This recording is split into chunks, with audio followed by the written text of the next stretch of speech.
everyone to Dungeons and Magical Girls. That's right, it's time again for some 4th edition Dungeons and Dragons. We've had some camera issues today, so we're going to be focusing on the battle mat, and you'll be seeing the various combat going on, which actually I think will work out rather well for this particular session. And if you recall last time, the adventurers were going around finding out some information about a cult of Vecna. Now, for those of you who aren't familiar with Vecna, that is an evil god of the undead and secrets in the D&D universe. And so they found there's this cult of Vecna that is beginning to arise in the city of Spirekeep. And they went off trying to find out where that cult is, and boy, did they succeed. And they found a Necromancer who seems to be running that cult, and which led to some certain revelations about some of the characters and their backstories. So he made it back to General Garad and asked him, or informed him of this information, and he then asked them to return to this dojo of necromancy and find some proof. And he said that there's probably an entrance to the sewers of Spirekeep that they can go down there, and to help them a little bit, he gave them a battle standard, a piece of basically a flag on a pole that they can take in, and it will be of great advantage to them. So hopefully that will be of advantage to them. And so I believe their plan is to head off into the sewers of Spirekeep. Anything you guys want to do before then? No, not me. Nope. Okay. Cool. No. Begin the suicide mission. Onward to great suicide. Thinking we should take heed into the sewers. I've heard a rumor that there were some Spirekeep guards that went down there 2 days ago in search of grave robbers, and they haven't been seen since, so we should expect battles in the sewer. Well, yeah, I mean, come on. I mean, rats, hello. Have you never fought a nasty sewer rat? They bite. I have also heard about a pack of feral kids that live there. I'm not sure what that's supposed to mean, but interesting. So some nasty kids down there. Okay. So are you guys seeing this on game table? You seeing a map yet? All right. Oh crap. I'm seeing a book. Okay, it might take a minute for it to crop up. By the way, I'm having some issues with game table, and so this is the items are not going to align exactly with the grid. You just have to sort of place them where they should be. So there's that, and there's. So you guys are going down the sewers. You're going sort of north or up in this particular map, and as you go, you notice that there is you're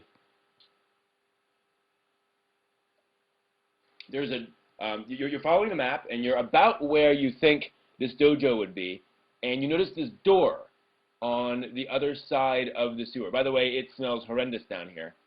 Very dark. It's lit entirely by torches, and so as you go down, and you found some rats and some minor things, but nothing particularly crazy.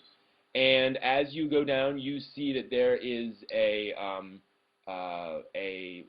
door opposite you that looks like it might lead where you're trying to go. North of you, along the north wall of this, is a large grate that goes across the water, and the water is flowing into that. You also notice this sort of dark patch right outside the door. What do you do? Don't forget, do you have magic missile? Attack the darkness. Exactly. I want to check, since it's a warlock thing, I want to do an arcana check on the door, if I'm close enough. Yes, you can do that. It'll be a little weak because you're so far away, but you can certainly do it. Where's my arcana? 20 total. Wow. What are you trying to find out? Magical traps, magical observation devices, anything like that. Doesn't look like it. It looks like You can tell there's certainly magic behind it. There's certainly more magic leading away from the door, but the door itself does not seem to be particularly trapped. All right, then I guess I'll have to tell this to my party. Mm-hmm. The door does not seem to be trapped in any sort of magical sense, and behind it there seems to be an aura of magic and a magic. Did you say there's magic leading away from the door as well? Yes, there's a lot of magic behind the door. All right. There seems to be a strong aura of magic behind the door as well. Okay, what about the giant black patch of evil, dude? Perception Can I check. do an Arcana check on that then? You can. I will do a perception check. Good idea. On it, then. 16 total for the Arcana check.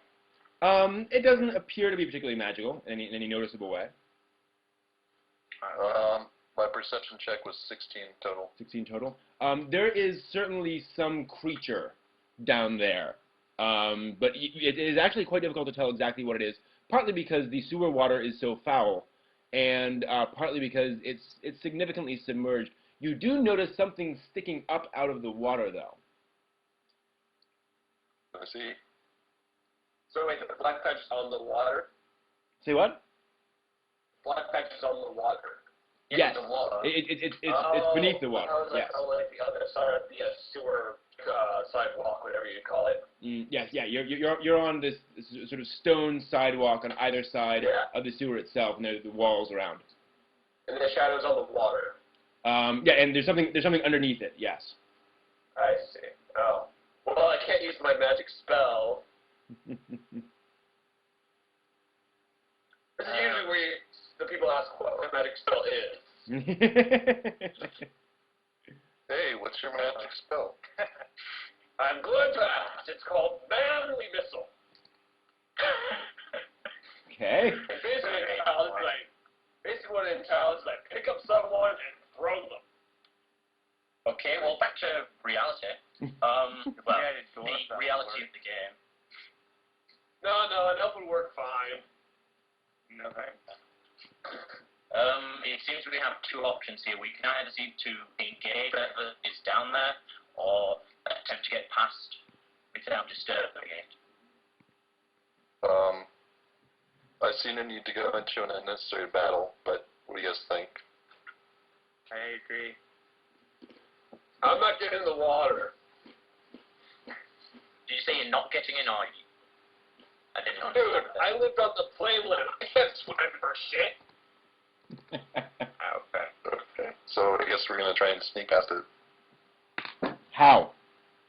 Well, no, continue forward to see if there's another way forward, another way across. There is no noticeable way across. There is the grate across the sewer. So you could try to sort of hang on to the grate. So you imagine this water is rushing past you going north, if north is up here, and it's hitting that grate and going through the grate. The grate continues up to like the ceiling. So you could go up and try to grab onto the grate and sort of crab across all the way to the other end.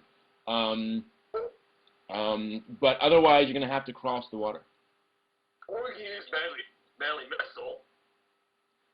The problem is Manly Missile will only work 3 times, and then you're kind of stuck. Throw a rope over. You could try that. What do you guys want to do?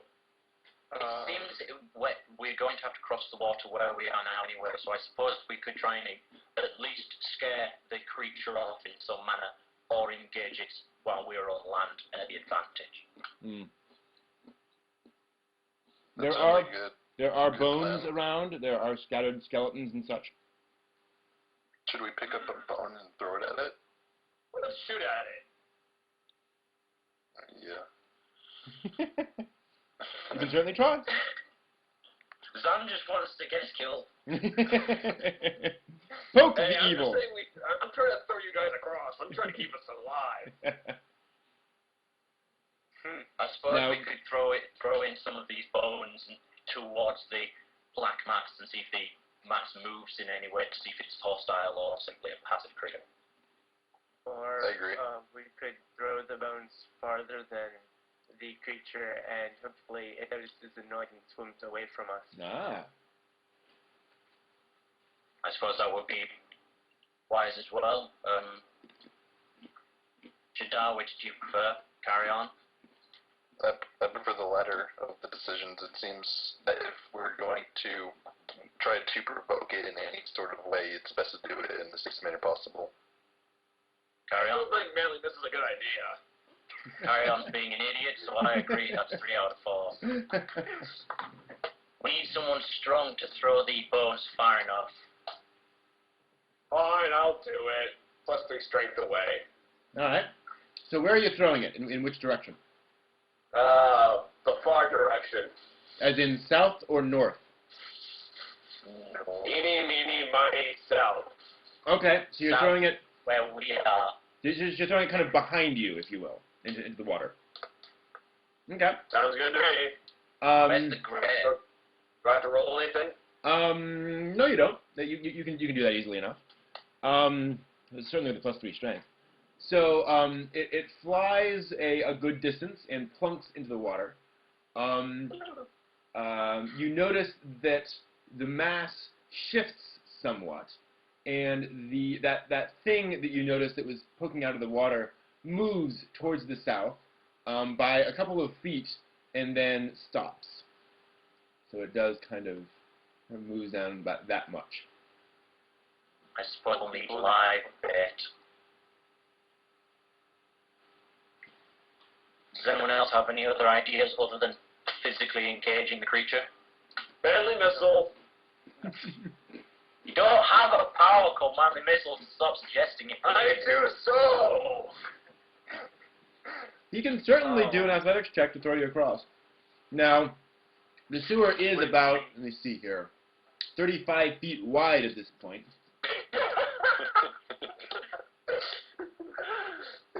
I don't think any would ever anti-truth to carry on to throw. Yeah, I don't trust him as far as he can throw me.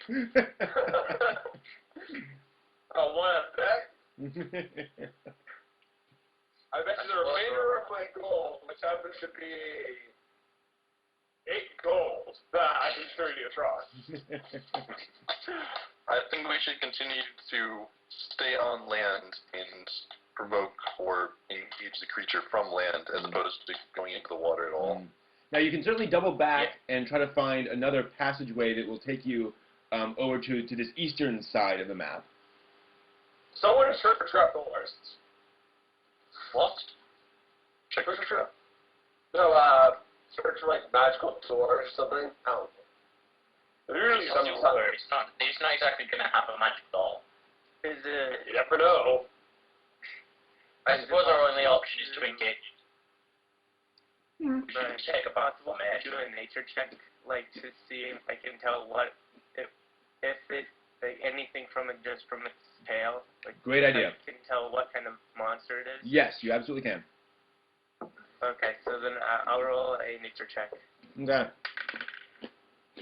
11 plus 8. Ooh. 19. 19. Yeah. You see a writhing, not writhing, but a shifting mass of tentacles beneath the surface. Oh. And that basically is enough to tell you that it is bad. Nothing living in these sorts of waters is good. Mr. Negative. It's also Throw someone 35 feet. Then I have to tell this to my party. yeah. It's also pretty darn big. I mean, it is taking up about it's about 10 feet in diameter. I would suggest not taking on whatever this is. I just have taken notice that it has many tentacles and it is at least as large as 10 feet. We do not want any situation involving ghosts and tentacles. I agree. Should we go back? So manly missile. Sorry. Shut up! Manly missile. That joke's getting really, really boring. I say we let him try manly missile and see what happens. You want to try manly missile? Asian snap. Say again? Yeah, can I roll an impatience check? Because I'm going to try with Norby. What kind of check? Impatience check. Sadly, no. I rolled 12, too. So double back, Could let him. or try, No, family missile. or try going across the grate. Family missile. I suppose the stealthier of us could attempt to cross via the grate, and then we attach a ropes to ourselves, and then if the mast decides to move and attack us, we can be pulled back and head back the way we came. You could to try find a that. way out to the east path. Yeah, that's possible. Well, by stealth, Not me. 7 stealth. I have 2. So Carrion should have 2 as well. I have 0. That's such a weird question. I'm sorry. Just perhaps you should go across the grate. Who has the highest stealth? I have 2. I have 7 stealth. Well then, brother, you go across the grate.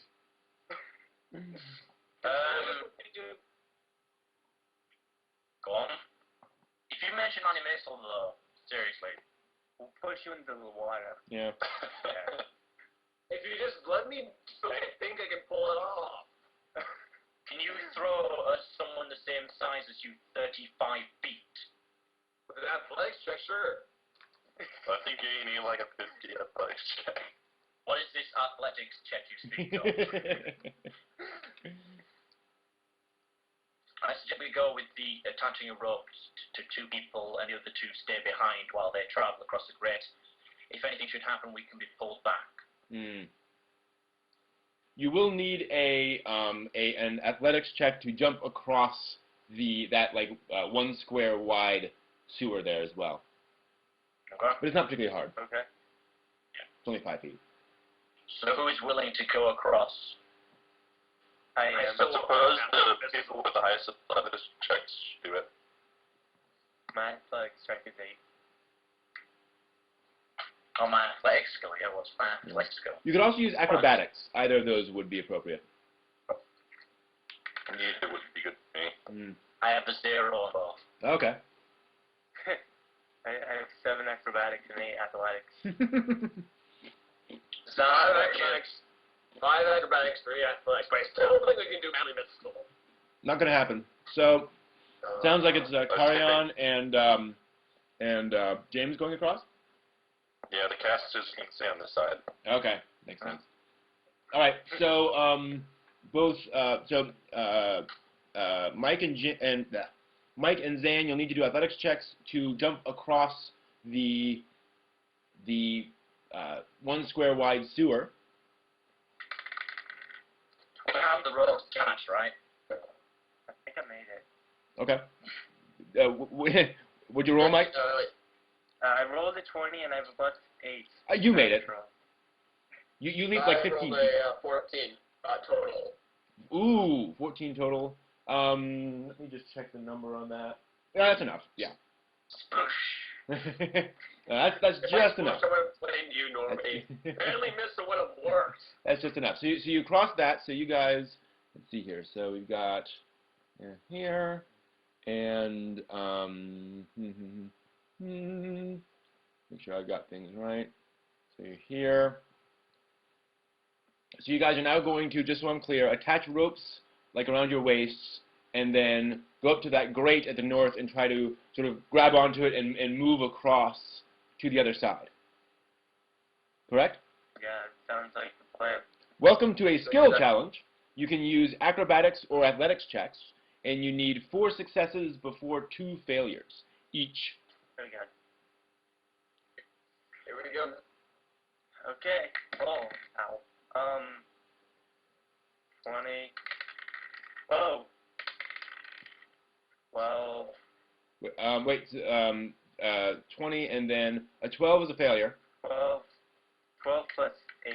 Oh, okay, that's fine. And then the first one is 28. Watch this one be a 1. No, 16 plus 8. Okay, that's fine. 5 plus 8? I think I failed that one. That's a failure. What? That's a failure. One more. Okay, what? So I have to get 1 It's down to good 1. or 1 failure. Yep. 1. I think I just fell. I rolled a 1. Oh! No!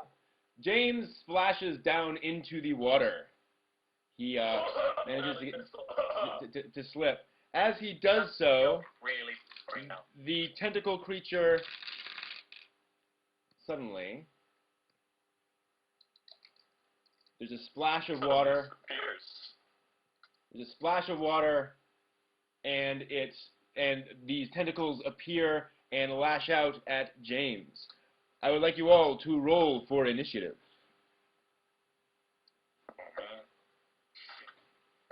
Oh, do we get initiative boosts from someone's ability? I forget. Yeah, is that active or not? Zan? Is Zan here? Should have put it on. Oh, right. Yeah, I'm here. Okay. Is that initiative bonus still apply? 70 initiative total. Say again? I also remember my, combat bonus. I'm just saying, remember my combat bonus. My mission is 17 total. Okay, but remember my combat where you get 2 plus initiative. okay, so everyone gets 2 plus 2 initiative. Cool. I actually got a good initiative roll for once. Nice. I've got a 17 total. Wow. Yeah. So, Matt, what is your just general initiative score? My Plus- general just- initiative score It's just plus whatever. is nothing, because it's plus dexterity. So just 0 plus dexterity. Yep. Okay. Zan, what's your initiative?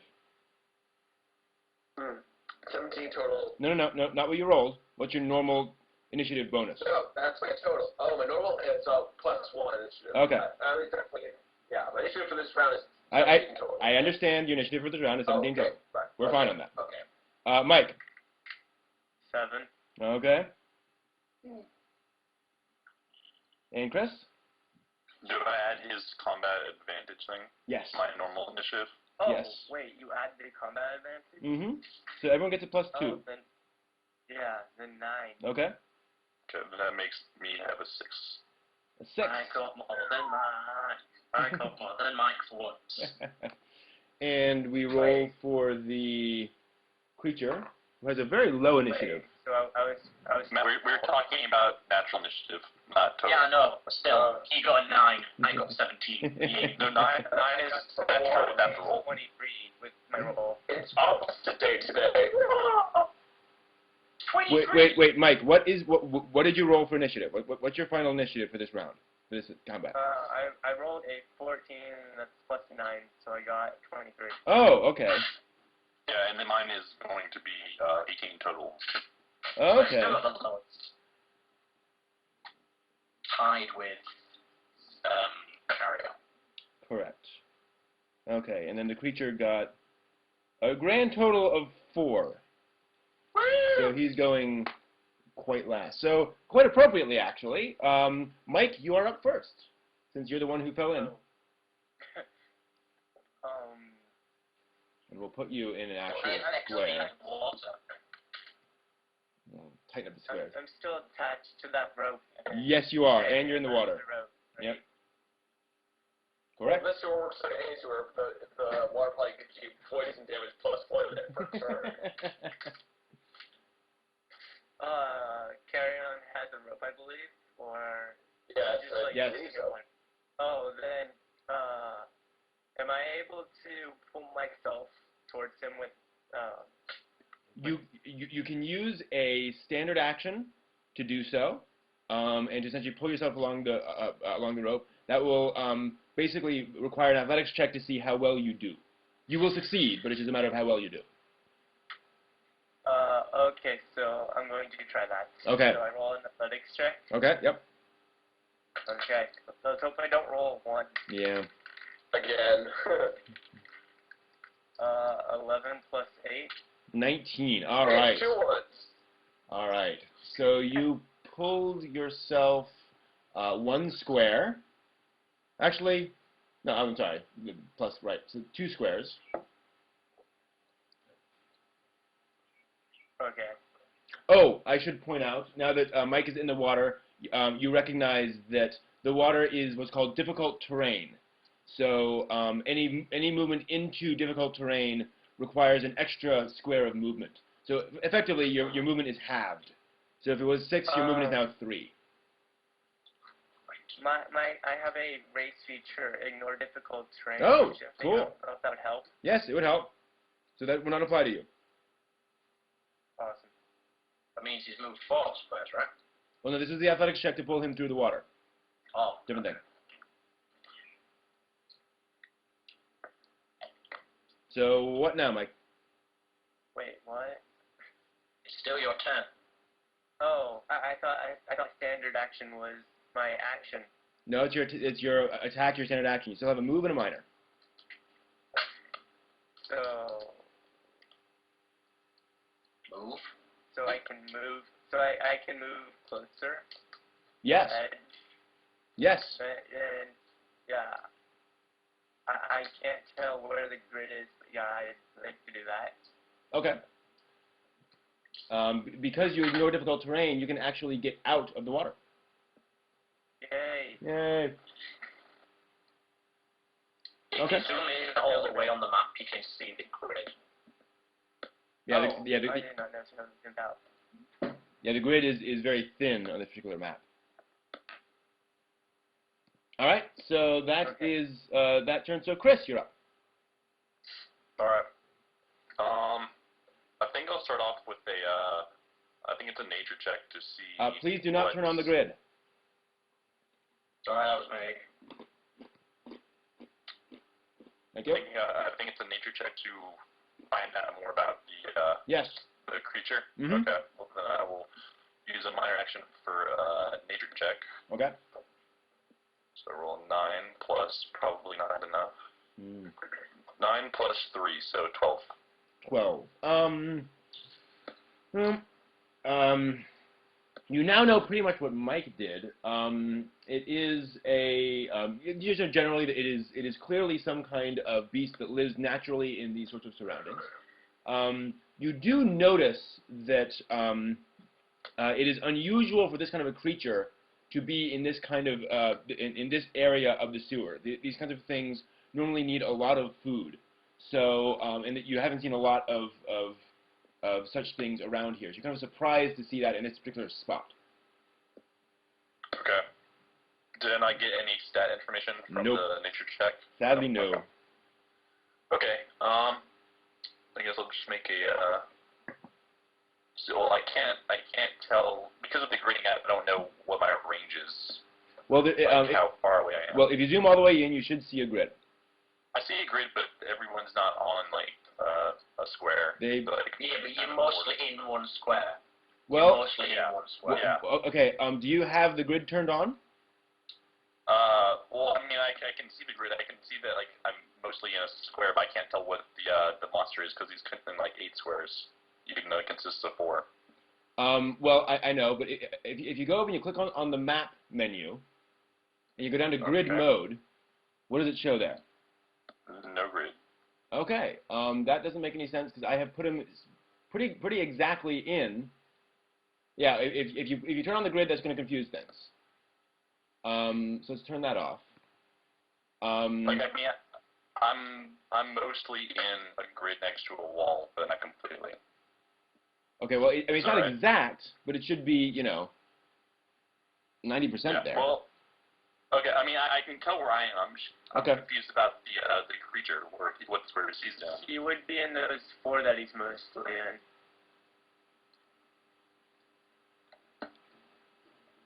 I guess I can't see what you're seeing, so I'm not sure that.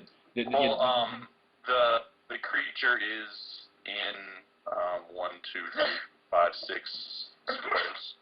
Well, I'm just maybe since you can't see what I'm saying, maybe you can just tell me how many squares away from him I am. Okay. 1, 2, 3, 4, 5, 6, 7. Okay, because I just need to know like how close I need to be to attack. Yeah. I think let me check. My range of attack is 5, so I'd like to just move 2 squares closer to, or within 5 squares of him, it'll be on land. 1, 2, 3. Okay, let's see here. 1, 2, 3, 4, 5. You cannot do that. Yeah, there is no square that is 5 squares away. You have to get into the water to do that. Let me see if I have any other attacks that will attack further. Mm.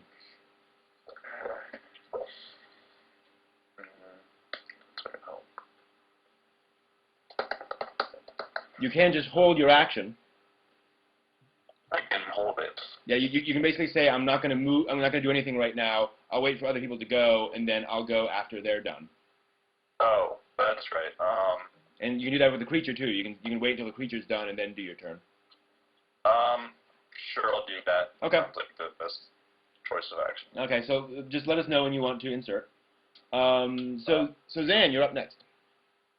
Alright, well, since I'm the only one who realizes that the mages are alone, True. I need to get my ass over there so they don't get raped. Okay. Again. So that's going to require... So one... Yep. What? No, go ahead. Okay, 1, 2... Oh, is it pretty long? Oh, it is. Cool. So, Yeah. I don't know. Okay, so it has to be 1, 2, 3, 4... can I do that blank jump across, or would I hit Shadar or anything crazy like that? I would. You can jump across and end up in that square next to Shadar. Okay. So, yeah, well, athletics check then? Yes, athletics check. Alright then. 10 plus 3, 13. You give it your best shot, and then you don't quite hit it, and you like one foot hits the corner, and you like windmill your arms for a few seconds, and then you fall back into the water. Can I get something with points to get out of it? Nope. That was your move action. Well, could he just walk through it and that square would cost him 2 moves? Not really, because he has to, because the water is deep. So you can move into it, but then getting back out of it would be a problem. I mean, it's maybe like 4 feet deep, but you can't just walk, down in and then walk right back out. Right. Okay. All right. Well, Carter starts screaming like a little girl. All right. God damn it, get me out of this thing! Oh, shit. Quite literally. Mean little girl. All right, Matt, you're up. I shoot the thing. Well, actually, no. First off, I put a Warlock's Curse on it. Which is lovely. Did someone move the creature? On the creature, sorry, yeah. Does this creature have a name? No. Maybe yet, really. I was waiting. Someone keeps moving the creature. Could you please stop moving the creature? The creature's on grid map for me. Okay, then what's happening here is that apparently you guys are your software is set to auto snap to grid, and the problem is if I try to snap this to grid, the grid is off. If I snap this to grid, then we get the things incorrect. But if there's no grid at all and there's no snapping to grid, then we just move wherever we want to. So let's see why that would be happening. Yeah, I can see on the stream how it's off for you now, but it's on for me. Yeah, Okay. it's on for me. Well, okay. Then here's the question: do you want the map to be wrong, or do you want the map to be wrong and the squares to be correct, or vice versa?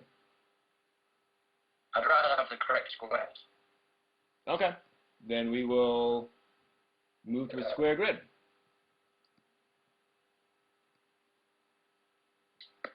Lovely.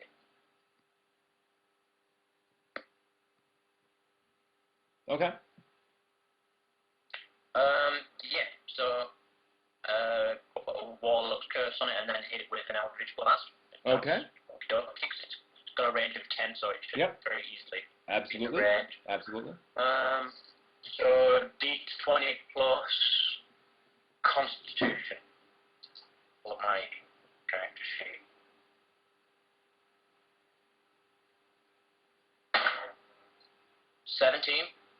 That is going versus what? Oh yeah, sorry. Versus reflex. Hit. Yay! So that's a 1d10. Where's my d10? Which one is my d10? That one. And I roll a d6 as well, cost of the warlock's curse for extra damage. Okay. Yeah, sorry, I was just checking that then. 6 damage! Alright. That is something. Okay. Chris, do you want to move now or wait till the creature is done? I'm going to wait till he's done. Okay. I'm going to move the reflex. It can't fit where you are, Stan. Okay. Mine So. probably has rage. It has tentacles, god damn it! You're the worst party members ever! So this massive tentacles rise through the water, and a slimy tentacle reaches out at Carrion, and that is going to be 15 versus his AC. Oh, well I block it then. Yay! AC. Yeah. Okay, cool. And Well, that was traumatic for nothing. all right, so Chris. Now, it's game time. What attack do I Help me, god damn it! I can't swim! Is there a feature where I can shift him out of the water? Like can I do something to get him out of the water? It depends on the power, but shifting would not get him out of the water. He is okay. And I mean he is one size larger than any of you, so Okay. he's Never darn mind. big. Yeah. Well then I will use Lance of Faith on him. All right. So, wisdom versus. Let's see. But you Roll shave a my dice. No, No, I'm attacking the tentacle thing. we just said me and yeah. So I rolled 15 versus reflex. Hit. All right. I roll for damage. Mm-hmm. 4 plus 3 radiant damage. All right. So 7. All right. And then I get 2 power bonus to someone. And I will give it to James. Power bonus on what? Let me read it again. It says power bonus to his or her next attack roll. Attack roll. Okay. Cool. All right, and Mike, you're up. Okay. So I like using the action to go over here. All righty. And then I'm gonna use Twin Strike with my bow, and it's my Okay. first glory. Yep. So we'll roll to see if the first shot hits. I roll a 17 plus 5, That's gonna be a hit. and then roll for the next one. I roll a 12 plus his 2 for the whatchamacallit plus 5. So that's what, a 19, So 19. versus what? Yep. No idea. Is that, AC. that's a miss. think. That's a miss. So a hit and a miss. 19? Yeah. 19 missed? Yes. Good thing all my attacks are on reflex. Yeah. Alright, so. Well- Yeah, that was versus AC. Crap. Yeah. Okay, so then I have to roll a D10 plus the D6. 5 plus 3, 8. All right. Cool. All right. Actually, and now Chris, you are up since you were at that point in initiative before. I'm going to do it again. I'm going to do the same thing. All right. So I'm going to roll a 13 plus 3, so 16 versus reflex. That should hit. Yes. All right, and then roll. Wow. Oh, 8 plus 3 radiant damage, 11. Ooh, nice. And I'm going to spend my move action to go. I'll try grab my guy. Yeah. To go. Yeah, there we go. To go all the way away from it. Fair enough. Wait, isn't that more than your range? What? 2, 3, 4. No, I already attacked it, and then I moved away. Yeah, I was just wondering if it's not further than your attack range anyway. Oh, yeah. So, The question is, can you still attack from this range? Well, I already attacked it, so... Yeah. yeah, but you're going to be attacking it next turn. I'll move closer to it then. Yeah. Or it'll probably move closer to me. Yeah, that's true. Alright, Zan? God, you guys suck. Okay, can you just turn to get out? Hold on. I'm going to give my attack roll to, or the +2 to attack roll to Normicus. Woo! Alright. Oh yeah. Can I get out now? You can roll an athletics check to attempt to get out of the water, yes. 20. That succeeds. You are now on dry stone. I can get a dry stone over here. Absolutely. Yeah. Guys, go yourselves, okay? Yeah, go yourselves, okay? I'm right next to you. I don't care if I'm bigger than you. You're a goddamn dragonborn. No, Shadar was talking about moving the creature onto land. No, I was talking about moving. No, I was talking about him on Out land. of the water. I was asking if I could move him on the land. Oh, I didn't realize. Yeah, shift would not do it, but you would have a higher likelihood of being able to like do an athletics check to just pull him out. Yeah, that's what I meant. Oh, okay. I'm sorry. I didn't realize that. I'm sorry. Fine. So, what's done is done. Yeah. All right. That's okay. Wait. You're all doomed anyway. Take my axe. Never mind. What? You're all doomed anyway. It's okay. Oh. Well, Kara can go up fighting. All right? Okay. So I take my axe, which I imagine is like a battle axe that has like one of those kind of little pointy things at the end of it. Okay. It's not that effective, but somewhat effective. And Okay. start poking at it. Does that have a reach of 2? Does it? I don't know. We never really. If it doesn't say, then you cannot do it because it is 1 square away from you. I think I read something where you can like charge. Yes, you can can charge into the water, and that will give you, I believe, a +2 on your attack roll. But that'll put you right back in the water. Yep. Okay, well, how about this? How about I walk away 1 square and then shoot it with a hand bow? Cool. Okay, so that's 30, so I roll a 15, and I do dexterity, right? Yes. And that's... Do you have proficiency in it? That'll help too. No, I don't. Nope. So, yeah, it's my dexterity. That's 11. Interesting. So what did you roll? Anyway, I rolled 15, and apparently my dexterity is 0. Okay. So yeah, that's gonna miss. All right. Matt. Yay!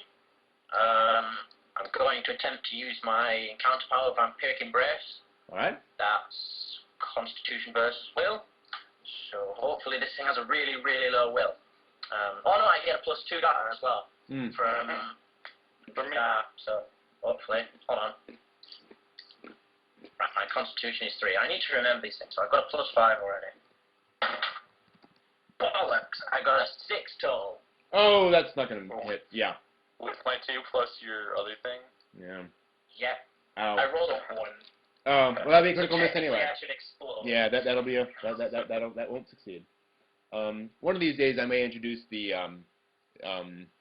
misfortune cards, which are fun. They basically say what happens when you roll a critical miss, including things like you put out your eye or whatever. I mean, it's not that bad, but it's you hit your foot. Shut your eye out, Normie. Oh gosh. Okay, so it is now up. Get your eye out. Yeah. You don't think I got an extra, Normie? Okay, so so sadly, well, it might do that. So it moves up closer to land. A tentacle lashes out, and I think that's going to hit. It lashes out of the water and wraps around Carrion's leg. That is going to be 22 versus AC. Hit. Okay. That is going to do. That's going to do not too bad. 7 damage. but Carrion is pulled right towards the creature. So he is dragged along the ground, so he's right up next to the creature. So that's 7 damage? 7 damage. Okay. So And it then uses its action point. when do creatures have action point? Since 4th edition. So it rolls a 20 versus James' AC. Woo! Not me! Is that a hit, James? Pretty boy. Yes. So in that case, he rolls 5 damage, but same thing. You are dragged towards the tentacle monster, and you are right up next to it as it's writhing in the water. So that is the end of that round, and we are up to Mike. Yeah, don't like it now, James. Oh, yeah, sure. Trying to be attacked by the tentacle. Guess what? Now you are. I was gonna go help you. The Tentacle Monster Club. So you are grabbed, both of you. And let me grab the rules compendium. I have that too. So you need to escape from the grab, if you want to. I'm sorry, I don't like tentacle hentai. Who does? Except for the Japanese, of course. Yeah. Not all of them. And a very large amount of the West as well. That are fans of that. A large amount. What? Some. You I never don't know know. about that. I don't know about that. Large amount. Well, Chris, how many of your friends do you exactly know their porn tastes? If you know a lot of them, I'd be quite concerned. Okay, so while you are grabbed, you can attempt to take a standard action, I believe. It doesn't say actually what kind of action it is. I believe it's a standard action to try. No, it must be a move action. Let's check. I just had escape. Where was it? I have the stuff for grab, but it doesn't say what that would be. As long as I guess that's just a judgment call then. Let me just see. There's another thing for escape. As a move action, you can attempt to escape from an enemy that is grabbing. There we go. You can make an acrobatics check versus grabbing enemies, or an athletics check. Could someone stop drilling things? Sorry, I need to sharpen my pencil. Okay. So yeah, you can use a move action to use acrobatics versus reflex, or athletics versus fortitude. Correct. And if you succeed, you escape the grab and shift 1 square. Exactly. Very good. Thank you. Yay! So, Mike, you want to try that? For your move action? Yeah, I probably should. All right. So, do you want acrobatics or athletics? Athletic, All right. I think. Wait, what was it against again? Athletics will be against fortitude. And acrobatics? And acrobatics will be against reflex. Now, we know his reflex is at least 14. Yeah, then... No, at the very least 15. No, 15, Yeah. that's right. I think I should do that. It's versus acrobatic. Wait, can I do a nature check on it? As your minor action? Absolutely. Yeah, okay, cool. Good idea. I got... While you're up and close, Yeah, you might exactly. look at it. I got 16 plus 8. Oh, nice. Okay. While you're being right, you discovered. Get out of my path. Brilliant. So he's investigating it up close and personal as it's pulsating. You know this much. It has 90 HP. 90. Whatever. AC of 20. Fortitude of 19. Wow. Reflex of 13. Yes. And a will of 16. Yeah. You also know, just sort of broadly about its powers. It has the tentacle attack, obviously. You know it can bite. You know it has this sort of poisonous ink sac that it can release into the water. And you know that it has this eye stalk that it can basically it can submerge into the water and become effectively very hard to see. but this ice stalk will go up above the water so it can see and go around. The creature is called a sewer otyug. It is actually a change to an existing creature, so it's not in the books per se. Okay then. Yeah, I think I'm gonna go with acrobatics against reflex. Yeah, I think so. So then I roll a 9. Wait, that little dot's confusing me. Yeah, 9 plus 7. 15. That'll do it. So you are now escaped, and you can shift in 1 square in any direction. Away from it.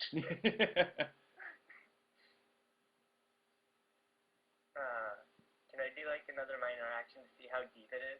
Perception check? You can, but that will take up your standard actions. You cannot attack. Yeah, Just attack it. It's got 90 HP. Well, now it's got 84, but that's not a point. I did Oh, no, almost do it. yeah. How much damage did you do? I did 11, and I also did 7. So I did 18 damage, dang. Yeah. Did 7. So it's lost. I'm really bad at math. 24 hit points already. Nice. So we're doing okay.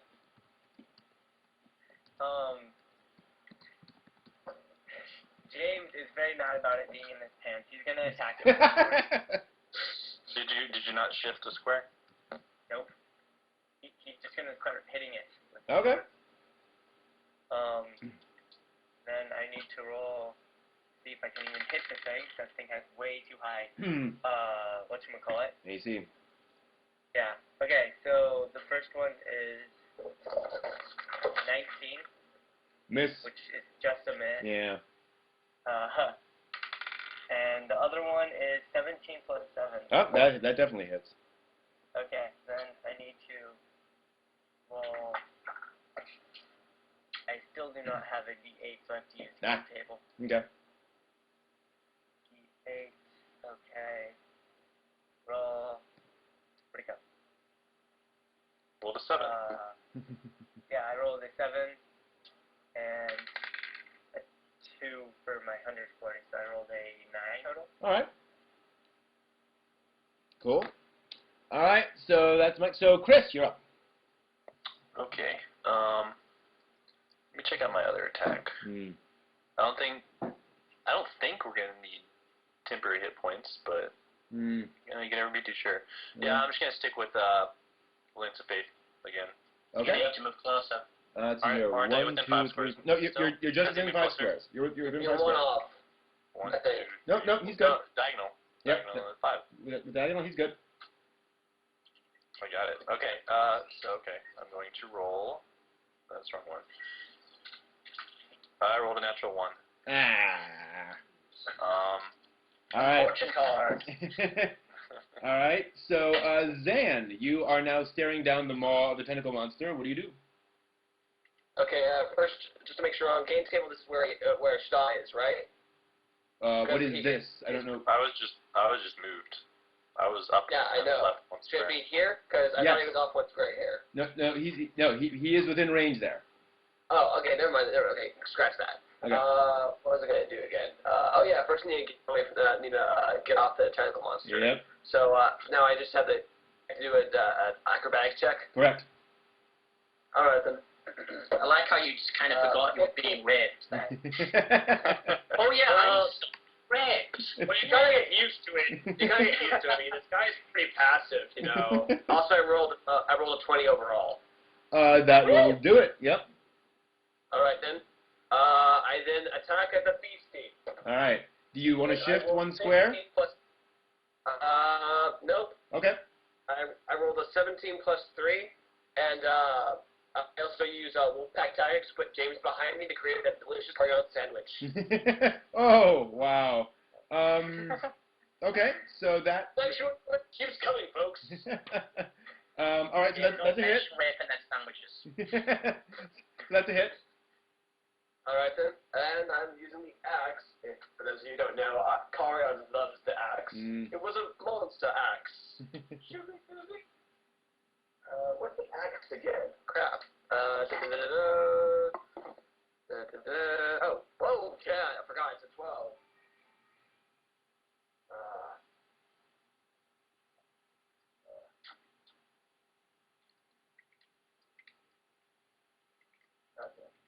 So roll an attack roll. Excellent. 12. Sorry, I got interrupted by a text. Anyway, D12. D12 isn't gonna roll itself, you know. Wait, did you hit it? Yes, you did. Alright, I wasn't listening at that point. Okay, and I rolled 11 plus 3, so Wow. 14. Yay! We're not doing too bad. Well, I think it's just not doing too good. Yeah, that's true. And also, we're not up against, like, 12 dudes. Yeah. Yeah. Oh, sorry, my mistake. No, I'm I'm sorry, that was me. I hit the wrong one. Because it is now bloodied. Woo!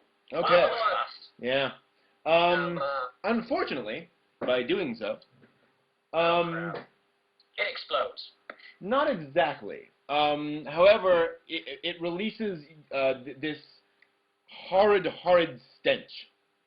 And I'm not going to describe what it smells like, because that would just be really naughty. But both Carrion and James are caught in this zone, which is rather large, so to speak.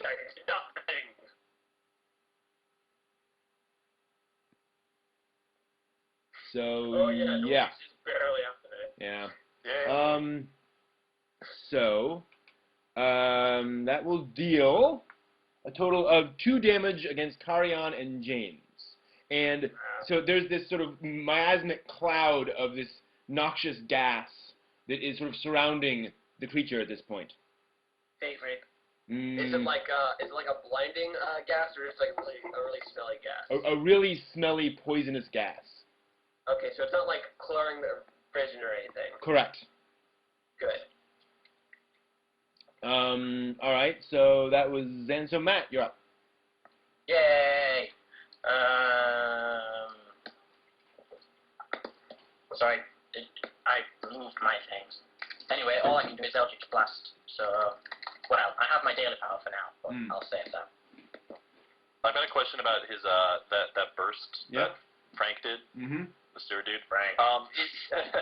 Is it a one-time burst, or if he moves, will the poisonous gas move with him? That's a very good question. That's a good question. We'll have to find out if it moves. Uh-huh. You do not know. Well, in that case, since I don't know, I'm going to move just 1 square mile. Wait a minute. 1, 2, 3, 4, You're 5. Good. You're good. I can move all the way back, considering my attack range is 10. That's true. So I'll move nice and over here. All right. 1, 2, 3, 4, 5, 6, 7. Yay! So Eldritch Blast. That's against. That's Constitution get first as well. I get +1 against blooded. So how much have I got plus? I've got +4 to whatever I roll. I need at least a 9. And I got a 16! Ooh! Oh yeah, it's Warlock's Curse as well, so I get that D6 as well. D10. I got 2. Oh yeah, plus Constitution. Oh no, sorry, I was reading the level 21 thing then. Right, so I got 9 damage total. Alright. Well, you guys are smashing this thing. I may have lowered. Oh, whatever. Alright, so that is Matt. So it's the creature's turn. It really likes Carrion. It thinks he's pretty. So it's very its mouth, which has a certain shape, which I will not describe, comes at Carrion and latches onto Carrion. No means no. Or attempts to do so rather, and we'll see if this succeeds. I think that was going to succeed. Does a 28 hit you? Let me check. Mm-hmm. Yeah, it does double number. Okay, fair enough. All right, that does 12 damage, and Carrion feels And Carrion feels himself getting ill. I'm already ill. Ill this octopus. You have a vagina mouth on your head. And that is it for that round. We're back up to Mike. I'm bloody, by the way. Ah, okay. Oh, my internet. That wasn't already destiny. Okay. So, yes. Is it still latched onto him? Yes it is. Let go. No. So, I mean, I could just, like, try to attack it from where I am because it's technically on top of him. Yes, you can. Oh, it's on top of him and it's moving. Oh, God. It's got the whole grinding thing going on. Sorry, I couldn't help myself. Like this, pretty much? Yeah, pretty much. Okay, so, I'm gonna... How do I move the square, by the way? The smell square. You don't. I will. Oh, it just excretes from that area? Like a burst? Okay. I'll take care of it. Alright, then. Alright. But it's still back here. It's still back here. I said. And actually, it's slightly off. There's a bit more at the top, so I will make that work.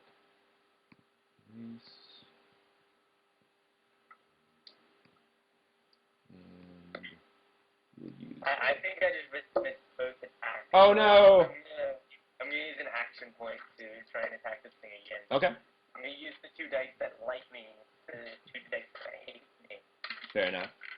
Yeah, these dice like me a lot more. I just got 19 plus 7. Wow. I don't know about this dice. I haven't rolled it. On this. Okay. That's a shame. All right, so Chris. Wait, no, the first one hit. Oh, okay. Sorry. Go ahead. I rolled an 8 on game table, and I rolled a 6. Wow. Wow. All right, so it's definitely bloodied. Yeah, that was 12, I think. Yeah. Cool. All right. So Chris. Okay. To recap, oh no, I want to use healing word on carry on. Okay. Yeah. I forget if it's a minor action or. It's minor. Yep. It's a minor. Yeah. Okay. Anything early like healing is minor. I think we established that healing word is automatically working. Right. Say again. Healing word automatically works. I'll need to roll heal.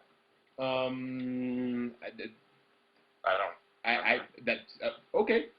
I don't remember. I can roll for heal if you want me to. No, go ahead. I'm just saying I don't recall. But no, go ahead. That's fine. Okay. Well, 6 plus 8, so it would work as a heal. Okay. Right? Okay. Yeah.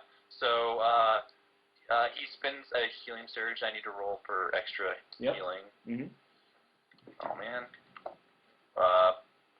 1 plus wisdom. So add your healing surge plus 4 plus 3. So 7 plus whatever your healing surge is. 7. Okay. And so there you go. Alright, I'm at 17. I'm unbloodied. Thank you very much. Now shoot the damn thing, please. Yes, I shall. I'm going to use Sacred Flame,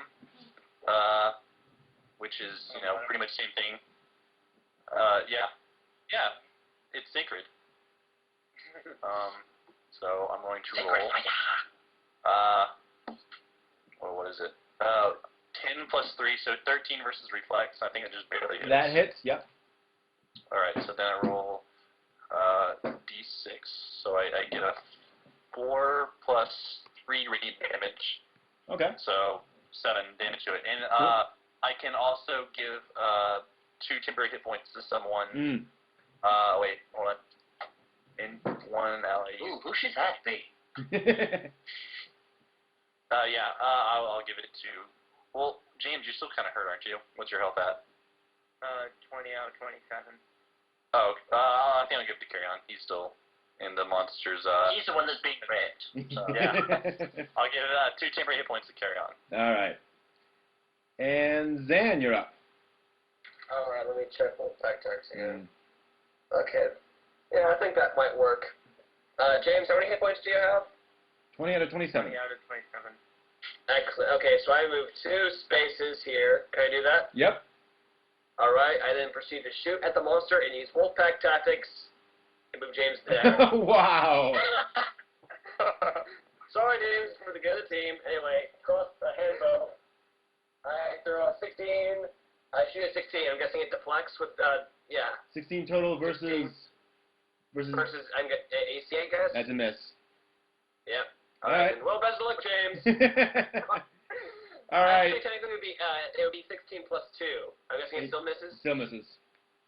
All right, Would then. a bow be hitting AC when a bow hits something like reflex? No. That's true. No, they're both against AC. Okay. Regular combat attacks are usually against AC. Ah, okay. Yeah. And Matt, you're up. Just like last time, Eldritch Blast. Mm. So it's plus 3. No. Wait, yeah. No! Damn it, I've forgotten. Sorry, I'm really bad with remembering things. It's No plus worries. the Constitution modifier, which is 3, and I get a +1 against bloodied foes, so it's +4 to whatever I roll. Right. Okay. So, yeah. I got an 18! Ooh. +4. It doesn't matter because it was an 18 against reflex. Yes, that'll do it. And then that's a... That's like a sniper right now. He's just like sniping away. Boom, boom. And that is, well, +3. I'm really bad in numbers. 13 damage total. Frank gets in one final paroxysm of joy, and then collapses actually no. The proper anime thing would be there is a giant ball of light that expands noiselessly, consuming Frank, and then as soon as that's over, he is gone, and there's just smoke rising from where he was. Also, Very good. Completely lost Mike. Oh dear. Mike is died. He's gone offline and everything. Okay. We will get him back on. So that is going to be 100 XP for each of you, which I think should push you over. Oh yeah, never mind. Yay, level up. Not me and Mike. We're still 50 XP away. Ah. So that's your own fault. Okay. I guess we should wait till the next encounter then to level up. Oh, you can go ahead and do it now. Oh, so, well, yeah, I guess because since we're waiting for Mike. So what is it when you level up? The only thing I remember is you get new stuff other than, not what specifically.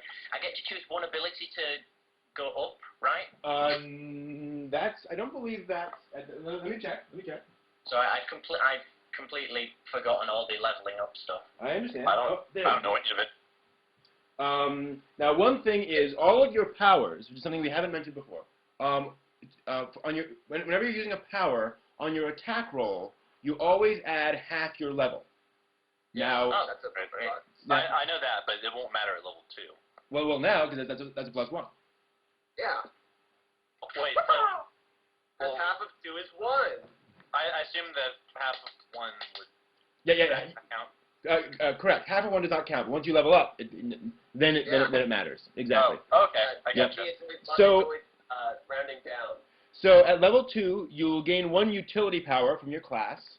So your class should have a set of utility powers. You get to choose one of those. And you get to add a feat. Yep, I already know what I'm picking. Yes. Yeah. Of your choice. Oh, wow, actually I didn't realise that was a utility power. I'll have to read this. You gain temporary hit points equal to gain your constitution modifier. Boring. I gain the power Ethereal Stride, which is teleportation! Nice. So I'm really happy about that. Wait, is that a feat or is that a feat or is that a Power. That's my utility? new utility power. Oh, yeah, and I get hang on, I need to find it. Don't all of your modifiers go up by 1 too? Like the strength and constitution, no. dexterity, all them? No. I have a level. So it says mod plus half level. Right. That they don't. Okay. Yes. They don't go up like your strength does not go up in terms of its actual score. but when you make attacks and such, you will add your half level. Right. Yeah. I know. Okay. Like, well, on the character sheet, it shows score, ability mod, and then mod plus half level. Right. So everything under mod plus half level goes up by 1, right? Correct. Okay. Exactly. So we don't add to the base, we add to the mod. Correct. Okay, so for example, I have strength plus 3. Now that I'm at half level, it's strength plus 4. Well, it's still +3, but when you use it, you'll be adding half your level. Oh, okay. So Yeah. it's only when attacking. Correct. All right, then got it. Or unless it specifically says you're going to be doing that. So every power is implicitly adding half your level to your attack roll. Yeah. Also, my utility power is Knight's Move. Okay. An ally can move as a free action. Oh, cool. Yep. Okay, so now that we've done that, now we have to take care of this little illness that Carrion contracted. And James. nope, he didn't. He wasn't bitten by it.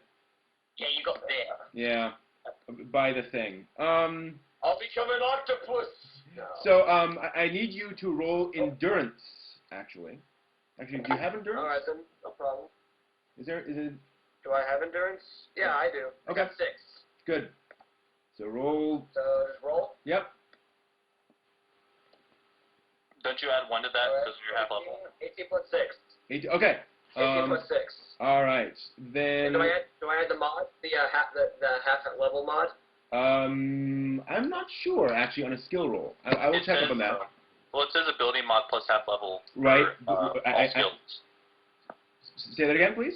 It's under skills it says like you can add it for your for your total bonus. It says ability mod plus half level. So I imagine it gets +1 for everything then. I'll check, but that's okay. That's good. So what was the total roll there? 26. 26. Yeah. Okay, good. In that case, fortunately, the illness manages to pass. You do not contract the illness. Yay! That was pointless. Can I ask a question about Zan's new utility power? Okay. Does that mean he can always move as a minor, or just at one time when he uses I it? think only as a main move, I can move against a minor. I think. And it's an encounter power, right? It's a utility. Right, but utility counters are at will, encounter, or daily. Yeah, I guess. I don't know much about utility powers. It's the first time It'll say next to it encounter at will or daily. It's a utility, yeah. No. Utility. No. Oh, Listen to what we're saying. Okay. We understand it's a utility power, but utility powers can be at will, or encounter, or daily. They still can only be used a limited amount of times, Exactly. or limited if they're at will. Correct. It'll say it somewhere on the thing, like at will, encounter, or daily, in little writing rather than in big writing. Right. Well, I'm not looking at a book. I'm looking at an online thing. It just says utility 2. Right, okay, what's it called? Knight's Move? I'll look it up. Yes. Okay, thank you. Knight. It is an encounter power. Right, beat you to the punch. The encounter power, move action, range 10. Alright, writing that down. I'm just looking at feats at the moment. Okay. Yeah, I really need to find some information. I don't, I'm not really wanting to buy a whole book, Yeah. but I might need to. Yeah. It's helpful. By the way, I checked, and yes, you do add half your level on skill checks. Yeah, I mean, I assume that when you level up, you're getting stronger and better, so, I don't know.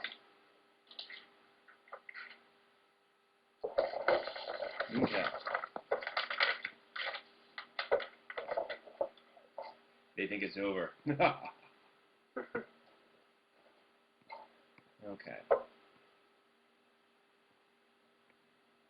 Hey, can I tell you what feat I got? Because I've been playing this feat for a long time. What is it? Go ahead.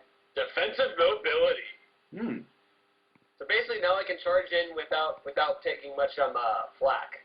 Okay. Basically what defensive mobility is, I get +2 AC against opportunity attacks. Oh, interesting. Yeah, so now I can charge in without being so worried about opportunity attacks now. So let's see here. So actually, I'm going to clear the pods, and then it'll take a moment for it to pull in the big map. Brent, I have a question about a feat. Yes. There's one feat called Ritual Caster. I have the prerequisites, but the thing is, it says Master Perform Rituals. That's what it gives me. But what does that mean? It means that you can learn how to perform a... Well, are you familiar with rituals? It just says Master and Perform Rituals. Wait, do you know what a ritual is in D&D? Yeah. Okay. Yeah. Then yes, it gives you the ability to, if you have the components and you know the ritual, you can go through and perform that ritual. Oh, right, okay, because yes, some classes get it automatically and some classes don't, right? Correct. I think I've got ritual casting as yeah, you can cast rituals. Yeah. What would normally happen Also, if you don't? Then you can't perform rituals. Oh, really? What's Inspired Recovery? I'm like reading it off here. It just says question mark. Any guys have any idea what it is? What's it called? Inspired Recovery. I've been wondering about this one for a while. Is it a feat? Yep. Yeah. Right, It's let me genetic. check. It's not, wait, no, is it genetic? Yeah, it's just a regular genetic feat. Genetic feat? What's that? Just the regular feats, I guess, because it's not a Generic. feat. It's, Oh, generic. Okay. yeah, that's generic. Sorry. Inspired Recovery. Grant ally saving throw, and add your charisma modifier bonus. Nice. So someone can roll a saving throw and add your charisma modifier. Nice. So many thingies, I don't know what to choose. Yeah, and that's one of the things about the half level thing is that, like, if you have +6 in a skill, but you're up multiple levels, and it grants your bonus in that, then it doesn't grant your half level. It's just granting that +3 or +6, whatever you have in it. So that's the tricky thing. Hey, Matt, maybe you might want to go into toughness. I was looking at that. Yeah. It might be good because, you're pretty squishy. Well, I'm the one with the most health. You are? I have the most health. Yeah. Oh, interesting. So That's what about burning? being squishy. What about burning blizzard? Burning blizzard, int, wisdom, +4. I don't do any acid or cold damage. Oh, okay then. Wait, so Brent, as far as bonuses go for your skills, yes. You add ability mod, but you don't add your half level? You add your half level if you're doing it, but if you grant a bonus to somebody else, then you don't add your half level to that granting action. Okay, well I'm confused then because under the on the character sheet it says ability mod plus half level. Correct. That's like in one whole column. Correct. And it goes to the bonus, doesn't it? And I mean, under normal circumstances, but then do you have to have like two separate things for bonus, like one bonus with half level, one bonus without? That is usually a good idea. Yes, that is one of the flaws of that character sheet. Okay. Ooh, what about Incarnate Initiate? Matt, that seems pretty good for you. By the way, has the dungeon map showed up yet? Yes, we're there. I only see it. Yep. Okay, good. It's very, very big. It is very, very big. Oh, I don't see it. Okay, it'll take a little while. It's several megs, and Game Table doesn't like to transfer that over the network. And Mike is still offline. Oh, you just logged in? Okay. I will add him back in. Going and going and going and going on. Doobly-doobly-doobly-doo. And now suddenly he's, oh, there we go. That's what I have to do. I'm sure there's a feat that's for people that worship the Raven Queen. I just can't find it. Ah, nice. I have no idea what happened. I had reset my modem. Oh dear, that's pretty bad. But no, that's okay. Vondra. Yeah, we should be going over our level ups. Yes. Yeah, you each got 100 XP for that, so if that lets you level up, go ahead. How much do you need those up? 1,000. I am 50 away. You and Chris or Shada. Yeah. Sorry. Yeah, I'm bad with names. Yeah, you and Chris both, because you didn't role play in our first play. I did too. According to Brent. I don't know. That's okay. I'll be getting plenty of XP soon. Yeah, you'll get it. You'll get it. Once we kick some zombie ass. Yep. Well, this is frustrating how the map is off tilted because I spent a lot of time making sure it was exactly the right size. So I don't know why it is. I have to find game. Ah, there we go. It pushed it. It's much better. That's like exact. Very good. All right, so you guys ready to start? I'm trying to open up game table, but sure. Where is it? Okay. I've forgotten what thing I was going to take. Yeah, I'm going to just go with the feat ritual caster. Okay. So now I can cast rituals. All right. Good, good, good. I will remind you all of your battle standard. Does that go into effect, or do we have to like use it? You have to use it. You have to put it out. You have to plant it. Okay. Because I just remembered that I'm the one who took it last game. So yeah. Yep.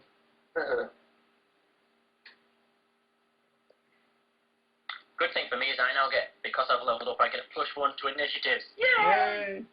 As do I. Would be always at the bottom. So Mike, let us know when game table loads. There's a very large dungeon map that is loading. So let us know when the map shows up. It just loaded. Excellent. It's loaded. Cool. So, Loaded. I guess I'm the only one that doesn't have it then. That's interesting.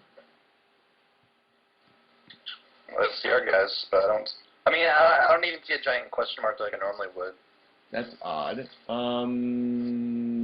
Should I leave and come back? Yeah, try that. Join. And okay. Now there's nothing there at all. Yeah, you need. Actually, yeah, I don't know. That's odd. I thought I did, but then I don't.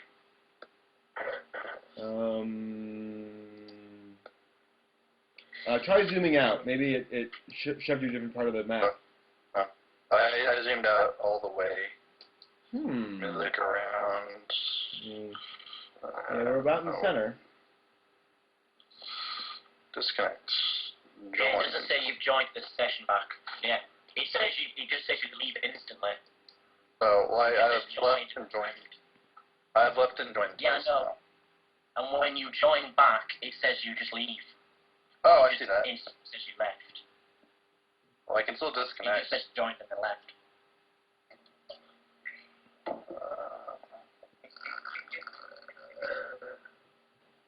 Now that the call's fixed, it's issued this instead.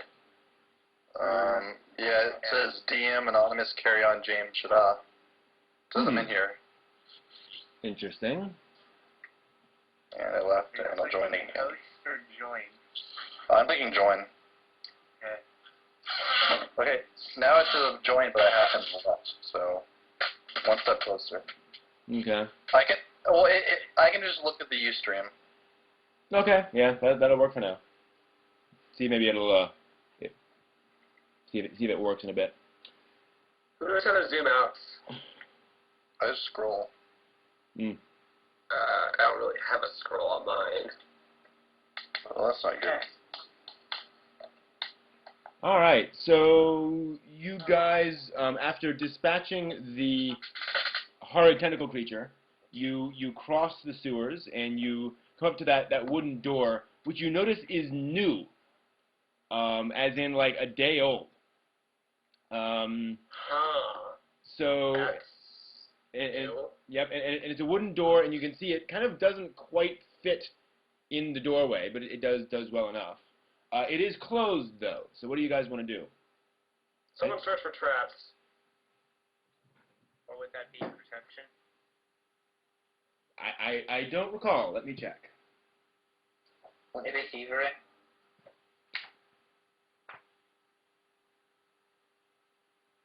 Someone's phone ringing for me. Let's see here. Yeah, I already checked for magical traps, so... Well, you on the door? On the door maybe, but like behind the door. That would be perception. Mm. Oh, no, that's what's ringing. Oh, perception, yeah. For traps or what? For traps, yes. Yeah. Okay. Can I just use my passive perception of 18? Not if you're actively looking. 20 plus 8. Okay. The door is, to your surprise, not trapped. Mm. I suggest the stealthy of us goes in first to check, and then call us if there is nothing in whatever room may lay beyond the door. Which would be James, Gomerkis, me, and then Shadal. Yeah. Well, no, I suggest only one of us go in, and if there is nothing behind the door, we have called through. Otherwise, the stealthy person returns through the door to inform us so we can better prepare. Ah. If only one of us had a cooking device. Okay, so then I guess I shall go in first. Okay. Stealth check. Stealth check. Let's see how well this works. Mm-hmm. 17 total. Sorry, what was that? 17 total. 17 total? Yes. You open the door and sneak in, and you are in a long hallway that goes off into utter darkness as far as you can tell. A long hallway. Would it help that I have a low light vision special sense? That would certainly help. So you can see that about 30 feet away from you, you're not in there. I'm now seeing, one second. When I move James here, where is he on the map? He's in the blank spot. The door. All right. Like wallish. There's something wrong with the map then. Why am I not surprised? Let me try moving the map appropriately on my side and see if that will fix it. Whoa, hold on. Well, the map hasn't moved for us, so... I'm working on it. Give me a minute. Whoa. Almost. Okay. Is James now right next to the hallway? No. No. He's two above it. Two above. And one to the left. Even after it moved? Yeah. Yeah. Great. Well, then you guys are going to be 2 squares off from me. All right? Okay. I'm down with that. This is going to be really confusing. All right. Then go ahead and place yourself on the map. This is right in front of the doorway. Not Okay. in the door, not in the hallway, but right in front of it. All right. Go ahead and move into the door. Okay. That's inside the door. Okay. Yeah, it's 2 squares off from me. So you look down the hallway, and about 30 feet ahead of you, you just barely see a light off to the right. And then the passageway continues on from there, and you can't, I mean, it goes on as far as your eye can see, which is probably about 50 feet. So, right. Okay, yeah. That's south-ish on the map. Yeah. You know, you don't unplug your game when you break the cord. Sorry. Yeah, then I guess I step out and inform my party that there is a light in a room. How far down the hallway? About 30 feet. Okay, then I step out and I speak to my party. Whoa. Whoa? I think I saw what the map that Brett was seeing for just a second, and then it just reverted to the crypt Weird. stuff. Weird. Yeah.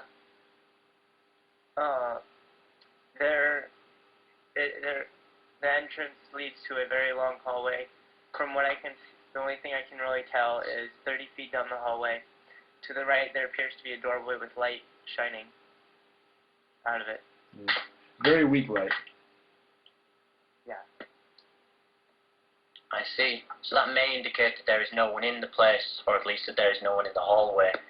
We could journey towards the light and perhaps find or investigate further from there.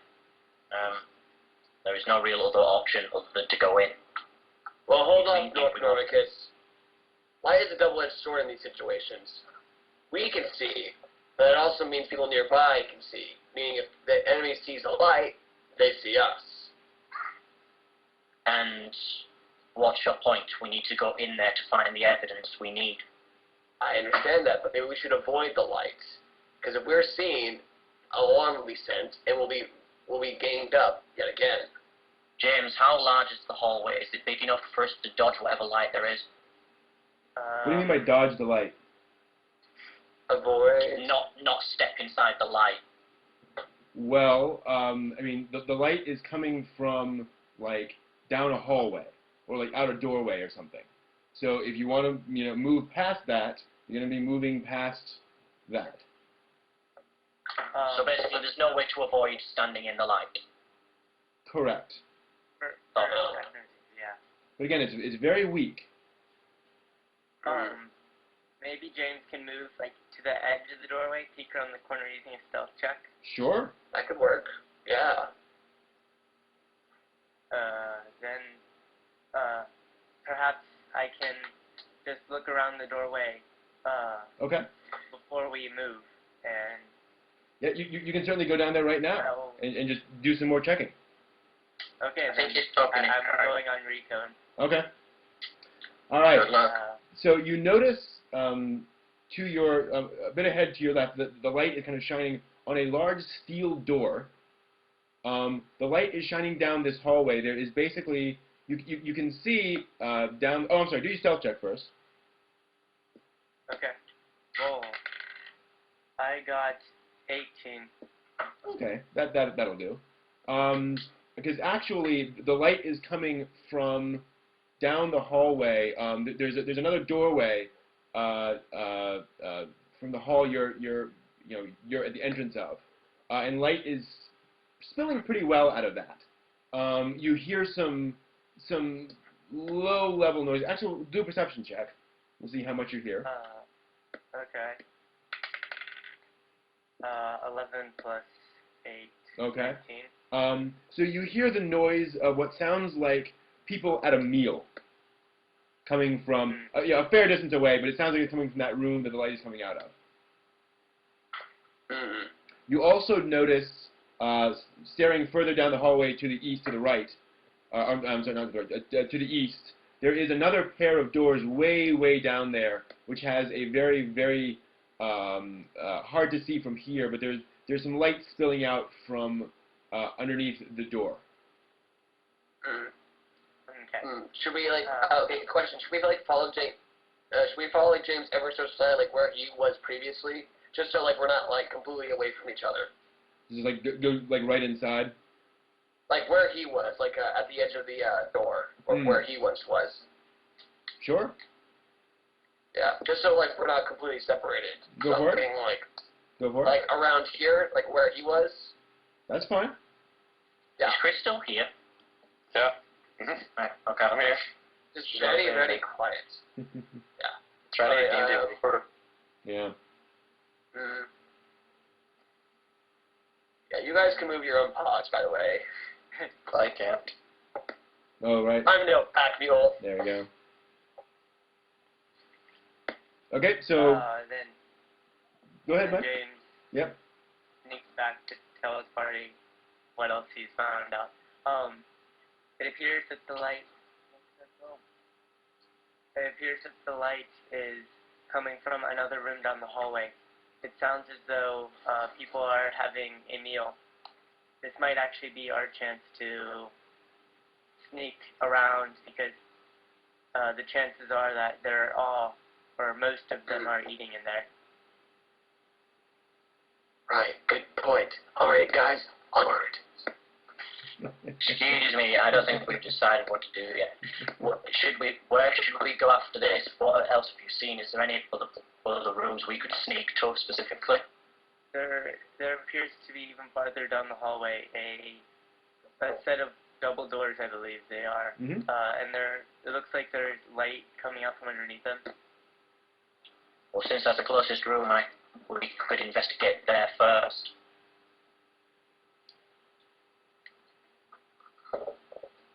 Yes, no, maybe so? Sure. I agree. Okay. As you guys go down the hall towards that hallway, you notice on your left is a large steel door. Do you want to engage with it? I guess we could check if it was locked. Yes, you could. With some sort of perception check, because touching it might set off an alarm. Okay.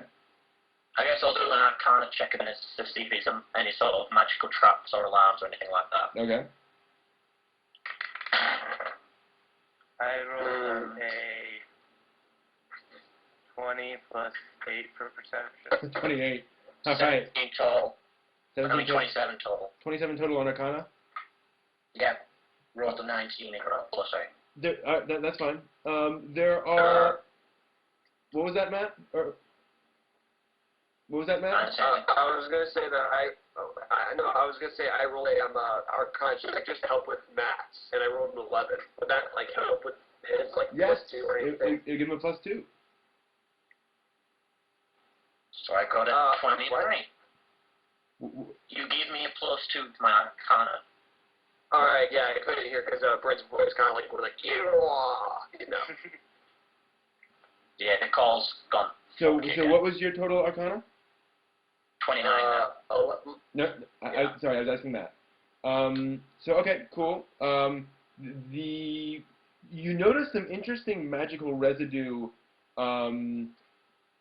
behind the door, as it sort of moving back into time. It is as though the magic was once used here, but it has not been used, very recently in the past. And you do sense magical energies beyond the door. As to Mike's perception check, it is locked, but it's a very simple lock. It's something that can be very easily opened. It looks like it's more just a lock to keep a normal person from just accidentally opening the door. So as far as we know, there's no alarm on it. Correct. But it is a big steel door that could likely make a lot of noise opening. It could.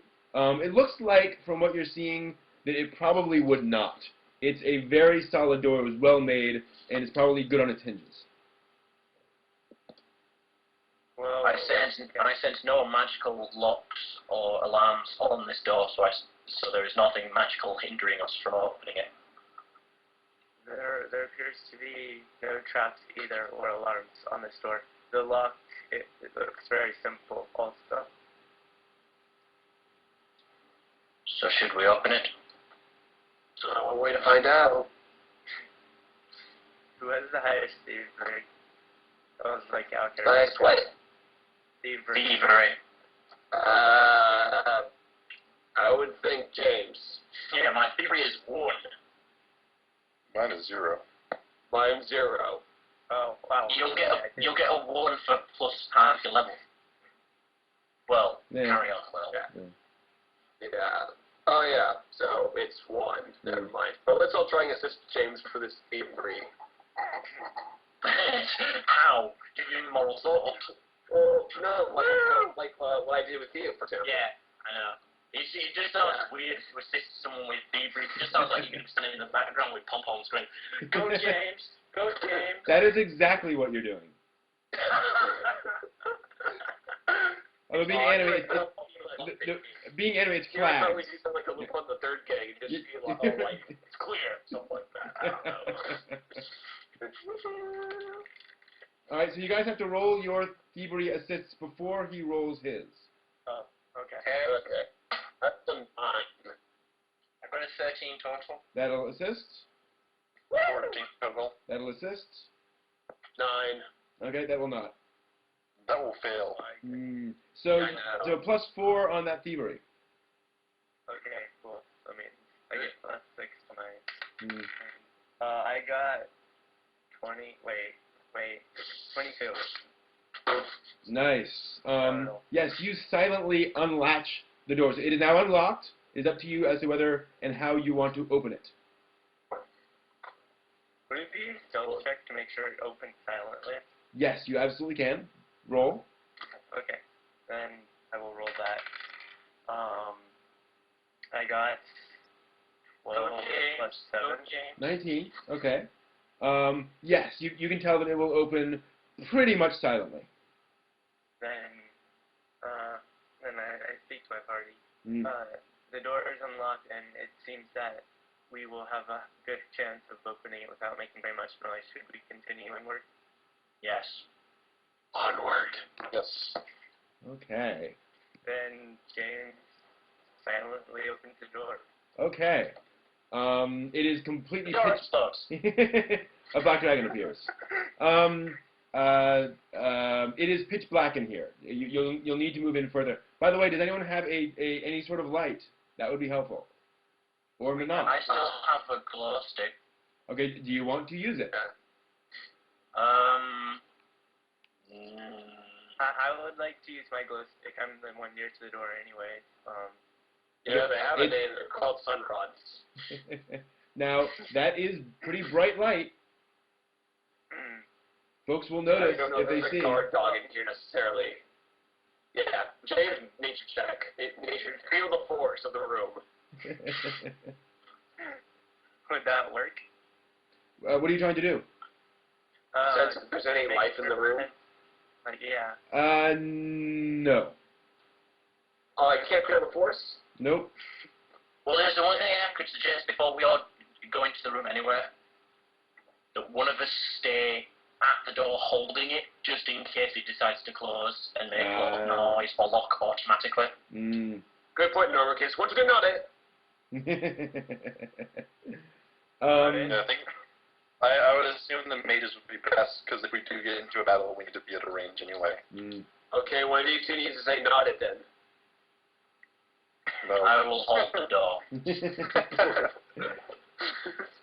So the door is open, but you guys can't see anything in there unless you either light a sunrod or you go in further. Doesn't someone have low light vision? Say what? We all do. Yep. At least I do. But this is not low light. This is no light. Yeah. And James takes a step into the doorway, see what he can see. Okay. There is a pile of bones at the center of this room. It's a fairly large room, as you can see. And it's rather nasty. There's all sorts of skeletons piled up here in the center of the room. And as you walk in, you start to you feel a chill in your bones, and you hear the beginnings of a low moan. Did the rest of my party hear that or not? They're still outside the door, so they have not. Oh, okay. We are? James, well, I want to go in there. Oh, all right. So who is inside? Well, I think James is the only one who stepped. I guess I kind of crashed into him. I guess I kind of crashed into James as he's backing out. So it's just like, why are you going out? What's going on? Because there's another monster in there. Scary. No, go ahead, Mike. There is a pile of skeletons in the middle of the room. The room, I'm not a magical being, but it what would it be? I don't know the word for it. Yes, the aura feels very disturbing. Evil. And I heard something moan in there. There's definitely something alive. Okay. Alright, I have an idea. Shada, you go in there, I'll back you up and use that healing bomb of yours. I have a better idea, and we skip the room. A healing bomb sounds counterproductive. No, that one move that you do. Which move? Big. You know the exploding healing thing? You know, it's like, and it has like +5 rate damage? Oh, you mean healing word? Yeah, it's not healing word, a healing bomb thing. You mean his daily power? I guess. Oh, you mean the thing that heals everyone and hurts enemies? Yeah. Well, how to do that? We don't even know if it's dangerous or an enemy. Well, there's a moan in there, and apparently, James says he sees skeletons in there. Well, all the rage skeletons, there's no point going in. So the lights are off, and there's some moaning in there. I say we just let them have the one time. All I'm saying is that this is an iron door. You don't just have iron doors now everywhere nowadays, okay? So they're obviously hiding something in here. If there is merely skeletons and some sort of creature in there, there is nothing we can exactly take back to the general to show him that there is any sort of cult down here. We may as well go and search for actual evidence. How do you know that moaning does not have like a prisoner or something? We can take that prisoner that they have and take them as proof. James, was the moan a human moan or any sort of mortal moan? Yeah. Did James know this?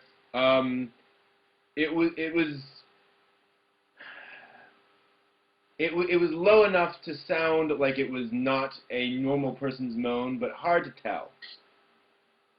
I mean, it sounded more like a supernatural moan.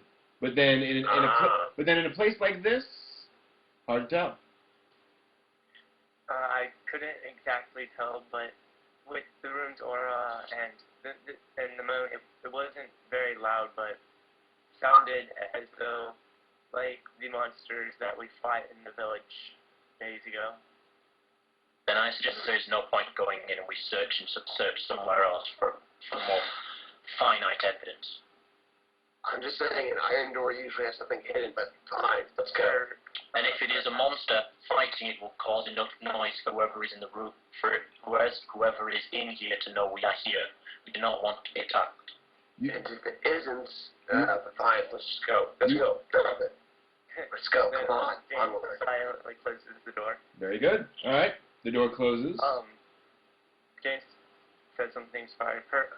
I would say perhaps the room could be a ritual room where they sacrifice people and resurrect the dead. That could explain the skeletons, the dead bodies in the middle of the room, and the supernatural from though there probably is no reason to enter that room anyway.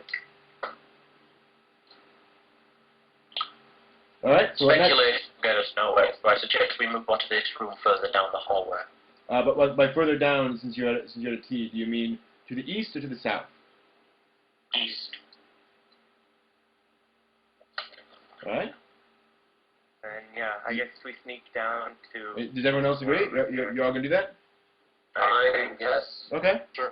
You all do hear some sounds as you're going past that hallway to the south. You do hear the sounds of, you might call partying. Not partying per se, but, folks definitely eating and drinking and such.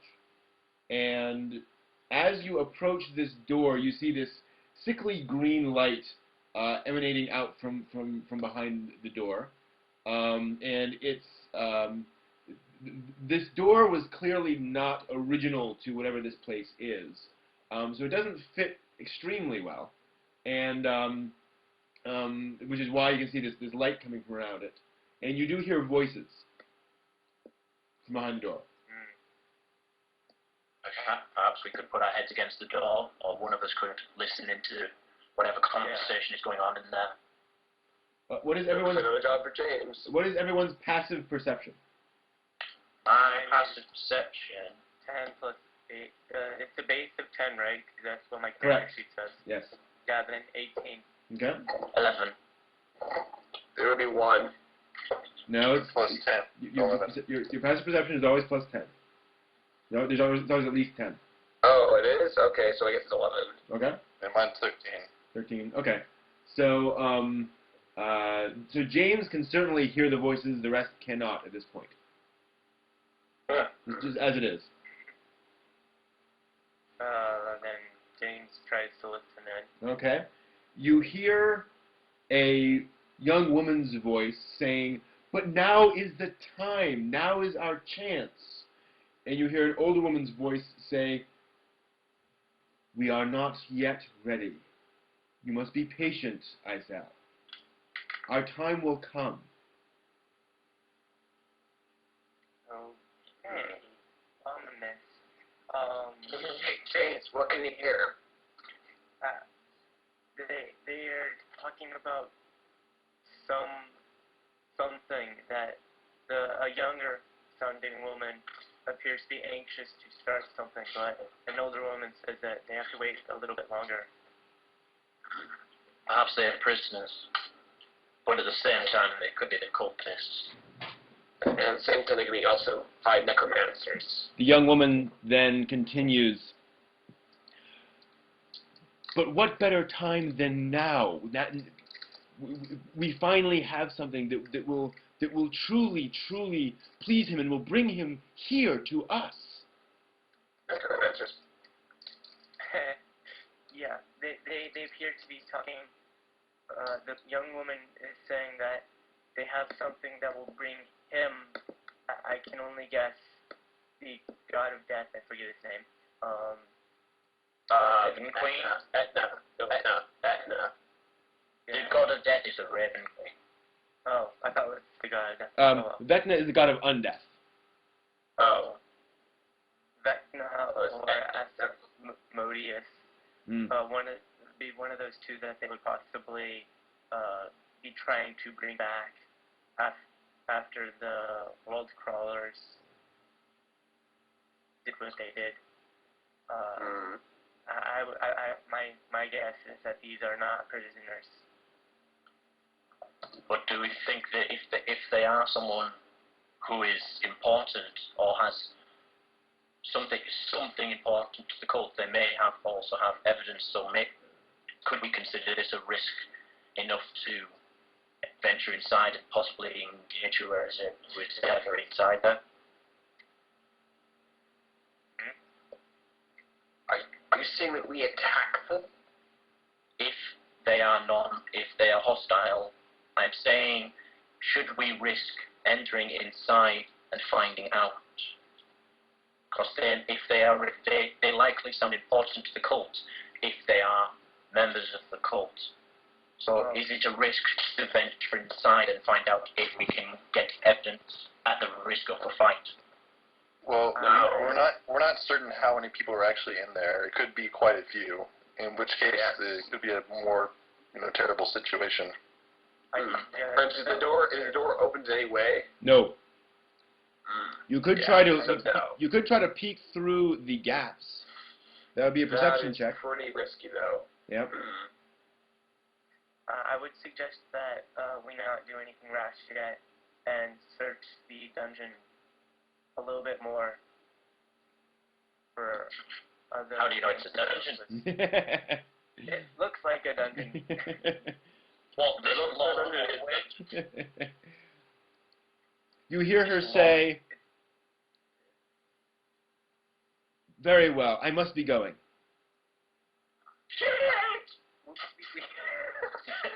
We have Guys, to move iron now. door, let's go! Iron door, let's go! Iron door! Then We have to move now. The woman appears to be leaving. And cue the Scooby-Doo scene.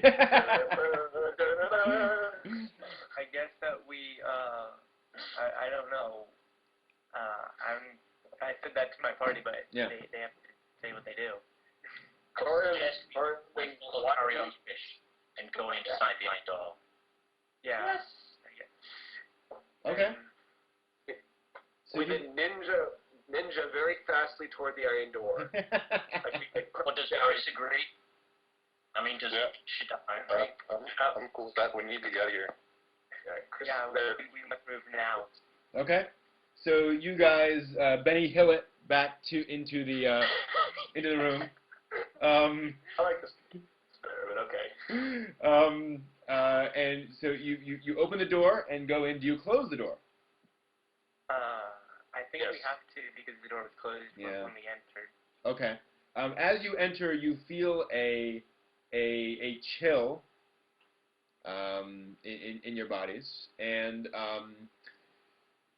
it's completely pitch black in here. So you'll need to light or something. James breaks his glow stick and puts it in his headband. All right, cool. A rave breaks out. That's a joke. No, so uh,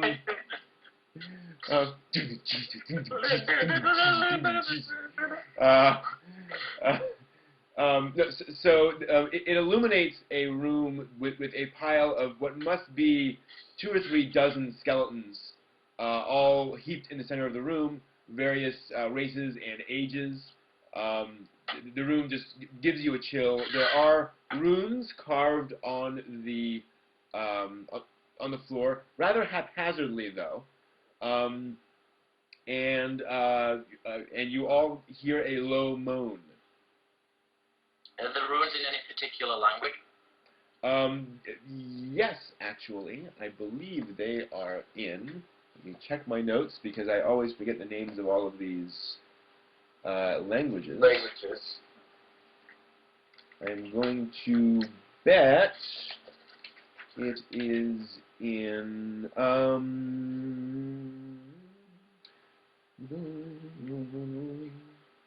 it is in supernal. In what? Can Carry On speak that? Supernal. S-U-P-E-R-N-A-L. I have comprehend language, but that takes a little bit to cast. Yeah. Well, how long is it to cast? 10 minutes, right? Well, then might as well. Well,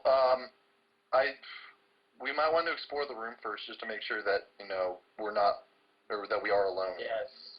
In the corner off to the east, it feels darker than normal. Oddly enough, it's almost like the light does not want to penetrate into there, and you notice a chest in the corner with some odd trinkets sort of scattered around it. And it's hard to tell what is underneath the skeletons. You'd have to clear it to find if there's anything beneath them.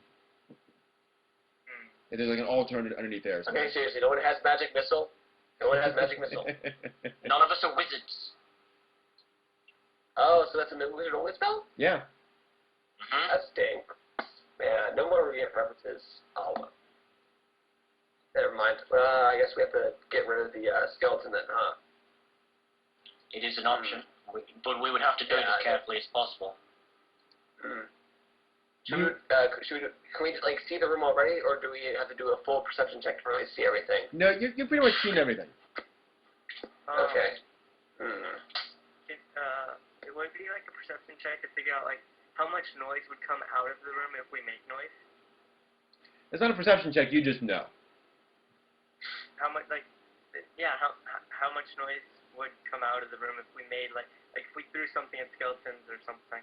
The walls seem pretty thick. Normal sort of behavior probably wouldn't penetrate. Even sort of basic battle probably wouldn't penetrate these walls because all like stone walls. I mean, if you screamed really loud, they could probably hear you from 10 or 15 feet away, but you're probably pretty good in here.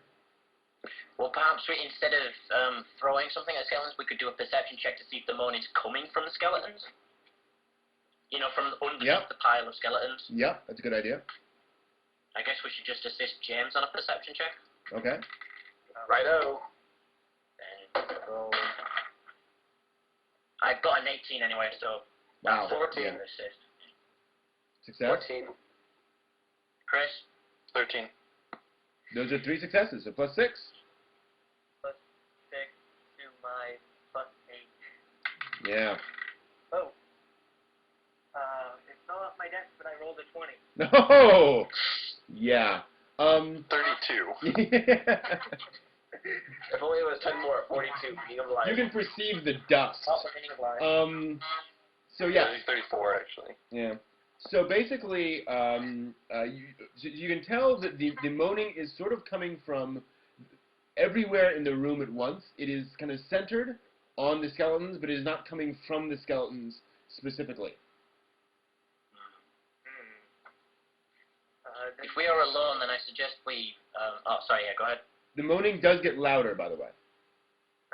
The moaning doesn't seem to be coming from any one origin, but it feels as though it might be centered around the skeletons.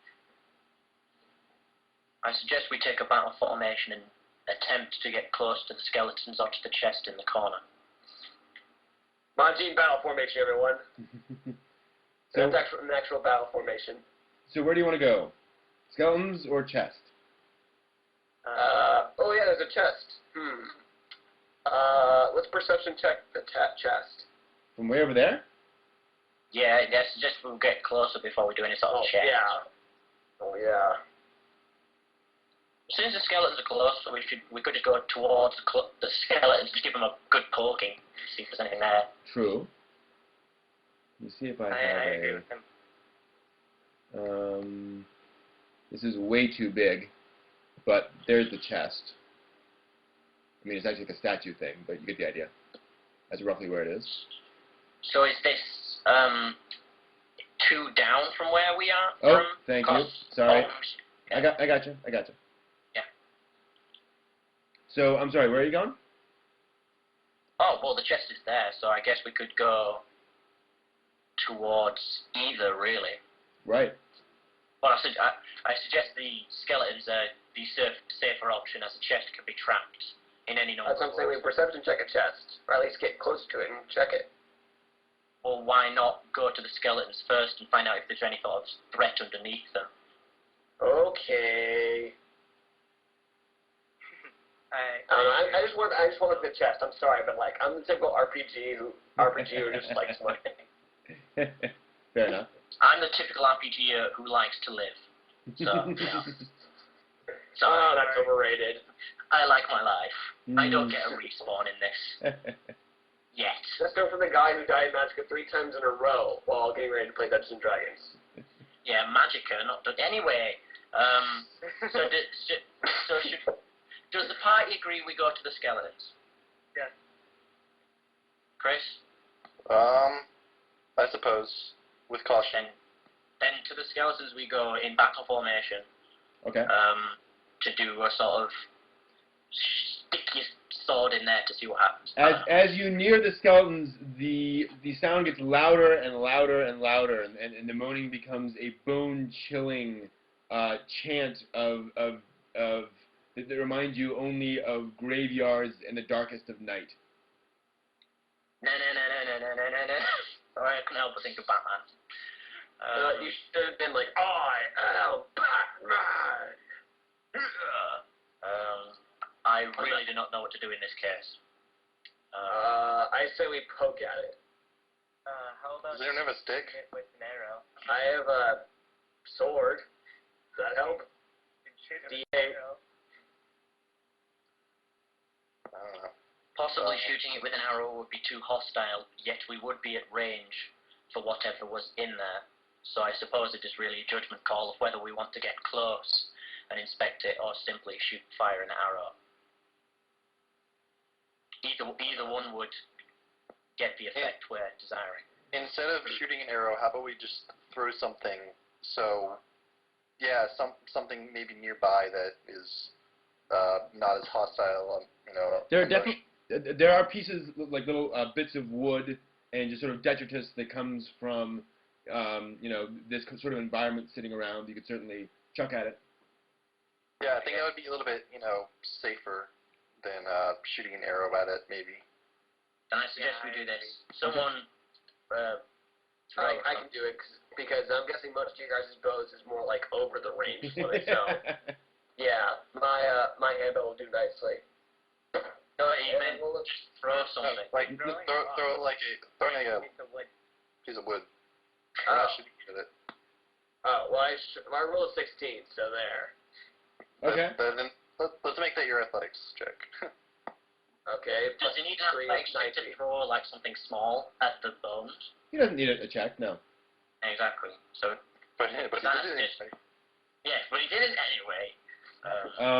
So the skill check allowed him to hit it directly in the center of the bones, and knocks one of the skeletons' arms off, and it shifts the skeletons so they all sort of start to fall down and crumble. And as they do so, the moans get louder, and spectral figures begin to appear above the skeletons and scream at the party and launch themselves at them. So I would like you all to roll for initiative. Yay!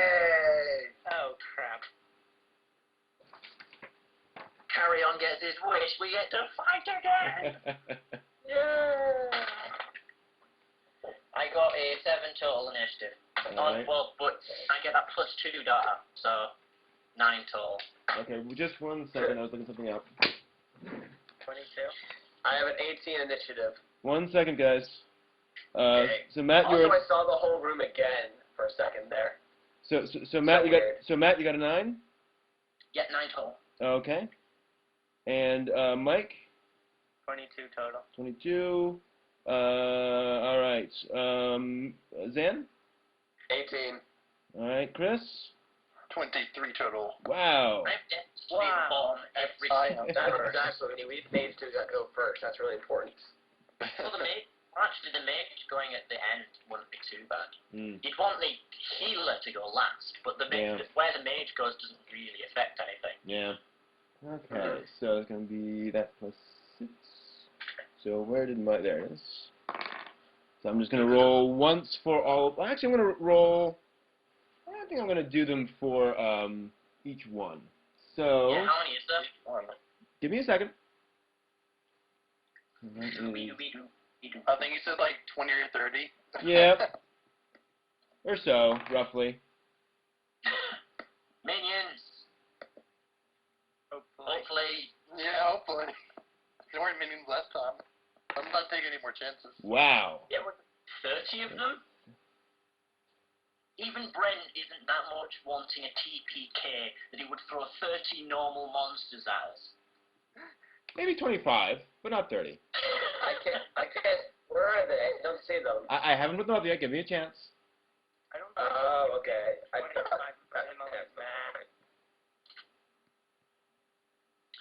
Oh, look at him.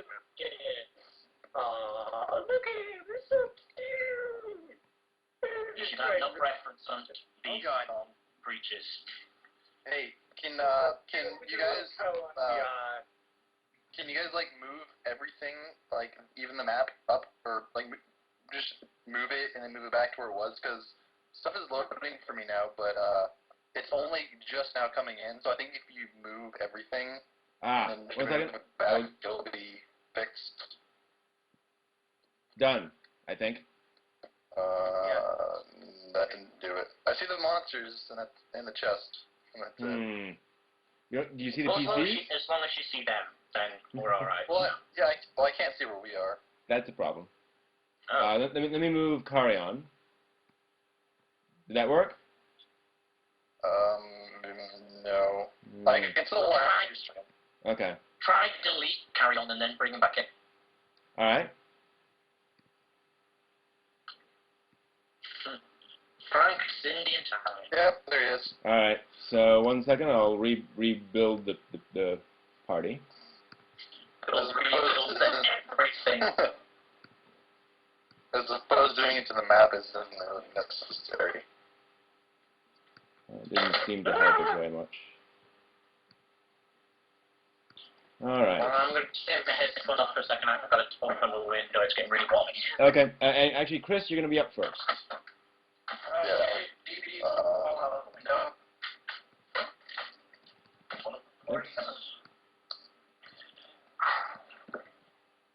Sorry, I'm not.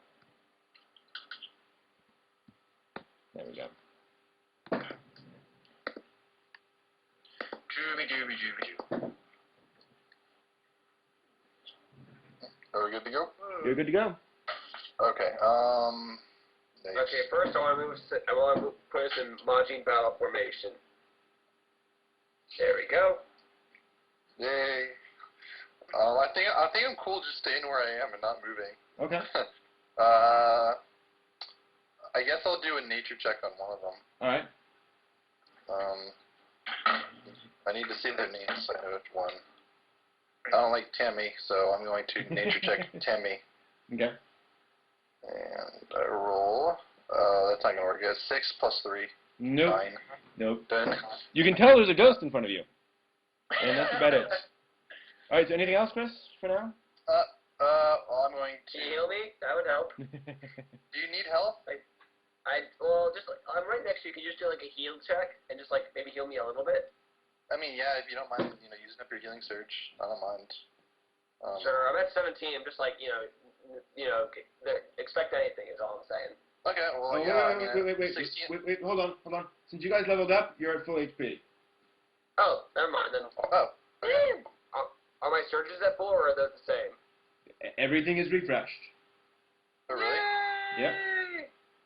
Wait, just for those two because they leveled up? Yeah. Yeah. Okay. We roleplayed. Okay.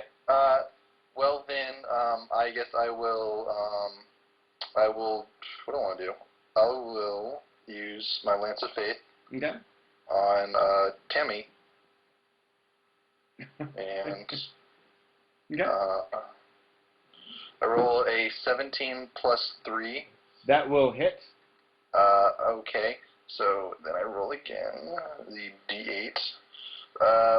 5 plus 3 radiant damage, and hopefully radiant will do something to it. Yeah, it will indeed. Let's see here. Chris has no problems with killing the ghost of children. Mind you, neither does Nomicus. We all die when we have to die, is what Chris would say. Oh, that's if he didn't stay silent interesting. in things. I have sympathy for the living, not the dead. Very similar to Nomicus, because he worships to the your rest of surprise, the radiant damage does not seem to hurt it particularly. Well, it still takes 8 damage. Okay. And then I will give 2 power bonus to, I don't know who she give it to. Who wants the most? I don't really care.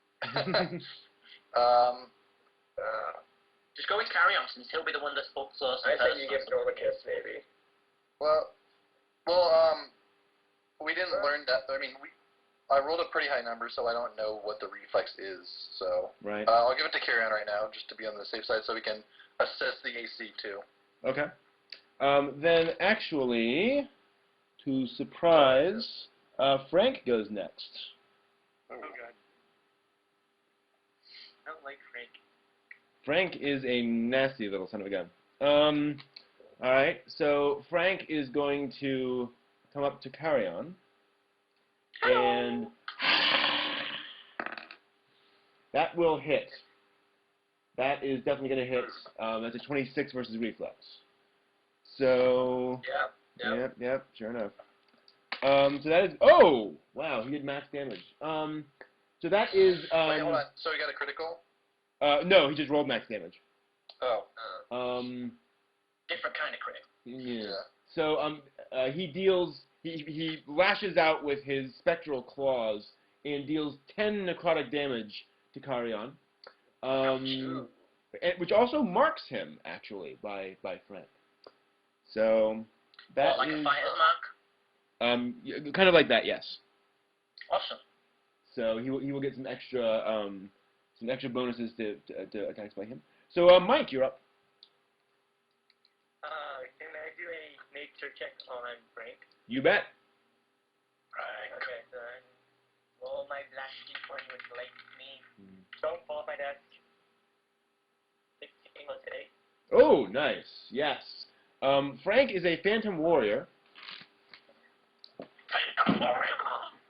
He has... Sounds like a cheesy Chinese film. It does. In other words, a Chinese film. He has 40 health points. Hit points, rather. An AC of 18. Fortitude of 16. Reflex 15. And will of 16. He has What's a fifth... his AC? 18. Okay. He has a standard at-will attack, which is his slash, which is plus 9 versus reflex. And he also has a power called Phantom Tactics, which gives him combat advantage to anyone that also has another ghost adjacent to it. So you don't have to be across, you just have to be adjacent, and it grants combat advantage for him. So it's tactics but for ghosts. It's full tactics but with ghosts. Pretty much. Wow. And that's Frank. He has some other things, but they're higher level than you would know.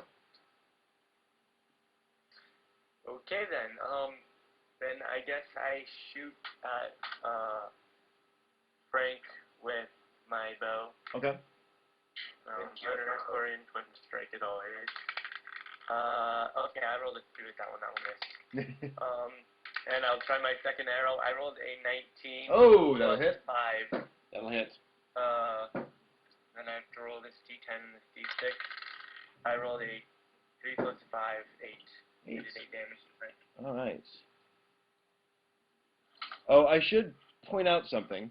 You also note, which is fairly obvious, that Frank, as are the others, are insubstantial. That is a special game term, meaning they basically take half damage from attacks. Crap. Yes. All attacks, right? All attacks. Oh, it's only, we Yeah. only did half what we thought we did. Yeah. Okay. So, it is now Zan's turn. Alright, well guys, I'm making Frank my target, so back off. Me and him are just way too alike. And there can only be one manly tactician in the group. In the room, I mean. And I rolled a 19. Ooh, nice. 19 plus 3, doesn't really matter though. And pulling out the axe, because that's max damage right there. At least for me. Anyway, so pulling out the axe. Let's see here. Do I? Nah, I won't use full attack tactics. Actually, what I will use Warlord's Favor against Frank. Okay. Okay. And I roll a 7, and Warlord's Favor is 2 weapons, so that's 14, 15, 16, 17 damage against Frank. Wow. Divided by 2. No, please don't divide. Just give me the actual number, I'll divide. Okay, yeah, 17. Okay, nice. No, it's in divided by 2 because it take out damage. Yeah, but Brent's going to do it so that Yeah, there's no confusion. Right, Yeah. do that though, yeah. Division's by my Because if we word. give him the divided number, he might divide it even more. Right. So, Yeah. But yes, that's cool. All right. So that's Zan. So it's now up to Cindy. One more thing I have to mention. Oh, go ahead. Is that Warlord's Favor also gives an ally of mine +2 power. I don't know if I should give it to you though, Matt, because you have that Eldritch Blast. Do you have anything that can actually, any at-will powers that can actually help against these, that can actually hurt against these guys? well, why wouldn't Eldritch Blast hurt him? Because it's necrotic damage, right? No. Oh, it isn't? No. It's Eldritch damage. It's not, well, it's arcane damage, basically. Oh, didn't you have an attack that does that's vampiric. That's the vampiric thing. Yeah. Never mind. Yeah, I'll give it to Normie. Okay. Because he's my brother. Yeah, we haven't brought that up all episode. That's so true. Weird. That's true. Well, there's nothing, there's no reason to, but... I think Normarcus is trying to forget it. So Cindy flies up towards Karian, and she smiles at him, and her smile like expands to take up like half of her face, and like fangs grow out of her mouth, and she that's not cute. attacks him. Carrion's reaction, not cute, not cute, not cute. That is going to be a 19 versus reflex. 18 plus reflex. 19. That is a hit. Okay. 19? Yeah. 19? Yep. Yeah, that's a hit. All right. And that is a total of, they're rolling high, 8 necrotic damage.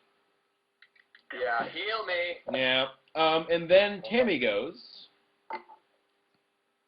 And Tammy's actually going to fly around and go for James. And do a very similar thing.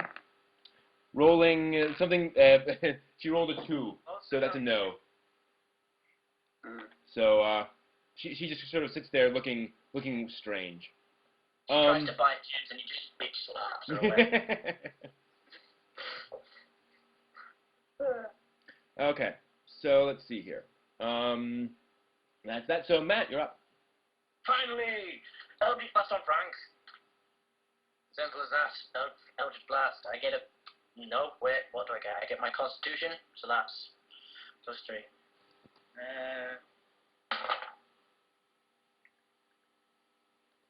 Bugger. Oh. Rolled a 9, so that's 12 total. Don't you get another +2 from something else that you were given? Oh yeah, so It's 15 total. No, 14 total.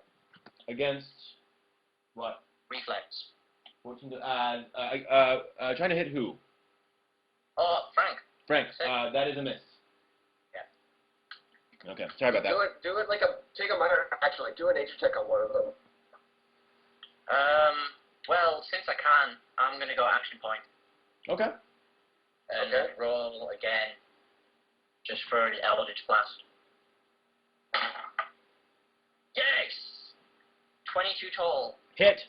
Hey. Oh, can I also say I want to make it my Warlock's curse? Okay. For now. Sure. So that's that die and that die. Is it that die? No. It's that one. I'm good at remembering. That's +3. 15 damage total. Okay. Against Frank. All right. Good. You're wailing on him. So that's end of the round. Oh, do you want to do a nature check? Yeah, go on then. Against who? Hold on, one question before I do my nature check. I had one action point at the start of this whole thing. After we defeated that dude, do I get another action point, or is that? No. Or am I?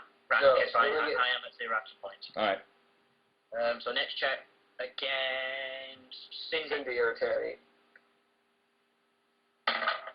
That's that, and I need to go down to my nature because I think I have a plus something in it. I get +2, so that's 12 total. 12 total. You don't really know much. You can tell that Tammy also has 40 hit points. She has a very high perception. Excuse me. Her speed is 6.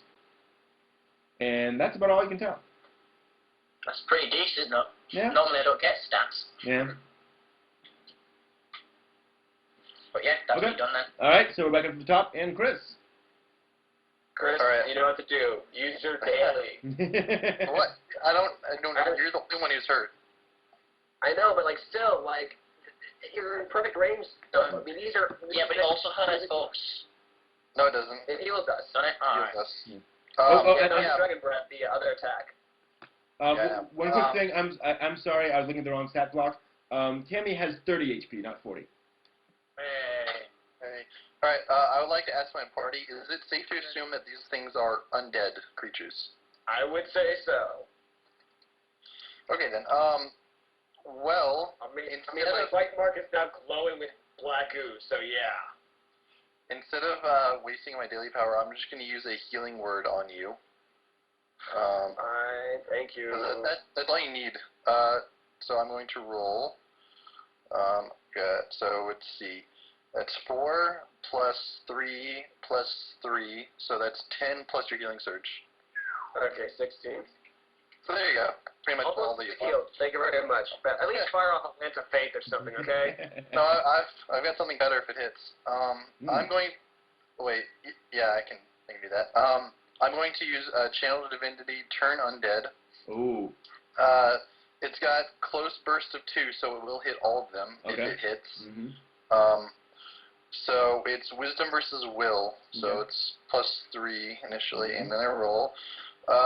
13, so 16 versus Will. Now this only targets enemies, correct? Not creatures? It only targets undead creatures, so it won't target my part. You're good. So 16 versus Will. 16 versus Will. That will hit all 3! Alright. Okay, so let's check this out. I need to roll a d10.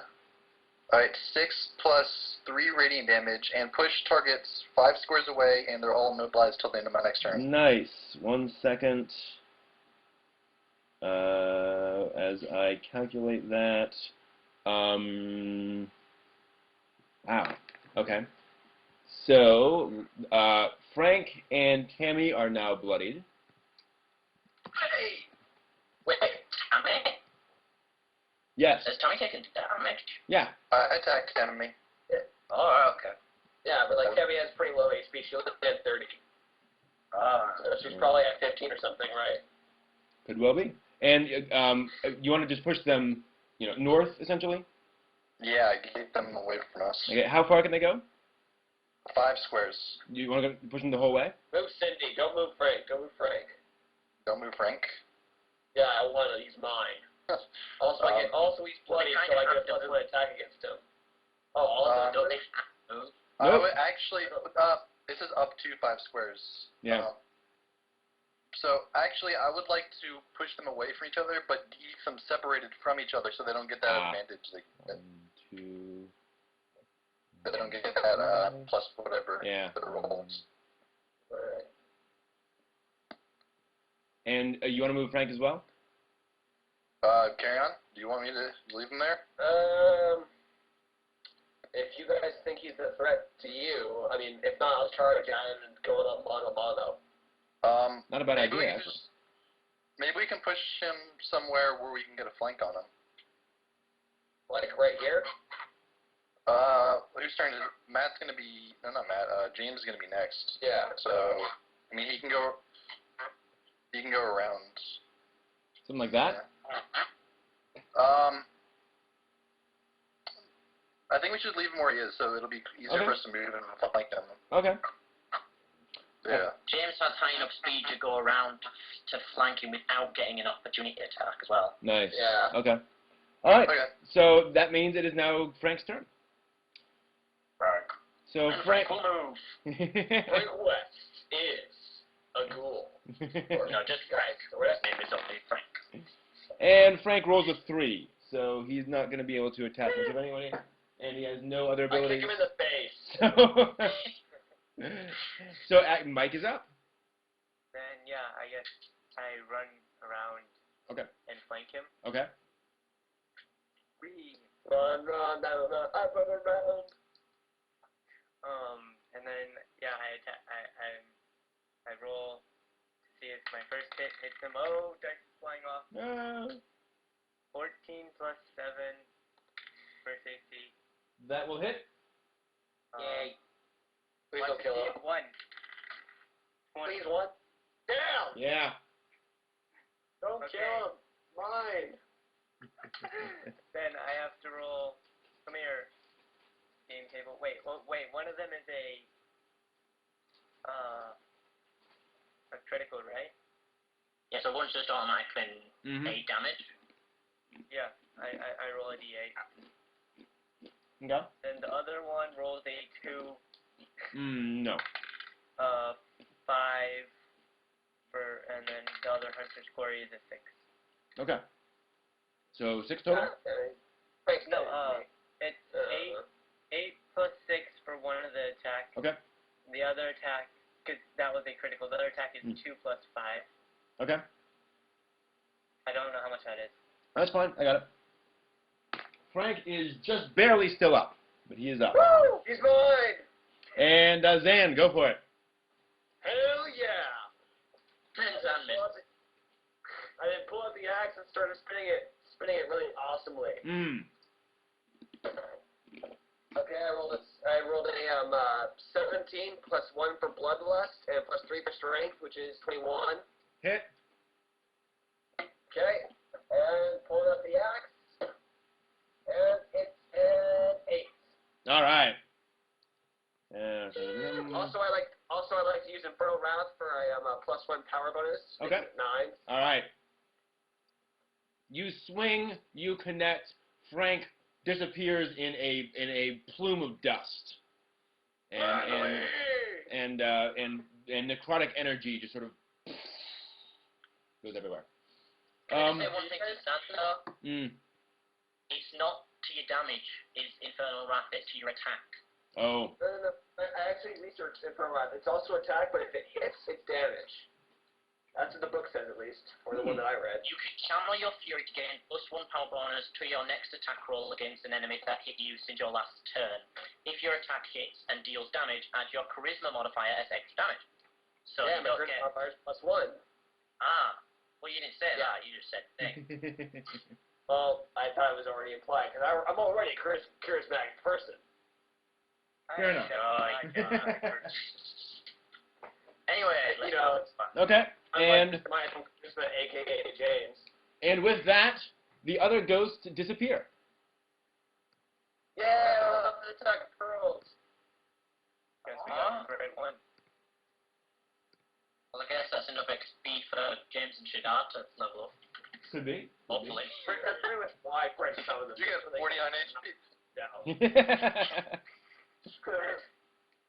So that's going to be... We had a grand total of 49. It's 50, isn't it? 1 second. Swear to God, if it's 49. No, it's I don't think that's 45, actually. No, it is actually, that's going to be 100 XP each. Yay, dollars. When you level up, do you carry on the experience over, or? Yes. Yeah. Yep. Yeah, just keep going. Collected, yeah. Yep. Oh, Just so keeps just going. keep going. So. Yep. So, Yep. yeah, give me our 10 and 50. Yeah. So, one. I think next level is like 3,000 XP. No, it's like 2,250. No, Really? it's 2,250. Oh, wonderful. That's it. That makes sense. Yeah. Okay. I don't know what to do when I level up. That's okay. We just went through that actually. You get to pick another feat, and you will now add half your level, so 1, to all of your attack rolls and skill checks, and you get to pick your second level utility power from your class. Yeah, I and think I'll do because this I don't, after the game. Oh, that's fine. because I don't have adequate information about my character, my class, I think I should wait. Because I can see that I have at least one utility power I can have, but I don't know if there's more. Yeah, I'm sure there are. I don't have a list of the feats. Okay, yeah. All right, fair enough. You still get that +1 to all your attacks. Okay, Yeah, so that means I like see the plus like on the character sheet says 1/2 level. Right. And there is 0 there, now it's a 1. Correct. Do I add it to everything else too? Like all my ability scores, defenses, stuff like that. Anything on the character sheet that says +1/2 level, you'll add that 1. Yeah. Okay. Cool. Yeah. So That, all your skills, and there's also a half level on the on your attributes. So it's like everything just went up 1. Yep. Awesome. Yeah. That's leveling up in D&D. All right. So you have successfully taken care of those ghosts. Well done. Oh my God! I don't know. All right. So what next? I guess we just inspect the chest. Well, get close to it first. I was gonna make a really bad joke about inspecting the chest, but nice cleavage. Yeah, exactly. Do I have to get for a perception check on the chest? Say again? How close do I have to get for a perception check on the chest? Within a square. Can I like toss my glow stick thing at it? Yes. And be a little bit farther away? Absolutely. You could be several squares away and do that. Yeah, then I'll take my like thing. Your lightsaber. I'll toss it, and do I have to like roll for athletics or? Nah, that's fine. Yeah, then I toss it in the chest. Okay. It bounces off with a ping and rolls onto the floor. Nothing happens. Well, it's a lightsaber, so it goes. Then I move to the several spots away. Okay. I'm guessing here is fine. That's fine. Then I roll a perception check. Okay. Watch. 1, 4, plus Oh. 7, 8. It's a chest. You know, it could be worse. It could have been a trap. It could have been a trap chest. You know, the ones that eat people, the mimics. Well, he doesn't know that. All he knows is it looks like a chest. Hey guys, I found a chest over here. Well, I guess then I move to similar distance and roll an Arcana check. All right.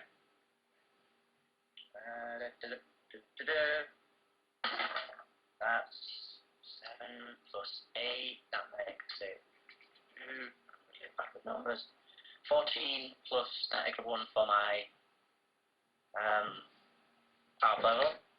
15? So 15, yeah. 15. Are you checking for traps?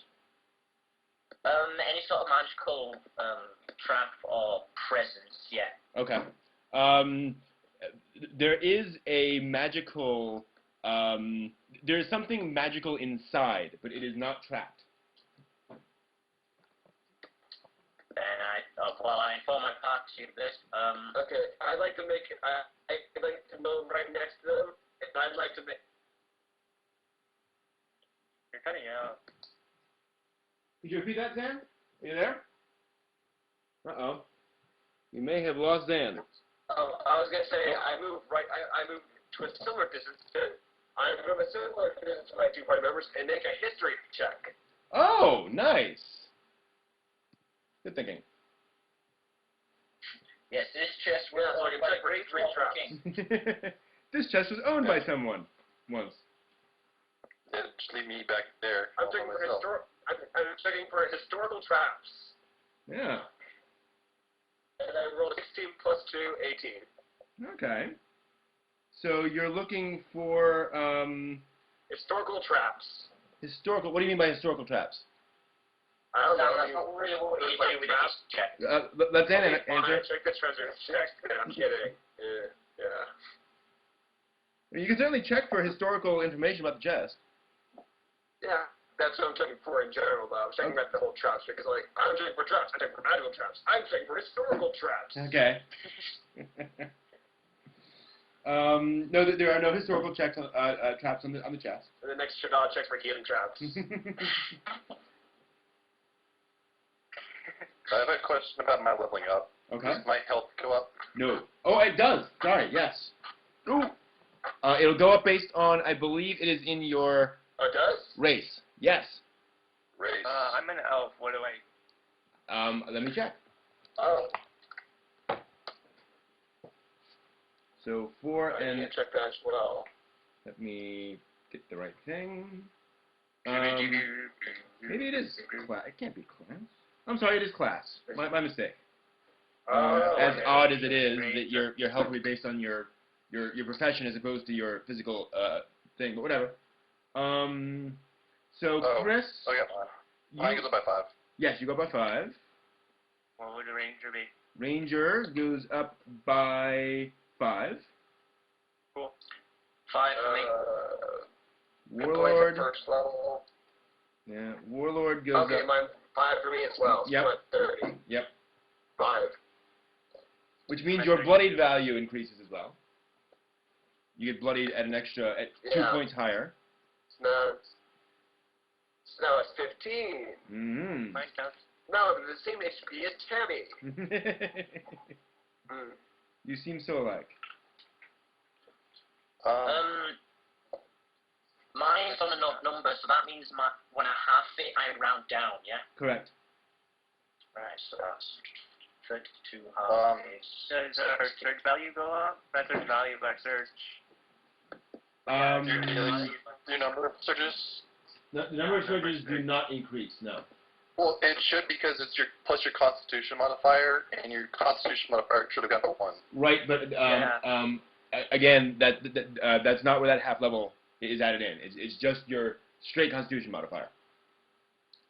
I just got mod plus 1 half level.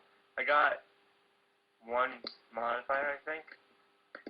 Yeah, but there's ability mod, and then there's mod plus half level. Yeah. For the surges, you just go by the ability mod. Correct. Okay. Also, Go ahead. I've got 27 HP. Okay. And so one fourth of that, it's going to be like 0.75. Will that round down? You round down. Yep. You always round down. Flame. So. Well, the monsters do it too. What? Well, the monsters do too. Oh. I finally don't have -1 diplomacy at 0. All right. So about this chest, what do you guys want to do? I suggest we open it. Is it safe? I go open it. strange person.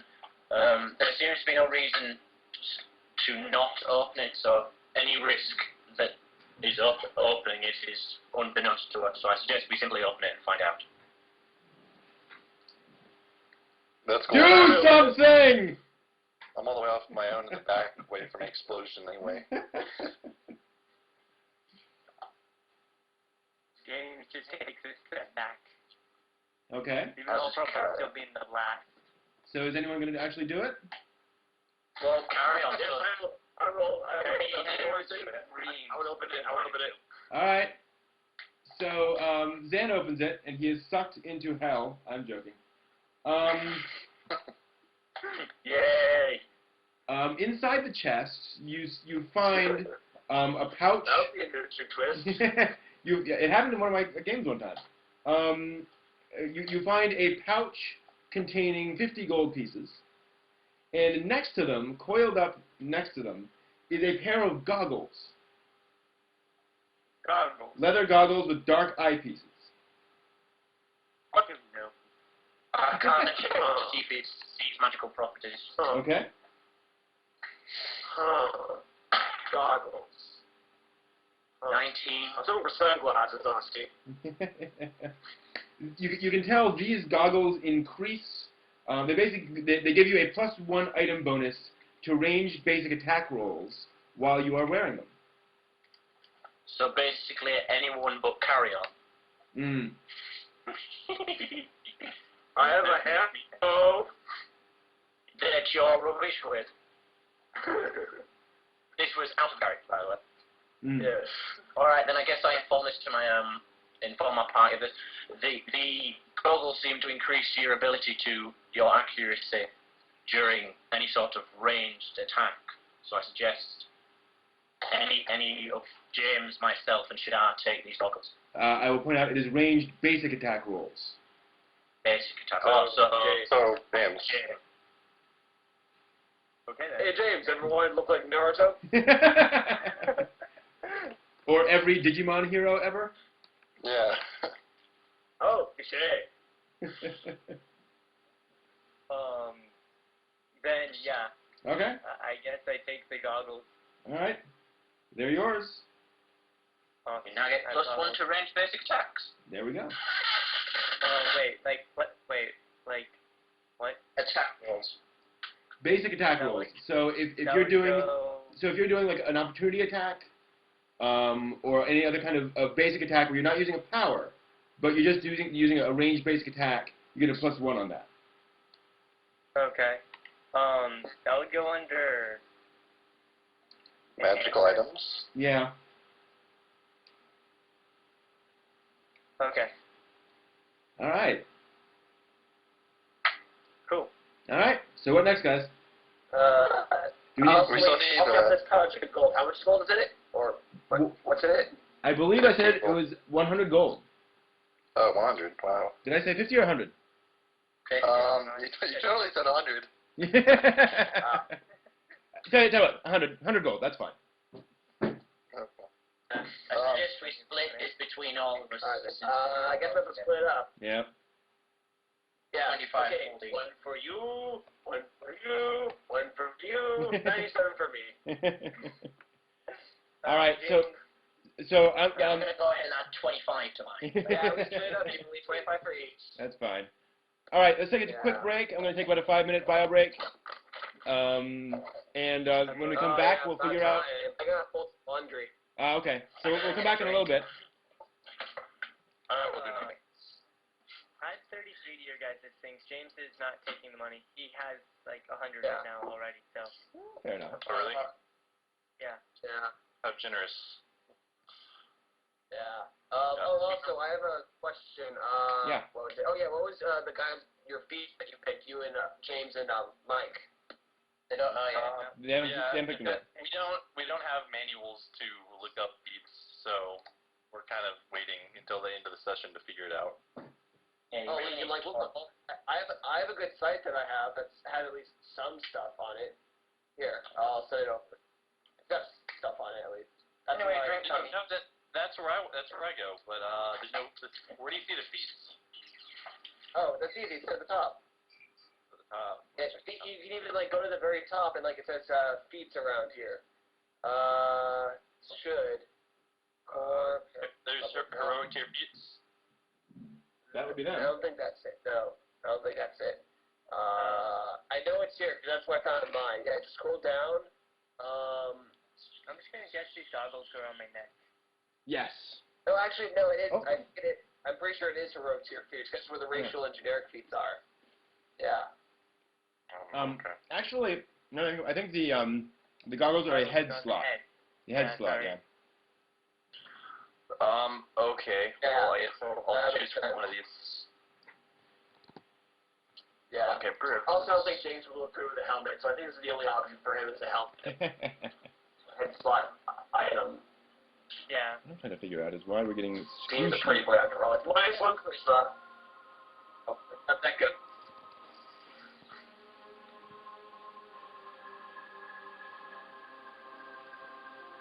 Oh no! Yeah, Wow. Yeah, same here.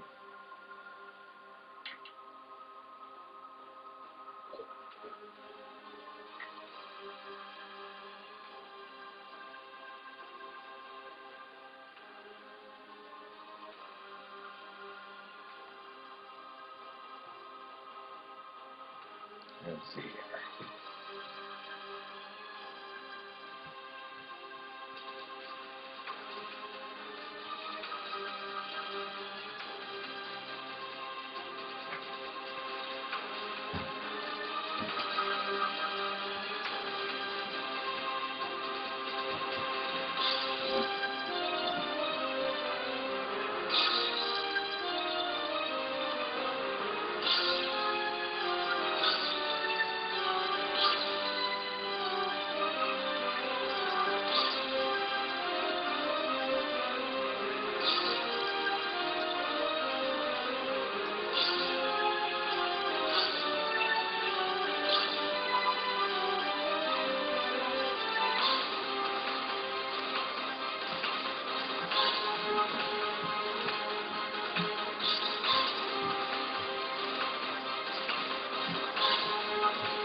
The music means French not back yet, so I can play some more magic.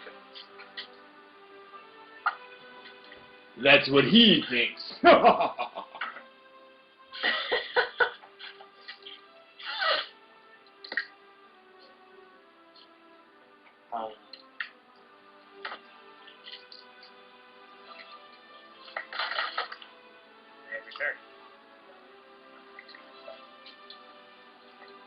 Yeah, there's probably a lot more feats I can choose from elsewhere. Yeah, I But- use the character creator thing. Character creator? Like, it helps you with your feats too, like it shows a Yeah. pretty good list of them.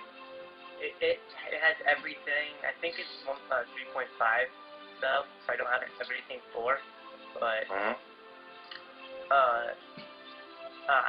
I think you have to pay for it, or you could find it like. James, I just had an idea. But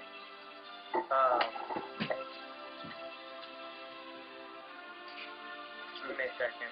Yeah, I got it. Hello? But I'm pretty sure you can find online or something. Okay.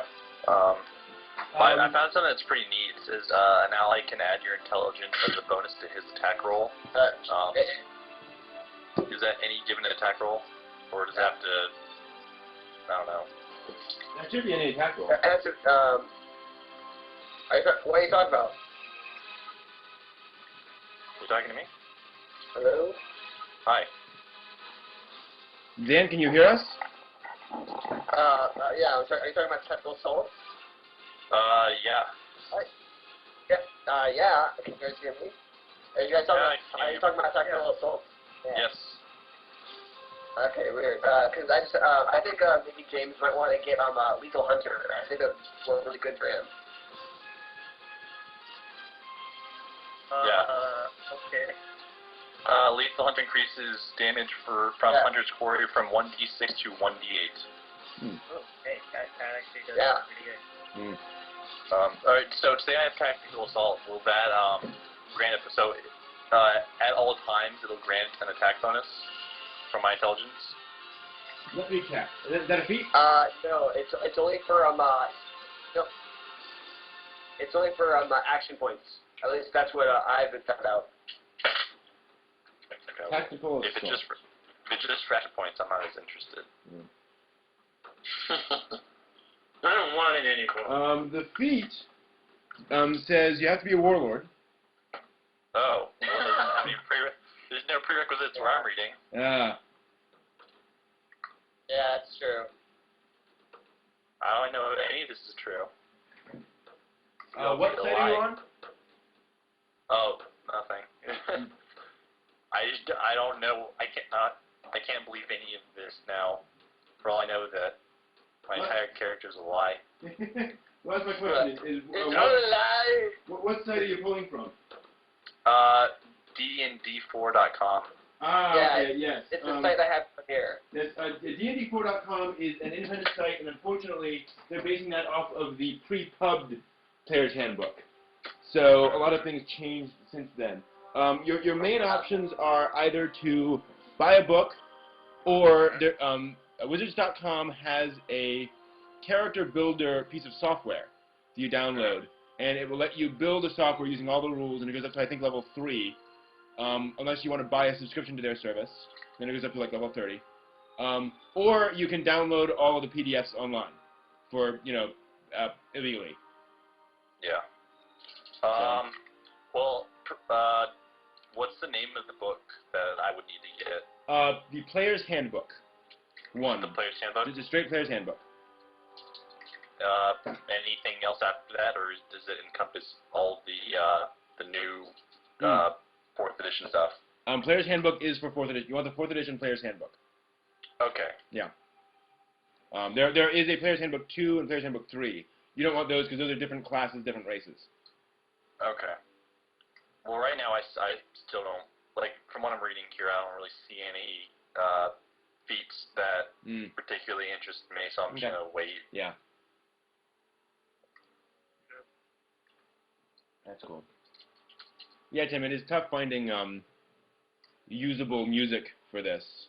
And so I've gone with both some mod music, as well as there's actually a really good composer who's put a bunch of stuff online, and it allows folks to use it. And so I've got a lot of that stuff on here as well. I keep forgetting to play the music, actually. I've gotten I explicitly restrict my D&D collection, because I hear that, of having to want to buy all the books. And I've only got like 10 D&D 4th edition books. So it's not too bad. And that I built over time. I wanted to do this campaign with undead, or this campaign with this, so I added certain of those books. But don't have to go too hard. If I had a camera, I would show you how I spend about 3 cents per miniature on my little miniature tokens. But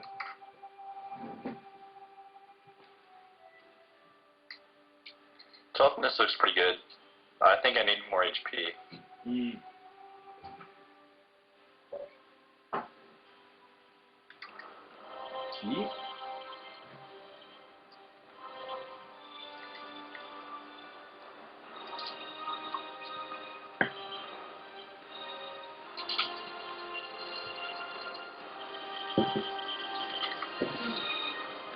I think I'm gonna get toughness as my feat.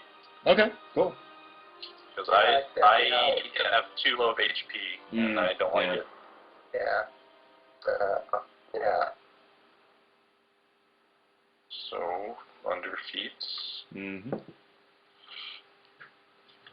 Now, one nice thing about the subscription to the Wizards.com service is that you get software, and for that base price, you get access to character builder, other information. You get access to every book ever. So it immediately unlocks access to all of their material, and as new material gets out, you automatically get access to it. So it's actually a pretty sweet deal. Yeah. It's just it's a monthly subscription of $8 a month or something. Okay, cool. And with toughness, since the start of the session, I have gotten 11 more HP. Nice. Pretty awesome. Yeah. Now I won't get unconscious in one hit. That was a lucky hit, to be fair. What's the theater skill that adds to my hunter score? Let me find it again. It is called Lethal Hunter. Yeah. And I can learn that with this level up? If you want. Yep. Yeah, then I think I'll do that. Okay. So now all of your hunter's core go from D6 to D8s. Cool.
This reminds me of, what's that?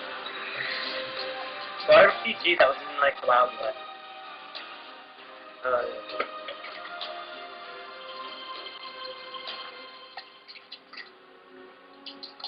Wild Arms, yeah, that's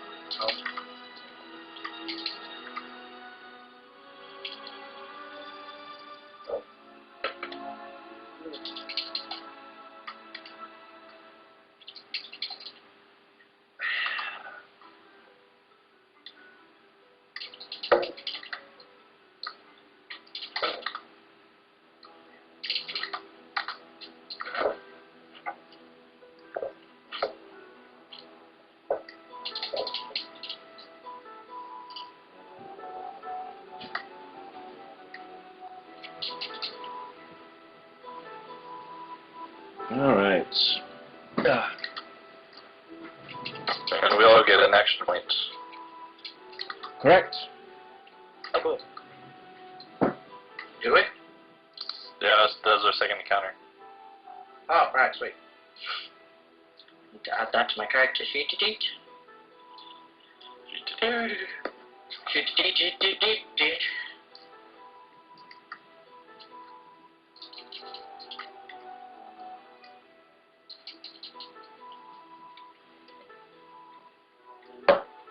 Now, Brent, earlier you were saying something about skills, about how with the half level, we get +1.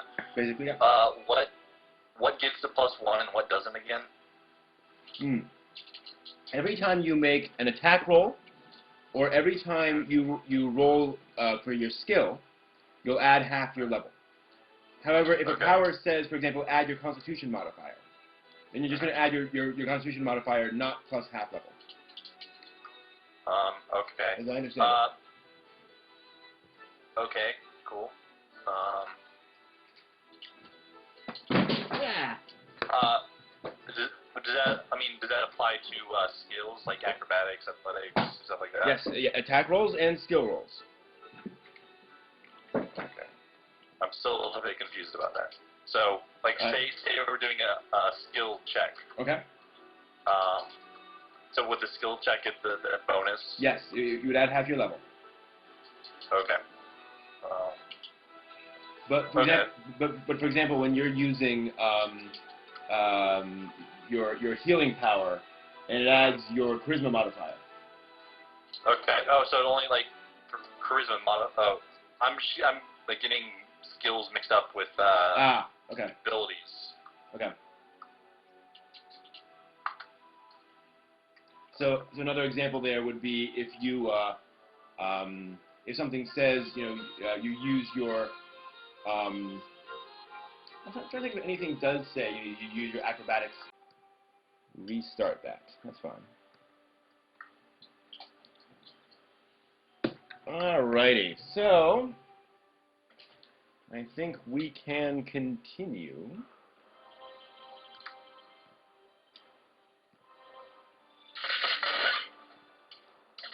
I suggest we're in the room where we found that strange writing. I can use comprehend language now. Mm-hmm. So we can, maybe that can be evidence. Yeah. What are you thinking for evidence? Take a picture of it. That strange writing we found, that was another language. Okay, how are you going to bring that back? Write it down. Okay, yeah, and I mean, at least the information should call from a room to investigate if it is something of use. But we'll have to find out. yeah, I mean, you guys are here to bring back specific proof. Yeah. And I doubt goggles will help. Believe it. Nice. I can, I say we could. I don't suppose we just knocked out one of those ghouls and then brought one of them, or are ghouls like transparent? You can't hold them. Can't really hold them. It wasn't a ghoul, it was a ghost. Yeah. Oh.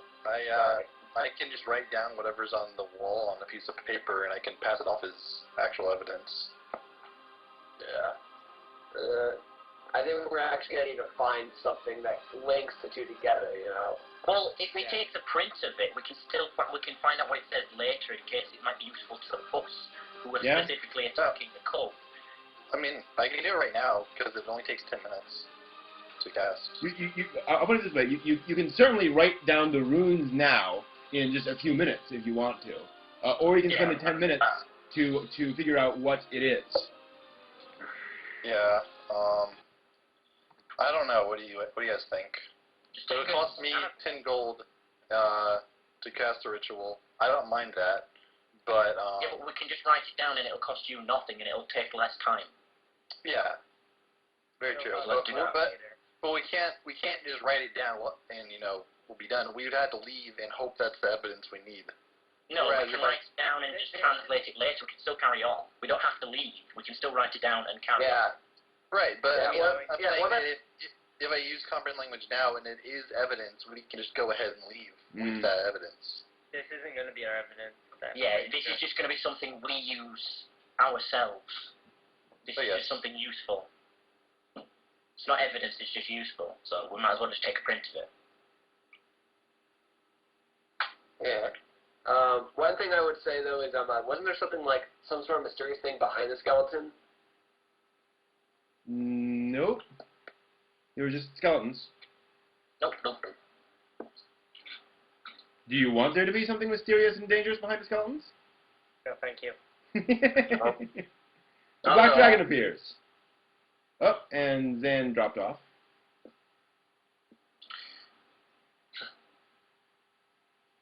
So, where do you guys want to go next? There's still a couple. Well, we can continue eavesdropping in the room that we. Yeah, I was gonna say we can just listen in again, and if it's quiet, maybe go inside. Yeah.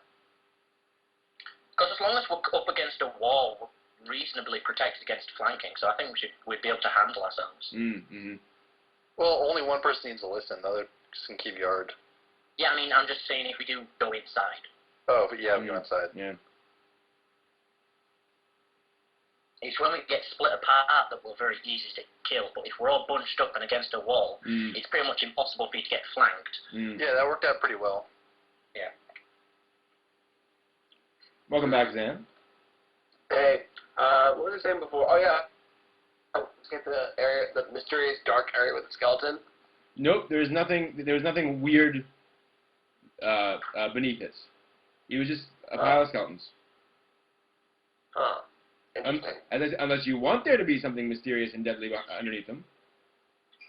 No, it was like you said like light wouldn't penetrate through the shadow of it or something. That was down. That's where the chest was. Yeah, that's where the chest was. Oh, okay then. That's where my light is. Well, for a place with an iron door, there isn't that much here. Mm. Kind of disappointed. Yeah, you got the entitles. Like, yes, the plus. We got you little. Normally it says nothing and just sort of nods because he was right. Yeah. Okay, let's check if there's anyone outside and continue to investigate. We've already decided what to do. while you dropped, we decided what to do. So we decided to go back to the room we were eavesdropping at before we ran to this one. We're just going to go there and see if there's people still talking, and if it's quiet, then we'll go inside. okay, so you guys open the door very carefully, and there don't seem to be any signs of commotion, no problems there. And so you sneak back down the hallway. There is still the strange light emanating from the door, but there are no voices. You do hear a low chant coming from the door, but it's too far away to be for you to hear what it is. Even James can't tell what the person is saying. So somebody is chanting something from in there, but there's no more conversation. Someone or multiple people? One. So can we all hear this? Yes. Yeah. So let's see. Perhaps since there is more people, there is still people inside, we should investigate the rest of the place before going inside this room. Emotion. Well. I agree.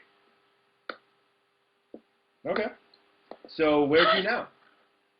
I'd suggest further down the hall.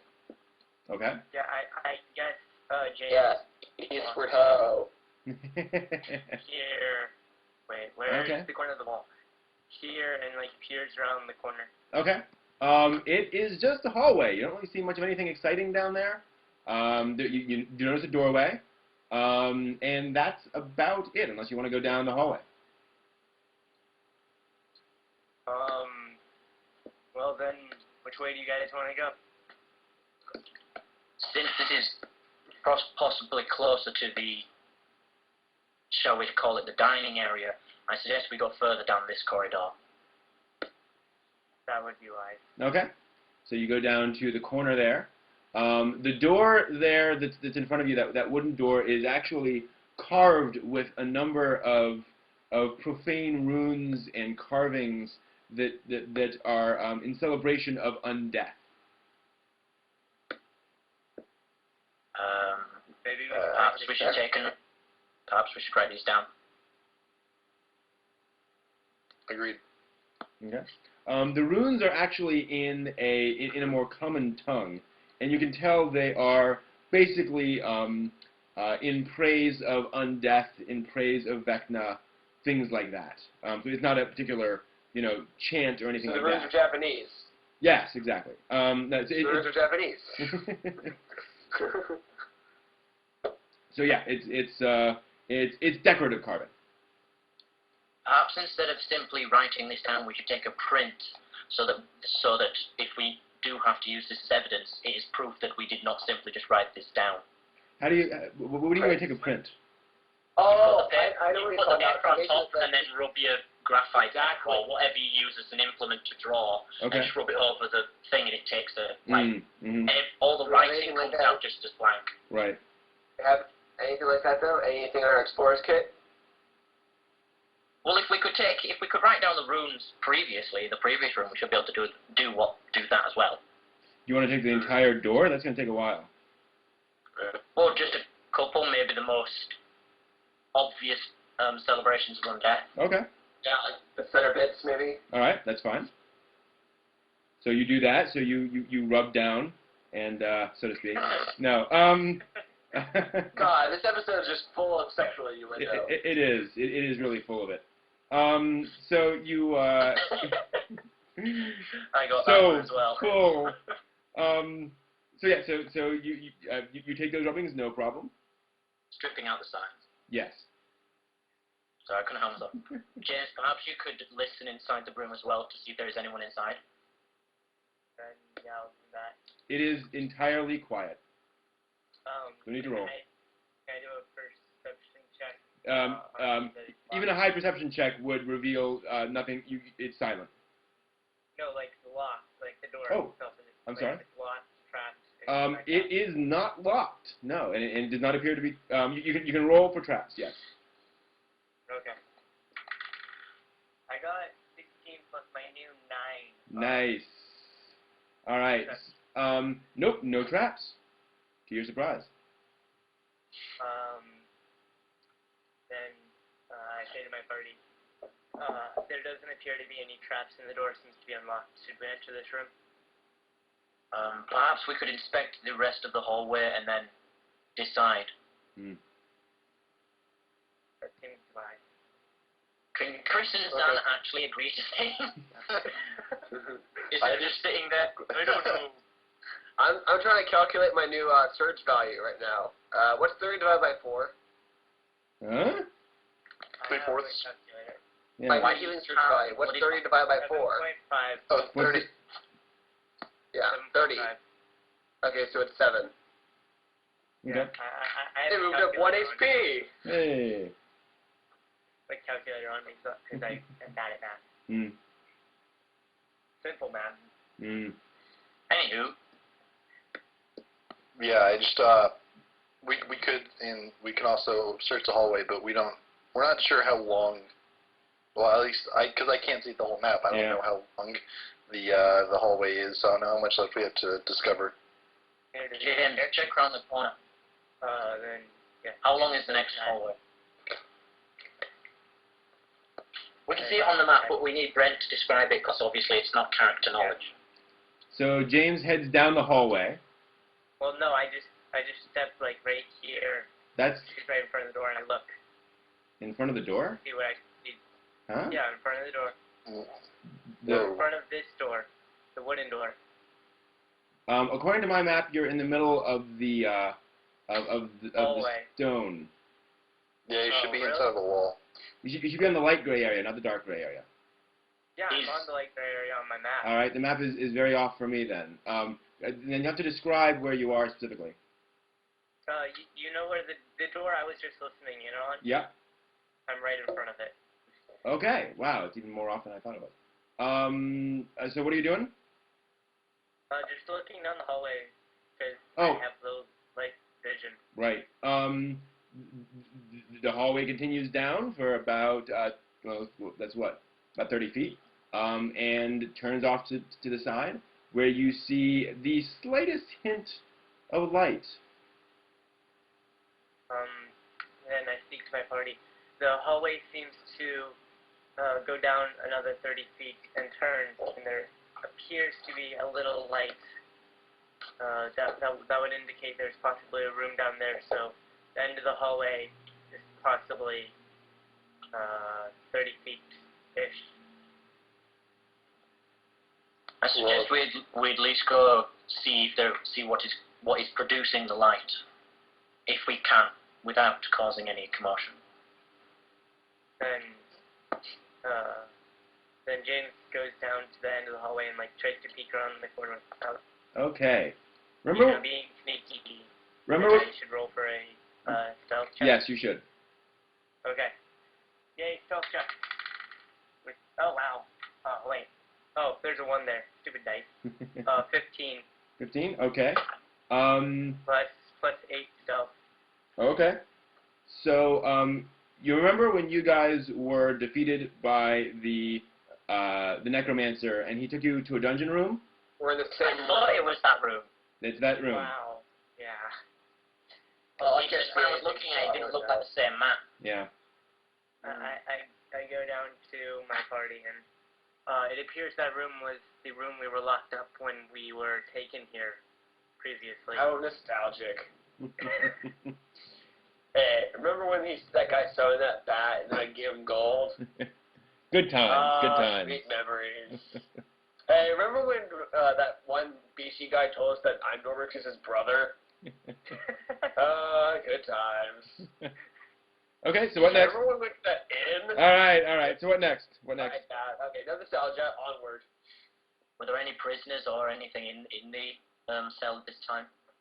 There were none that Mike could see, but he wasn't like looking into all the different corners and so forth.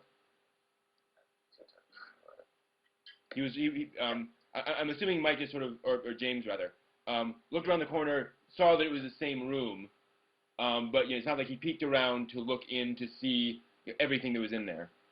Yeah, I didn't see into the corners, but from what it appears, there's no one directly inside the room. Like, yeah. Well, it is obviously a room that will not hold any evidence for us, so I suggest we go inside this room instead.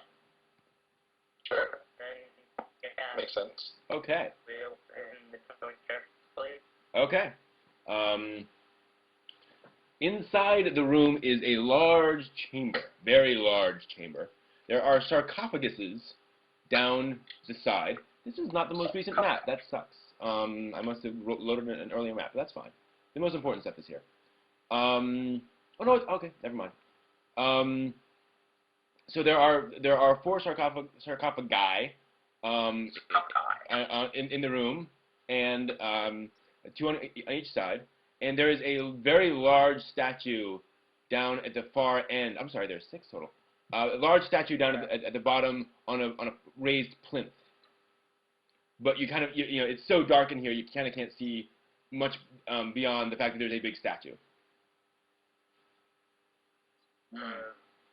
Wait, is it just James that's looking in the room, or do we all see this? Are we all in the room? Well, at this point, according to the map, James is the only one in the room. And I say to my party, there's several sarcophagi. That's weird. Mm-hmm. And a large statue at the very end of the room. It's too dark to tell. It's a very, very large room. It seems a good room to possibly inspect for text. Seems a good room to inspect for any sort of evidence. Since this is a cult, we may be able to find something around, or if we have to, in the sarcophagi. One thing I'd like to notice, or to mention, there are also 2 spider statues in there, one on either side of this entrance. There also appear to be, right around the corner of this entrance, 2 spider statues. I don't understand them, but... Yeah. Are you sure that they're statues? From what I can tell, but I'm not really... And I'm not going to poke them to find out. Carrion can do that. Okay. Okay. So what are you going to do? Okay, I'm going to roll for a poking check. I rolled 18, plus 3. So 21 poking. All right. Are you moving into the room? Yeah. Yes, I guess we're all going in the room. Okay. Good. So you guys go into the room. So go ahead and move your tokens. Oh, right. Just right inside there. Would it be Yeah, that. All right. Cool. Oh, massive. Whoa, that's interesting. Sorry, I was going to take Carrion, but then you kind of took him for me. So, yeah. Wow, that's interesting. All right. So, yeah. So, the spider statues are, at this point, just large stone statues. They're about 5 feet wide, showing a spider just about to strike with its front mandibles. But they're basically just sitting there. You poke them and they're stone. I can't check just for Sure. safety reasons. Sure. I'm really bad at math. Oh, wait a minute. I get a +1 because I half my level, so it's a +9 now. Yeah. That makes sense. Well, anyway, 23. These are magical statues. They will move according to some trigger which you cannot yet discern. Okay, I guess I inform this of my party. All right. These statues are not what they appear. They, if we trigger something, they will come alive and attack us. Or at least they will come alive. Whether they attack us is obviously just obvious. So it is a risk going in this room, but it could be a risk well worth taking. I think it might be a good idea to find some way to dispose of the spider statues in the event that we do trigger something. I don't want to fight no spiders. I think attacking them will automatically trigger them. We don't need to attack them, but we should find some way for them not to be able to attack us. How would you suggest that? Check if there's or would it be passive perception to notice if there's any button or trap that we might step on the floor or a string or something like that? That would be perception. Perception check. Yeah, then just to make sure. Yep. As we're going through. Yep. Just keeping an eye out for whatever whatchamacallit. And I just rolled really bad. I got 2. Ooh. Yeah, you can't tell. I don't see anything. Yeah. You suddenly go blind. It's such a pretty trip.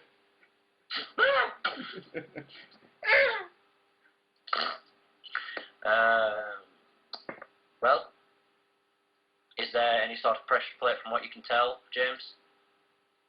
Not that I can tell, but I appear to have gone blind. I can't see. Then I suggest it is really a judgment call on whether we somehow. You're wearing your goggles. Are we entering again? Oh, right. That's the thing we're trying to decide whether we do or not. Yeah. I suppose it's a judgment call on whether we enter or not. Right.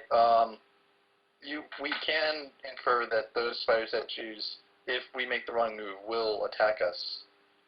So we already know that there's at least one threat. We know that there's one threat in the room already. Can we destroy them instantly though? And they wouldn't be a problem then? We can try, but perhaps attacking the statues will make them come alive. You can absolutely try a strength. Okay. You can absolutely try a strength check to bash them. Yeah, Norma Kid, should I? You have maces, right? You have maces. Maces break stone. Theoretically. Mainly for emergencies. I'm not a very strong individual. I'm a warlock for a reason. Okay, hand it to me and I'll do it then, Normie? No. Well, yeah, but Normie's proficient in it, so he should still be better. Yeah, you and your proficiency. I have strength 3, that beats all your proficiency. If this is a magical statue, I presume it is not normal stone. It will not simply break at the swish of a hammer. I suggest we simply enter the room, and if they come alive, we attack them and fight them. But my concern is that they won't be the only enemies we'll be fighting if something were to happen. You can try another Arcana check to see if you can find out whether attacking them would trigger them. Okay, I'll do that. Well, I probably don't know because I got a 3, so that's a 12 total. 12 total. That would be enough, I think, under these circumstances. That would be enough. Okay. You can tell that attacking them while in this form will not trigger them. It is a very simple spell that will just trigger them only under the circumstances that they are triggered for. Which is... It Who knows? It appears what spell has been cast on these statues will not cause them to attack if we just attempt to destroy them. So I suggest we at least attempt it. Sure. So there's 2 statues. So. Should we check what the condition is? Because what if the condition is if we hit them, they're activated? That's what he just checked. That will not happen. Oh, okay. Never mind then. I'm not great listening. Well, there are 2 of them, so that means each of us should take one. Well, we still have to enter the room. I thought we were in the room. No, we're just outside it. Oh, I'm looking at something different. Or you can hand the maces to me and carry on, because we both have the high strength, I believe. I have 15 strength. I have 18. Oh, never mind. I have 17. Just All right. do that. So that'll be a strength check. And how about Yeah, we just... we help with the strength check? Like I help one, then Sure. helps the other. Sure. Okay, so. And they have to roll their helping first. Yep. 19 plus 2. Yep. Oh, critical! My first ever critical. Nice. All right. Very good. So they each get plus 2. Yep. The rolls. I got a critical on the most It'll be so pointless sad thing again. ever. We're both gonna roll ones. Just watch.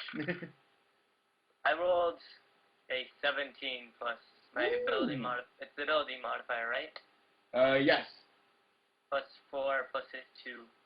All right. You bring the mace down on the spider's head. But I rolled a 15. So James brings the mace down on the spider's head and cracks it and hits it in just the right spot so that it splinters and just shatters and falls in about 20 pieces on the ground.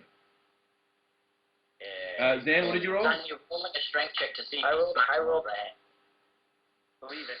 I rolled a 15 plus 3, so 18. Same And plus thing. 2. Nice. Yes. So you smash it down and it is crushed into pieces. All right. Now we so may that's enter it. the room. Yes. And it is Now I suddenly feel safe. very quiet. Echo! Yeah, I guess Alright, we so- should all walk into the room and close the door behind us. Okay. Yeah.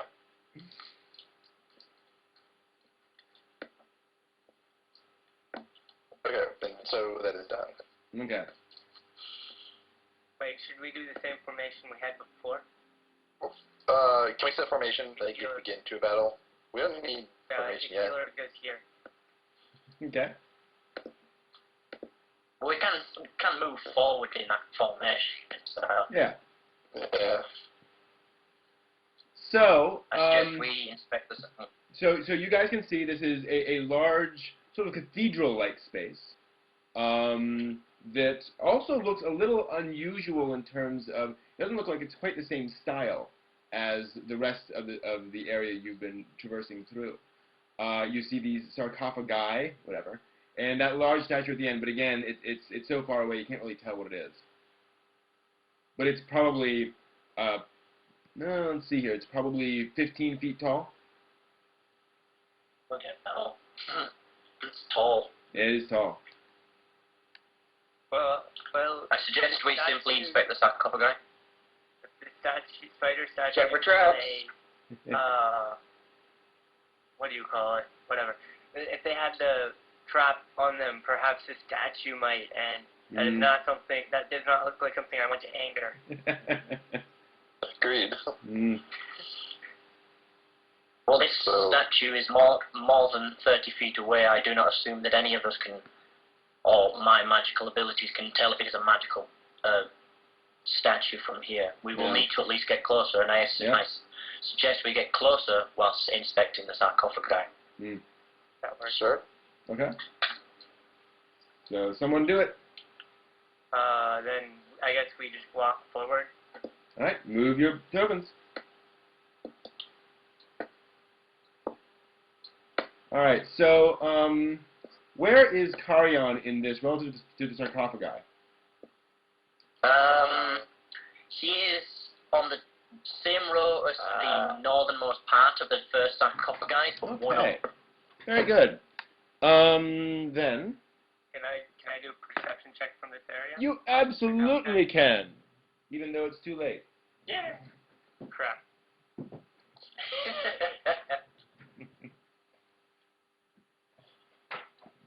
Well, what's it too late for? Bring on the monsters. I'm getting there. I'm getting there. Oh, hey, you add your half level to initiative. I did not see that. Yeah. Oh, cool. Yes, There you do. we go. And even with that +1, I'll always be at the bottom of the initiative. Okay. Good.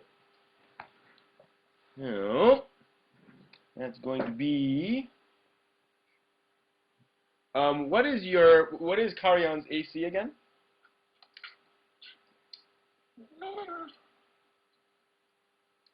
Zan. Zan, are you there? Lost Zan. My AC is 16. Ah, very good. Then I'm right here. Then it hits. As you cross sort of the path of the sarcophagi, you hear a whistling sound, and a dart flies out and hits Carrion in the leg, dealing 10 damage. Oh, come on. Bloody dart. Fine. Oh, wait. Hang on a second. You add +1 to your AC. Why would I add +1? Half level. Because you get plus 10 plus half level. Wait, 10 plus half level for what? All defenses. All defenses. Yeah, all defenses. Yeah, so yeah, I guess it would be 17 technically, yeah. I didn't. I'm sorry, where did that +1 come from? Half level. Because when you're level 2, you get half level for all your defenses. Really? +1. Yeah. Wow. Yeah. 10 plus half level. Okay. I think actually. Okay, cool. All right, then I wish you told me that beforehand. Then never mind. The dart just flies past. The dart just flies past, yes. Well, at least we know that it's darts now. Why did they hit me? So what now? Okay, now can I check on the... Yes. Okay. Perception check on one of the sarcophagi. I rolled a 2. I'm still blind. Ah, yep. It's still a really nice room. I should take these goggles off. Can I do an arcana check to see if it's any sort of magical function? Sure. I know it's probably not, but you know. Yep, that's fine. No point. Actually, Michael, though, you should keep those goggles on so you can be like the guy from Skit Dance. Trust me. Once you watch the first episode of the anime, you'll understand why. 22 total. Yeah, not magical. Okay. I thought that would, yeah. Yep, that's fine. So what now? It appears we'll need to find a way to disable or dodge these arrows. If we could find the origins of the arrows, we could find out a way to get past. Does Zan know which direction they came from, like east to west or west to east, or was it? Yep. Okay. It came east to west. The darts come from the walls to our sides, so I suggest we move closer to one of the walls and inspect or try and... Sorry, there's a weird echo and it's distracting us. We go to the walls to the side and see if we can find the origins of the arrows or a way to disable them. I agree. James, hopefully without getting killed by an arrow, walks over to the wall of the east. That's fine. Nothing happens.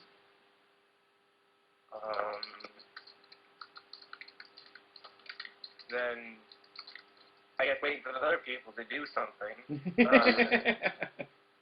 Head south, just directly north of the sarcophagi.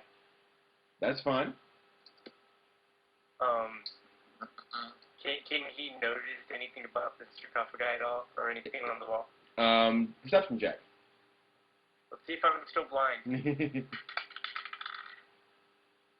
10 plus 9. Okay. Am I still blind?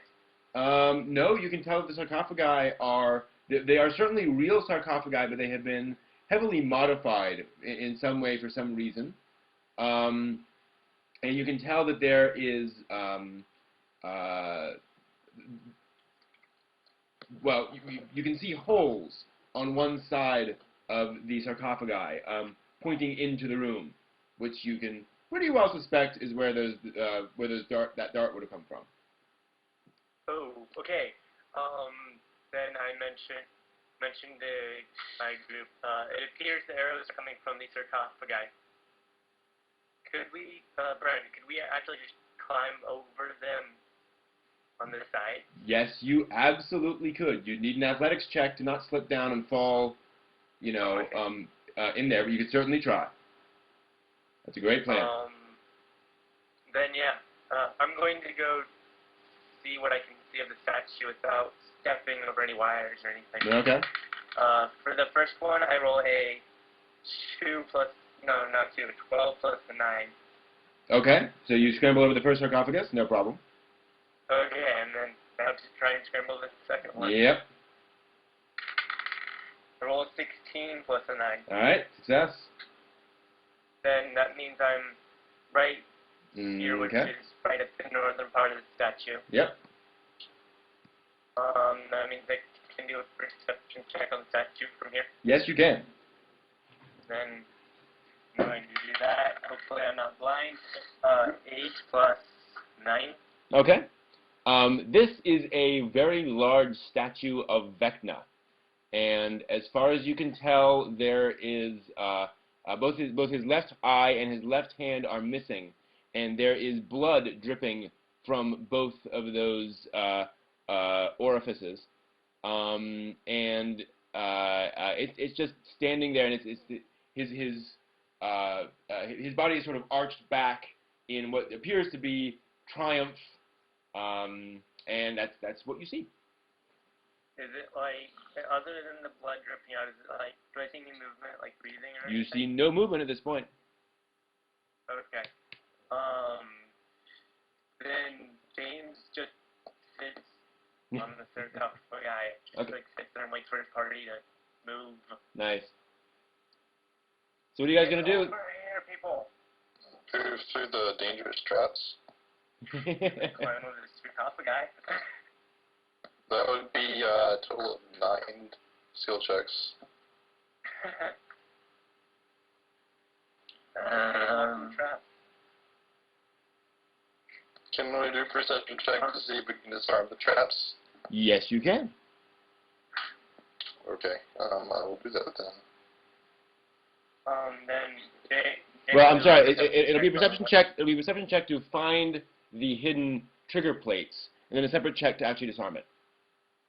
Oh, can James okay. disarm the trap of the one he's sitting on? If there's a trap there, yes. Okay, then I guess I do a perception check on the sarcophagi I'm sitting on. Okay. And I am 8 plus 9. I don't know if I'm blind. No, you can tell these sarcophagi are not the triggering mechanism. They are the gun, if you will. Yeah, the gun. Can he disarm the gun from there? Oh, I see what you mean. You can see that across the... I'm going to see if I can draw this correctly, because everything's off kilter for mine. So, 1, 2, 3, so it's a knight's move, so I believe...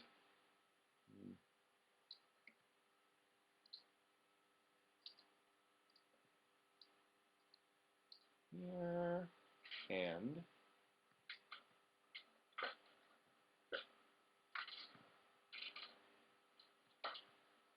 That's supposed to be partially in the wall. No, how are you guys seeing it? Partially in the wall. Yeah. Is it supposed to be in between the sarcophagi, or Yes, like they're supposed to be. across the room? They're supposed to be in between the sarcophagi. Yeah, they're not. Then one of them's at the top of the room, Okay. over the spider statues. I tell you what, never mind. That's just not going to work.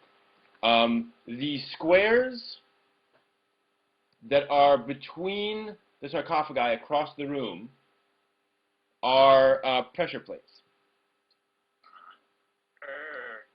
And is there like any way for me to disable the gun on this one at least? There are no. Oh, you mean the one north of you? Just north of you? Yeah. Well, yes. I'm at the one. Yeah. In between, right, the east in between the two. Okay. Yeah. There are no pressure plates between the sarcophagi south of you. But there are to the 2 rows north of you. You can try to do that, But unfortunately, to do that, you're going to have to go onto the plinth there in the middle of the room. You're going to have to go into the center of the room, sort of in front of the plates to disable them. So you have to stand right in front of the statue. Wait, but I thought you said the pressure plates are like along the entire thing. I'm just Yes. talking about the one sarcophagus I'm near. You just said you're in between two sarcophagi.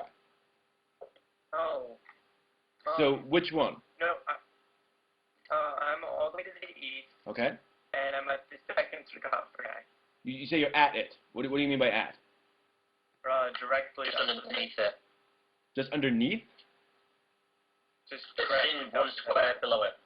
He can't be 1 square below the southernmost sarcophagi because there's no the room ends there. The middle sarcophagi on the east. Okay, so he's right next to two sarcophagi. That's what I just said. Yeah. Wait. What? Okay. I'm seeing one space in between each sarcophagi. Right. So if you're in that space between the two sarcophagi. Yeah. Okay. And So one north which? of me. Okay. Right. So there's a sarcophagi north of you. I'm wondering if I can disable the gun at the base, not the actual pressure plate, but the base. You would have to get inside the sarcophagi to do that. I don't think that's a good idea. Never Yeah. mind. Okay. Okay, guys, have fun. James could just come back and we can go inspect another room. True. Because again, there's just a statue in here filled with traps. You know, we can't exactly take the statue back. So going inspecting another room would be good. Yeah. But you gotta consider, if they've got traps, there must be something they want to guard. So there might be. What they want to guard is the bleeding statue. We can't pick up the statue. Why would they want to guard the 15-foot tall statue? I don't know. I'm not saying it doesn't have any significance. I'm just saying we can't move it no matter how much significance it has. Right. That's not what Chris is saying. He's saying, why would they put a bunch of traps around a statue that no one can steal? I don't know. Yeah. Perhaps there's something hidden near the statue. Maybe just do a perception check, see if there's anything near the statue. Like the plinth is movable or the secret entrance on the plinth. I guess I can do that. Yeah. You're pretty close. I'm blind. I got like 11 total, I think. 11 total. 12. I will be kind. You notice that there is what appears to be the lines of a trap door directly behind the statue. Oh. Ah. There is a, I guess I call it, well, I can't call it to my party because I think that would be too loud. Ah, yeah. I motion them over towards me. I guess we'll just have to risk taking athletics checks and get across. Now, you can attempt to... We only have to do 2 athletics checks, it seems. Now, you can just attempt to leap across those bands on the floor. And would that be an athletics or... It would be athletics. So, either way, we'd have to do an athletics check. True. Well, actually, you could do acrobatics for those checks. Since it is sort of acrobatic-y. Well, leaping seems less risky, so I'd suggest just leaping across each one. So that's what I'll do, just to move things along. I'm going to try and leap across the first one, first set, and then leap across the second set, regardless of what happens. So it's, do I have any multipliers to my athletics or acrobatics? I get a +1 to either, so I'll just use acrobatics. Okay. I've got a 16 total. Alright. That is a success. So now I'm like here. Hey, next one. Can you teleport across? Can I use my ethereal strike to teleport across? Is it an encounter power or an at will or what? Encounter. Encounter. Yes, you can. So this is technically an encounter with the traps in the room. But if a fight starts, you will have used it up. Okay.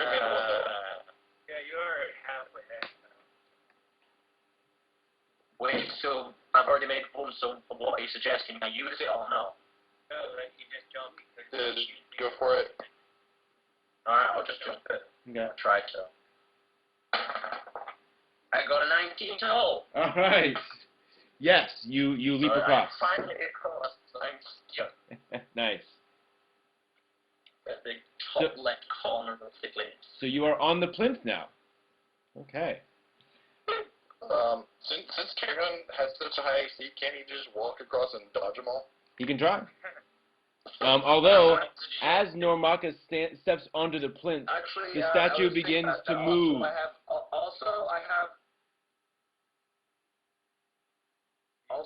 have my defensive mobility thing. So, and these attacks are pretty much like opportunity attacks. So if I just run across, won't that go into effect? So in total, I'll have 19 AC. Okay. And they are opportunity actions. Even so, as Normaka gets onto the plinth, the statue begins to turn and look at him very, very slowly. It is turning down to look at him. It's a creeper. Warlord, isn't it? So what do you guys want to do? No, yeah, the warlock. So what do you guys want to do? James jumps over onto the other corner and taps the statue with his sword to get its attention. It begins to move towards James. And it begins to move more quickly. What do you guys want to do? The rest of our party. What do you guys want to do? Not much time. I know, but they shouldn't get over here.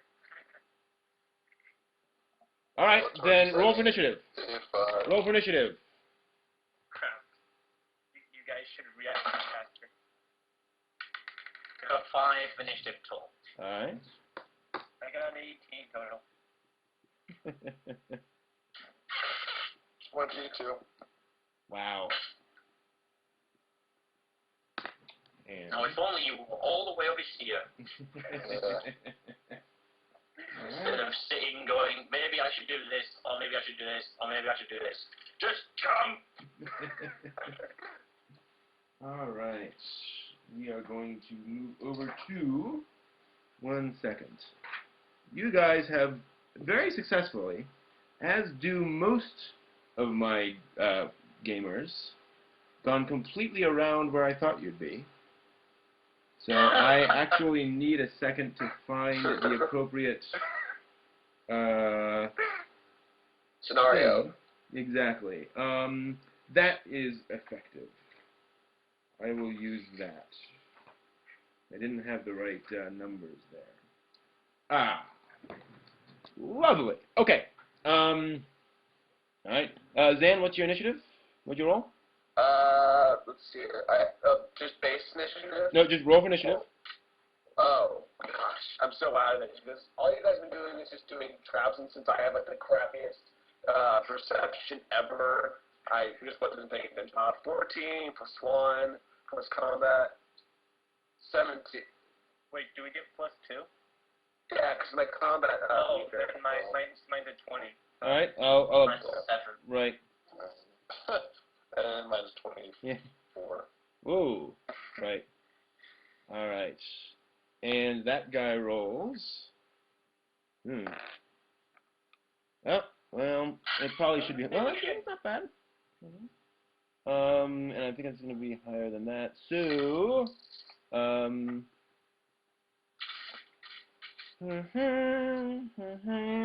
So, Chris, you're up first. Okay. Let's see. You said something about since we leveled up, we get +1 to our attack rolls. Yes. Okay. Okay. Is that because the ability score modifier plus path level? No, that is just because whenever you roll an attack roll using a power, you always add half your level. Okay. I just wish it said that somewhere on the character sheet.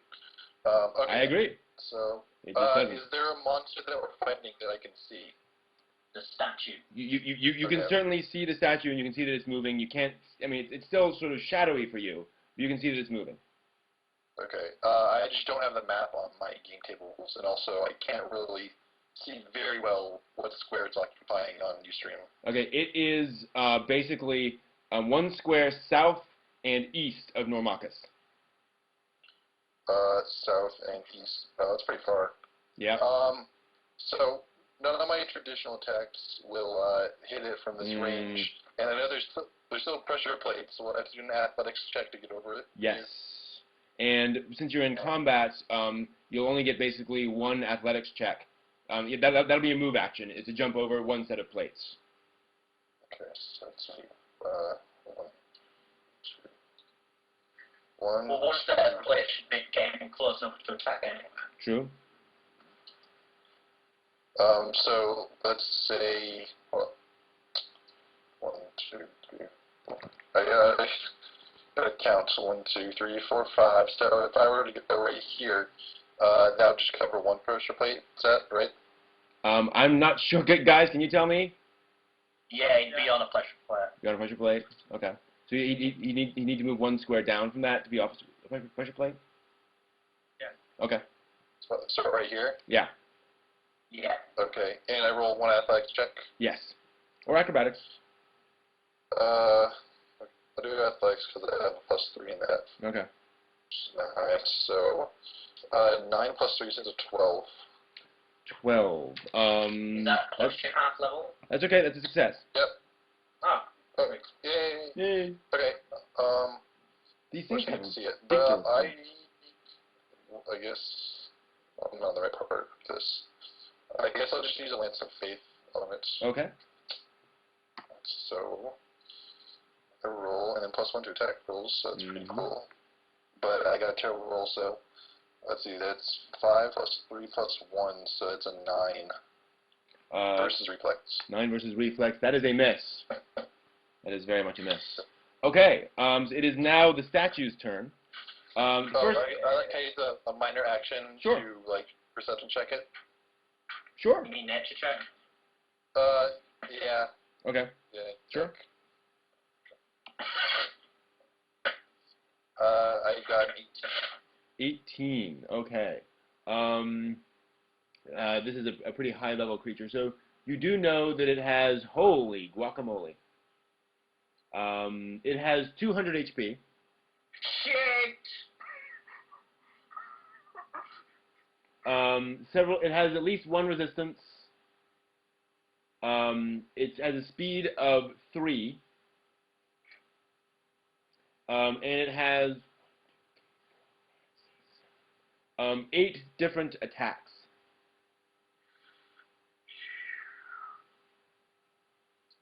Is that all I learned from it? Yes. Do I know? I don't know like what type of creature it is. It's a large inanimate object. Oh, it's very animate to me. Well, yeah. But yeah, it's basically a living statue. Okay, well, that's my turn. Yeah. Trying to lick the statue, it's inanimate. Maybe it'll stop moving. Oh, really? All right. So the first thing the statue does is it puts a hand out. Almost made to a pulp. And each of the sarcophagi have like a figure, a stone figure on top of it. Just a stone carving of a person on top of it. He puts a hand out, and all of them, if that's correct, positioning-wise, we'll have to figure that out in a second, suddenly stand up. You guys have to tell me if these new tokens are in the right spot or not. They should be. They should be on top of the northmost section of each sarcophagus. Then they need to be moved 1 to the right each one. Okay. Like that. Okay. Like that. All right. Okay, guys, we seriously gotta book it. Because it does Yeah. not look good. It then. Yeah. No one just came running. Hey, what's that noise? Oh, thank you. That's a good point.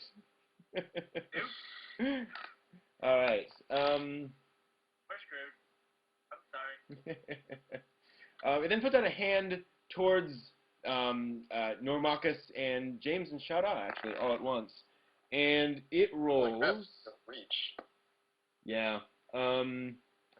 It rolls 12 versus your reflexes. Yes. It missed me. Oh. Missed me. It just hit dead on. Ah! Alright. And that will be... Shadar explodes. That's actually not terribly unlikely. It rolled low. So it deals 5 necrotic damage to Shadar. Okay. Since this is my first time being hit with necrotic damage, what does that do to me? Nothing unless you have some vulnerability to necrotic damage. I don't know. Right. I don't think so. Alright, then you're fine. So then it spends one of its action points. And... Ooh, that's cool. I think I will do that. Yeah.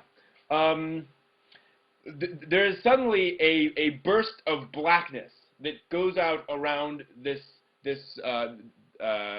statue. There is a zone of darkness, burst 2, around it. So anything within 2 squares of the statue is now blind. It's blinded by this cloud of blackness surrounding the statue. Right. Am I in verse 2? Yeah. Yes, very much so. Yeah. So Shada is... I'm sorry, so James is now up. And I'm blind. Yep.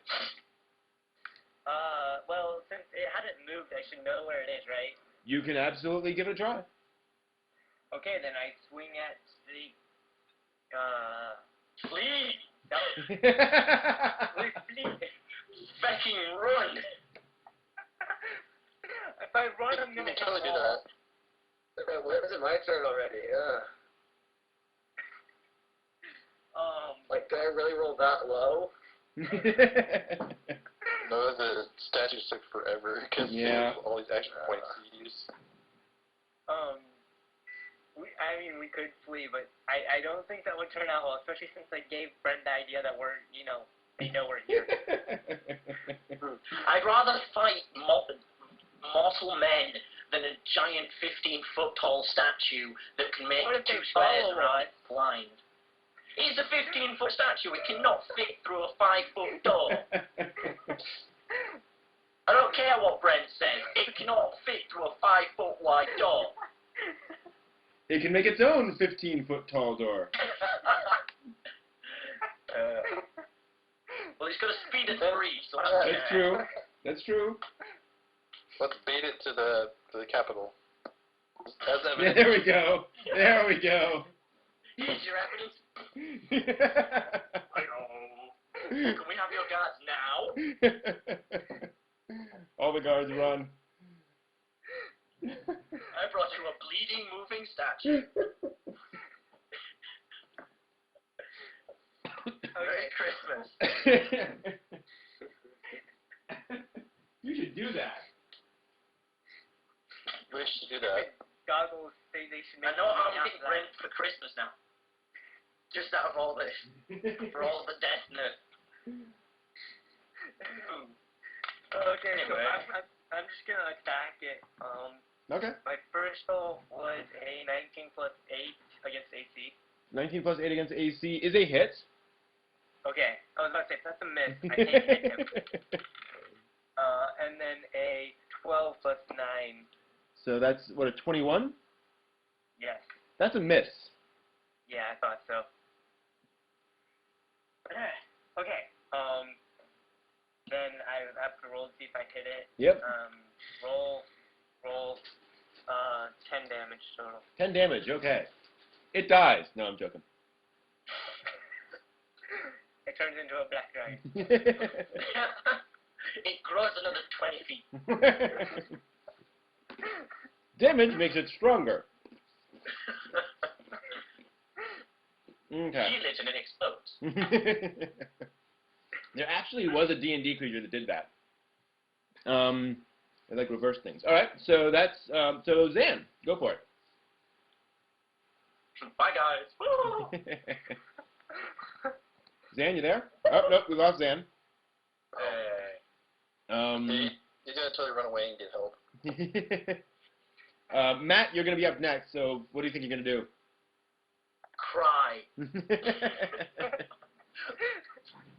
Like a little tiefling girl. Well, Zan's just come back online. So. Okay. Yeah. Is it my turn yet? It is now your turn, yes. Finally. Okay, you know what? I don't understand all these tricks and traps, so I'm just going to do what Carian would do, which is run up to the nearest one and just smack him with the axe. All right. So I do that. I roll the d20. It's a 20. So can I kill it now? Ooh. Oh, and I use Warlight's Favor. Why not? By the nearest one, So, what do you mean?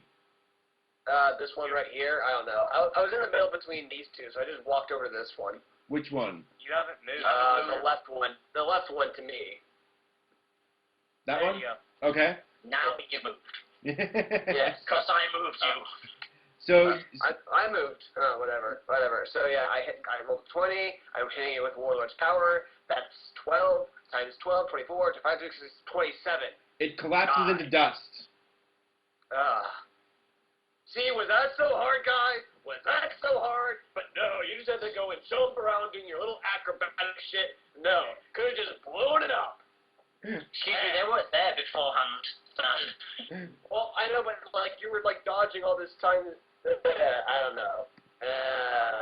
The thing that has to reach a And the flag. reason why I haven't really like talked recently is like so far all I've been hearing is the whole time, and now all of a sudden I'm now hearing your voices. Okay.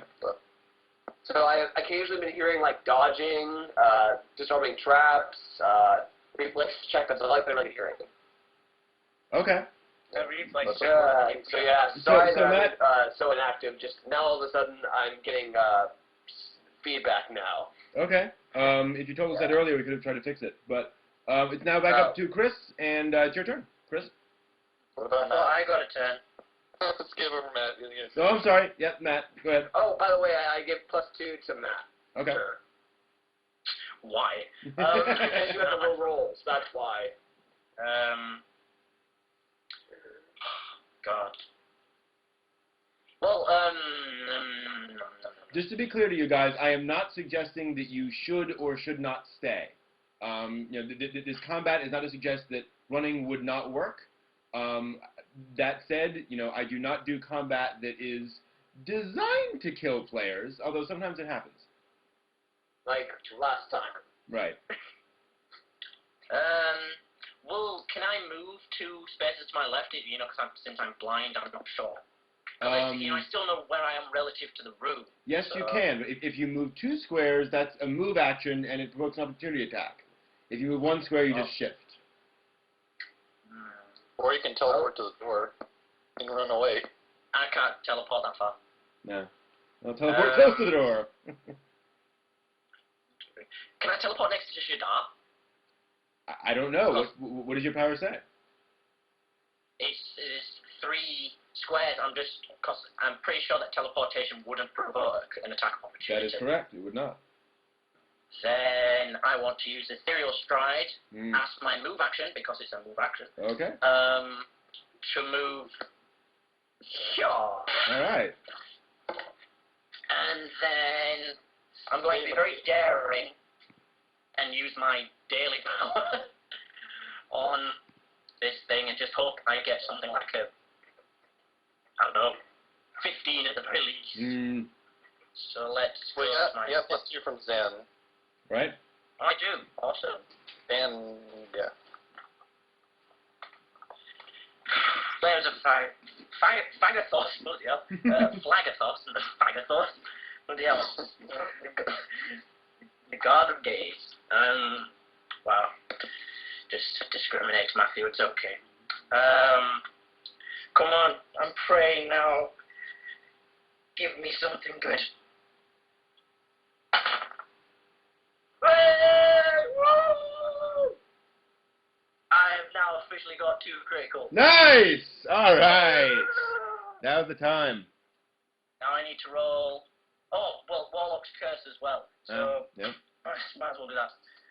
So that's 3 d10s plus my Constitution modifier. Holy guacamole.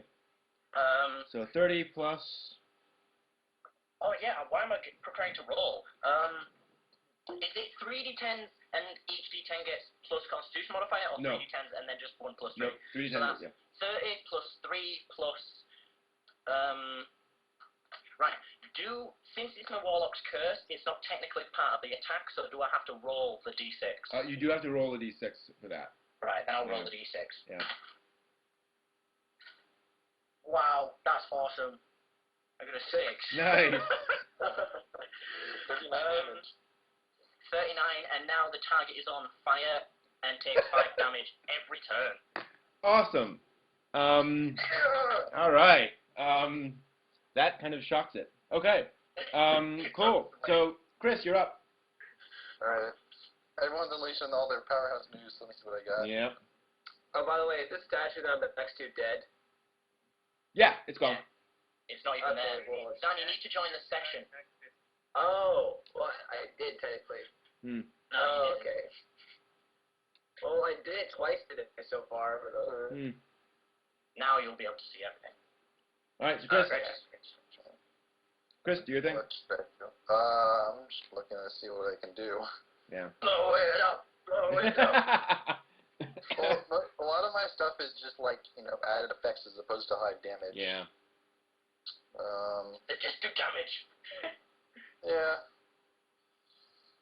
I suppose. I guess I'll just, whack it with a Lance of Faith. Okay. Whack it with your lance. And I missed. More sexual innuendo. That's great, man. More sexual innuendo. I'll just say I missed. Okay. I would like to use an action point and try again. Okay. Okay, this time I got, 14 versus reflex. Miss. Oh, man. Yeah. And also, I would very much like to get out of its reach of 5. Ah. So, I'm going to move, like, right here, but I need an athletics check, right? Yep. So, 15. Success. Okay. Brent, can I bring something up for this person's next turn? Sure. I forgot. Sure. I have a magic wand, and on a crit, it channels an extra 1d6 of damage. Okay, add that in. Roll that. 5. Oh, wow. All right. Good. It is now the statue's turn. It is very pissed off and a very certain warlock. Sadly, the statue is part of that, so it can't actually... Okay, so that's fine. Why not? It takes 5 damage from burning. Correct, thank you. So it continues to burn for now. Alright, so it is going to... Cool. I'll do that. It points at Normacus, to no one's surprise. And Normacus explodes. 20 versus your AC. A hit. Alright. And a 14 versus your AC. Not a hit. Alright. So that is going to be... Actually, very little. 1 million damage. Yeah, that's little for this thing. I think the max damage you can actually do in D&D is like 999, like 999 damage. But this thing is outside this is secretly from 5th edition. Where you can do 1 million. So tendrils of necrotic energy reach out to Normacus and suck away 10 points of his health. Yay. My current HP is now 23. Alright. So now...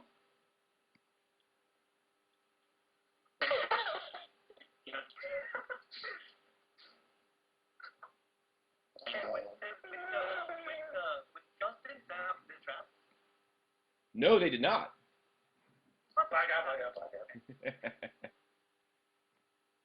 And they roll. Yeah. So that is going to be a 14 versus Normakis' AC, which I know is a miss. Yep.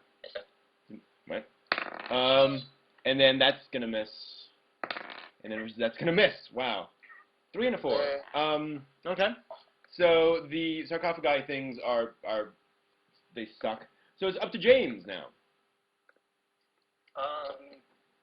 And yeah, can I do a nature check on Eduardo? Sure. As my dice roll everywhere. Yeah. James is literally trapped between a rock and a hard place. Pun. Yeah. I rolled a 20 total for nature. All right. On Eduardo. All right. And what you got there? Jeez, 1 second. I'm sorry. My microphone keeps falling all over the place. All right. Eduardo. All right. What you got there is a level 1 minion. Minion! Yay! It has an AC. It has an AC of 15. Fort 12. Reflex 15. Will of 13. Speed 6. None had more will than me. Yeah. It has a sword attack, which is only +4 versus AC. And deals 1d4 plus 4 damage. And it gains a +2 bonus to AC against opportunity attacks. And that's about it. Wow, statue, your minions suck. I would expect some big bad statue to have, you know, like vampires or something that are undefeatable. Vampires appear. He doesn't need anything stronger. He's like God. God doesn't need strong minions when he can just look at someone and they explode. Blood everywhere. Okay, so I take a swing at Eduardo, and I roll a 10 plus my 8 per attack. So what is that? So 18. Hit. And then I roll an 8. No, I roll a 1. And you don't really need to roll since it's a minion. That's true. Just as long as you know it hits. Yep. Yeah. So then I use my other attack to attack statue. Okay. And roll. And I got 17 plus 9. No, not 17, sorry, 14 plus 9. 14 plus 9. So that's what, 23? I don't know. Yeah. 23? That's a hit? Yay! Okay, come here, thing. Then I have to roll. 1 and a 2. Okay, so I would like to spend an action point and swing at it again. Now, what was the damage on that one? 2 and a 1. Alright, so 3. 3 damage. Is Eduardo dead then? Yes, I'm trying to unpublish it, but it isn't taking it, so. I'll do that. Bye. Thank you.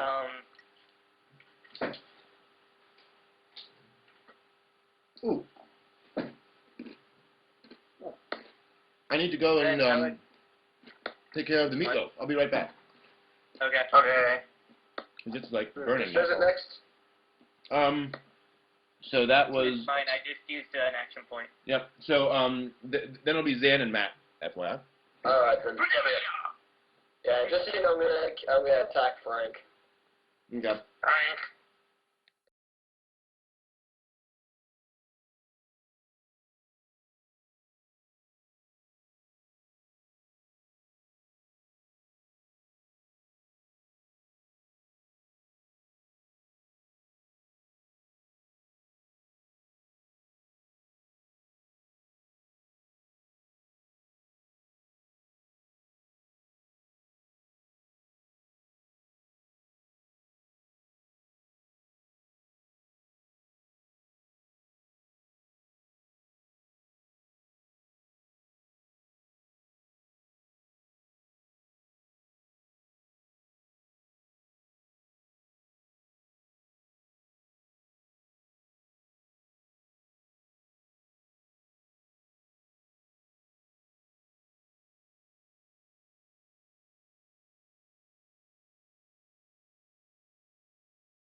So, the statue, now that he has 2 targets, reaches out towards each of them, and that is going to be 19 versus Carrion's AC, and That's dead on, right? and 14 versus James' AC. I have 18 AC right now. All right, so that's fine. Oh, by the way, Carrion, you're now blind because you're in that you're in that black area. So Carrion takes how much? At all? That attack sucks. 5 damage. What does blind mean exactly? Because James has still been able to attack, and I was able to move out. Blinded is a. You can't attack from like outside the circle. Blinded is a specific effect. I'll get to that effect in a minute. Just let me finish this up. Okay. Those are all standard. Oh, that's interesting. Okay. That'll work. Okay. So that's it for the statue. Now those guys get their attacks. That's going to hit Shada. Rolling a 19 plus everything else. Probably will. Yeah. And then that's probably not going to. 14 versus AC. No. No. Against AC 16. Yeah. All right. So we get the 1 hit against Shada, and that is going to be 6 damage with his sword. All right. I hit with my axe. All right, James, you're up. Okay then. I think that I will. Dance like a monkey. I'm just trying to lighten the mood. It seems pretty down.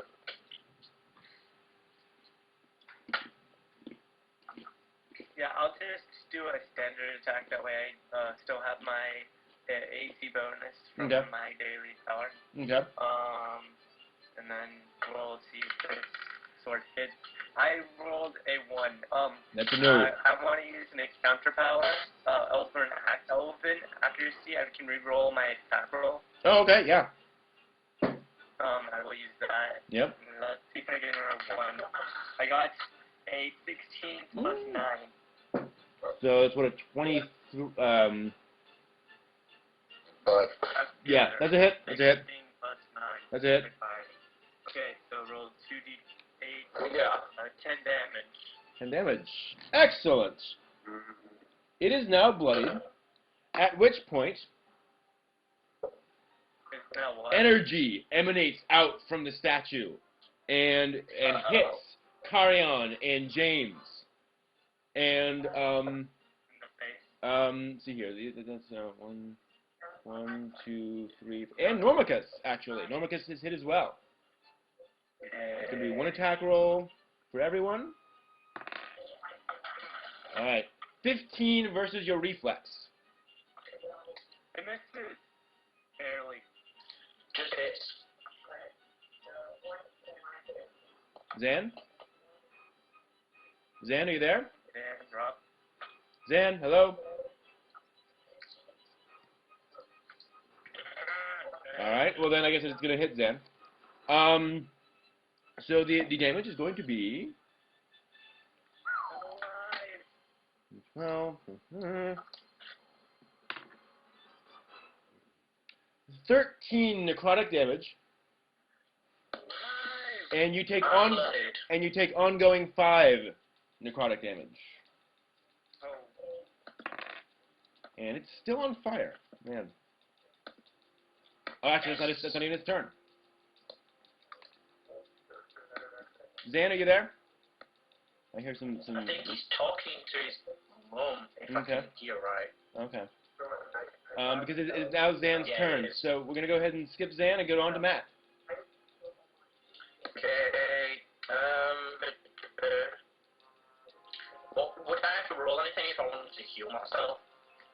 You do second wind. You do not. No. Sorry. You do not need to roll. You do not need to roll. You do not need to roll. Just go ahead and Right, okay. do it. Then, would that be a standard action then? I don't know. I will have to check the rules. See here.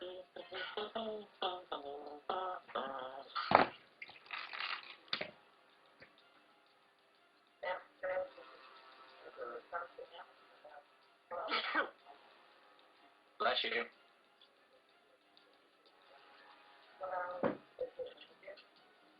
Oh, right, Yes. I have a potion. Yes, it is the standard action. To heal yourself. Well, would it be a standard action or a minor action just to drink a potion? Because I have 3. Minor action. Then I drink a potion. Okay. That means I get to use the surge, right? Yes. So I'm at 18 health. That means I am not blooded. Yeah. Alright. And just to keep up the trend, Eldritch Blast on face. Alright.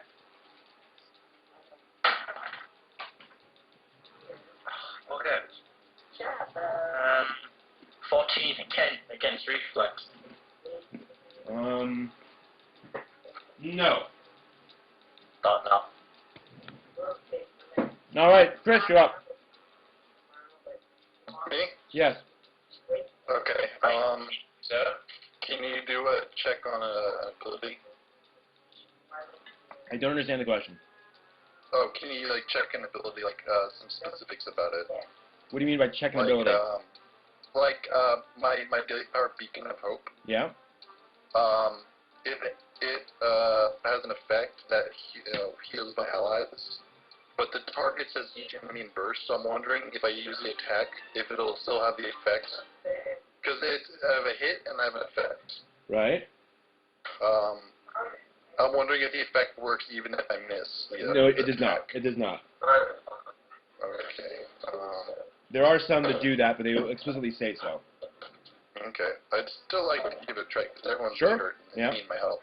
Yep. So, I'm going to move right. If I move, will it provoke an opportunity attack from the dude, right? Yes. I think it's a risk I need to take. So I'm going to go here, and I need to roll for athletics also. Yep. So, 18. Success. Success. Okay, so now I need to take the opportunity attack. Right. Alright.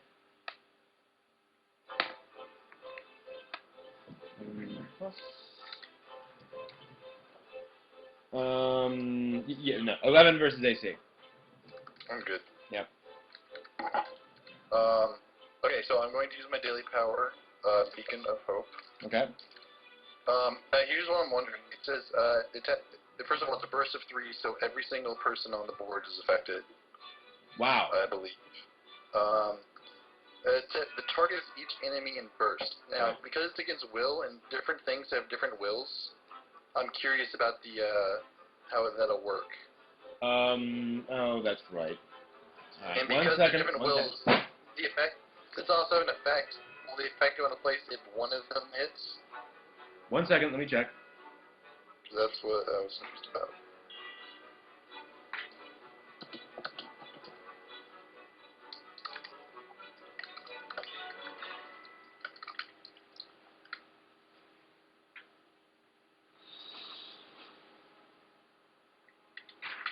There. Well, checking. No. Those. Here, nations. No.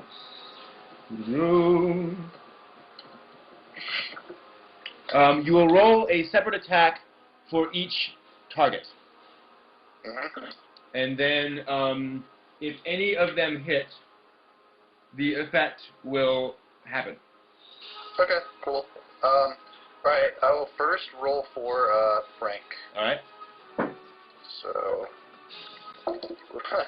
roll a 7 versus Will. He's a minion. Well, they still have decent things. 7 versus Will? Yeah. Okay. I will now attack base. Alright. I roll 15 versus will. I'm sorry, I couldn't hear you with Matt. What did you say? 15 versus will. That's a hit. Okay. And then I will. It's not gonna. I don't do any damage. It just weakens them. Okay. And then I will roll against the statue. Alright. I got 17 versus will. That's almost positive going to be. That's a hit. Wow. Awesome. All right. So that means face and the statue are weakened. Okay. I think until the end of my next. Until the end of its next turn. Okay. All right. So now the effect goes into place. You and all of your allies in a burst regain 5 hit points, and your healing powers restore plus 5 hit points until the end of the encounter. Great. So everyone gets 5 hit points back. Okay. No, it doesn't. You just get 5 health points. And is it temporary health or is it just... No, it's normal. Okay. You get 5 health points. I still have full health. I never Okay. did yet. Oh, you didn't? Yeah, I keep getting pissed off at the mage and Carrion.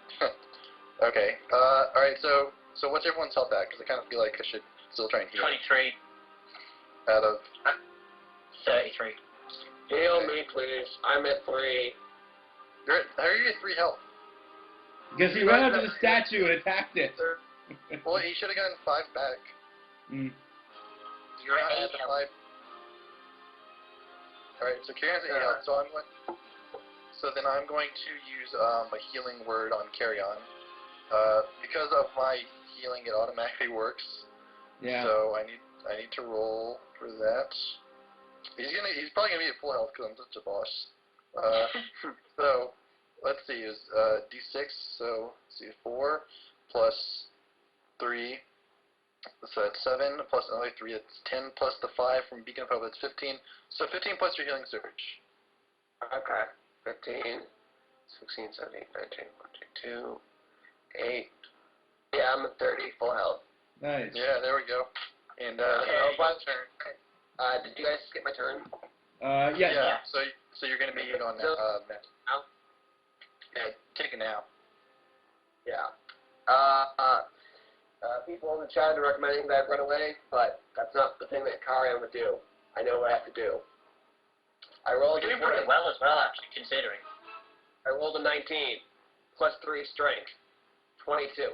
Versus The statue thing, AC. AC. That is a hit. All right. I'm pulling out the big guns, boys. Back to defense. You have to say your power before you roll. Sorry, I'll not keep that in mind next time. Bash to defense, 3 weapon plus strength mod. Allies within 5 squares of you get +1 to all defenses until encounter ends. Yay. Allies within, wait, no, that's something else, never mind, but yeah. Now, pulling out the axe. I rolled an 11 times 3, 33. Wait. You have to roll 3. You have to roll 3 times, right? No, wait. Bastion of defense. Yeah. Correct? Alright, let me check that attack, because there are no attacks that triple attack damage. Oh, maybe I misread it. Oh, Let's see no. here. I wanted to say break down 3 weapon, or 3 W. Bastion of defense. Yeah, doesn't that mean you just roll for 3 weapon damage? You Yeah, just roll 3 times? Let's see here. Oh, no,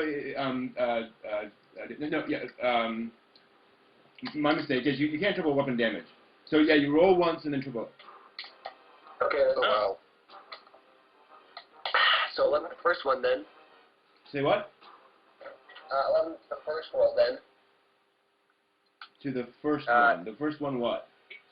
The first attack of the 3 weapons of Bastion of Defense. No. What? You're attacking once. And you triple it. And you triple it. Yeah. You are tripling the damage of your weapon. So it's 11 times 3. Right. 33 plus your strength modifier. 36 plus 3. Yeah, 36 in general. 36. Okay. Yeah. Very good. And Like a also +1 to all defense stats to everyone in 5 squares. All right. Very good. So Chris, you just went. We let Zan go from last time. So it's up to the statue. Did you say the statue was bloodied last time you... Yes, I did. Oh. Also, he takes 5 damage. Awesome. He takes 5 burn damage, and he's weakened. Wait, less than what? How much damage? Health, you said? You said he Less had than 200 health points, so if he's bloodied, he must be at under 100 health points. That is correct. Okay. It then... Takes 5 damage. Correct. And, yeah.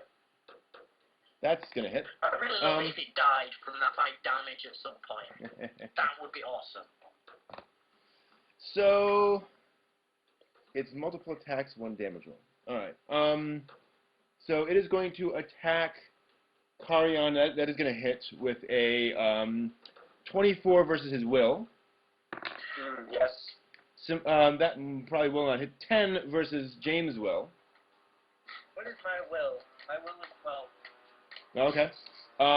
Shadar. That is also a 12 versus your will. What is it? 12. Miss. Right. And Normacus, that is going to be 15 versus your will. My will is 15, not fair. But Yeah. you get +1 because of the other thing. It's a miss. Okay. Hold on. All right. So Carrion's the only one that gets hit. Carrion is stunned until the end of the creature's next turn. It then takes an action point. And it's, oh shoot! I've been missing that one attack. Oh. I have not been using this creature to its full effect. Meanwhile, it decides it doesn't like Carrion very much. Obviously. Why So is everything like me? so beautiful. there we go. With my actual charisma. So that's a 28 versus AC. I think it's gonna hit, Yes. dealing 4 damage. But it takes half of his weekends. Oh, thank you. 2 damage. So 2 damage. 2 damage. And ongoing 5 necrotic damage. Yay! Yes, which is ongoing 5. Unfortunately, the weaken doesn't affect ongoing damage. So now we see if the fire ends. It does not. It is not rolling well on that.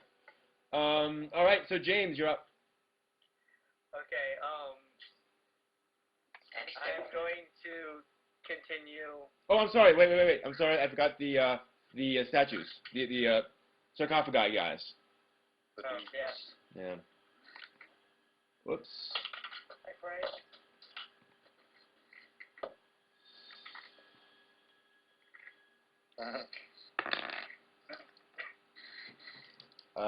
So that's a 13 versus Normacus' AC. Don't think so. Right, that's a miss. And an 8. They suck. All right. So I'm sorry. So James, go ahead. Oh, Frank, you mean? Yeah, I'm going to use my offhand weapon, which gets rid of that wisdom.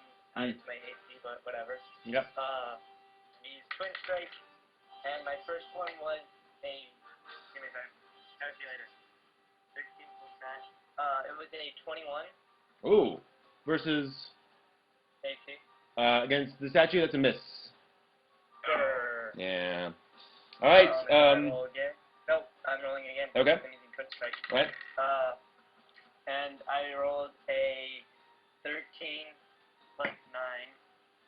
22. That is a hit.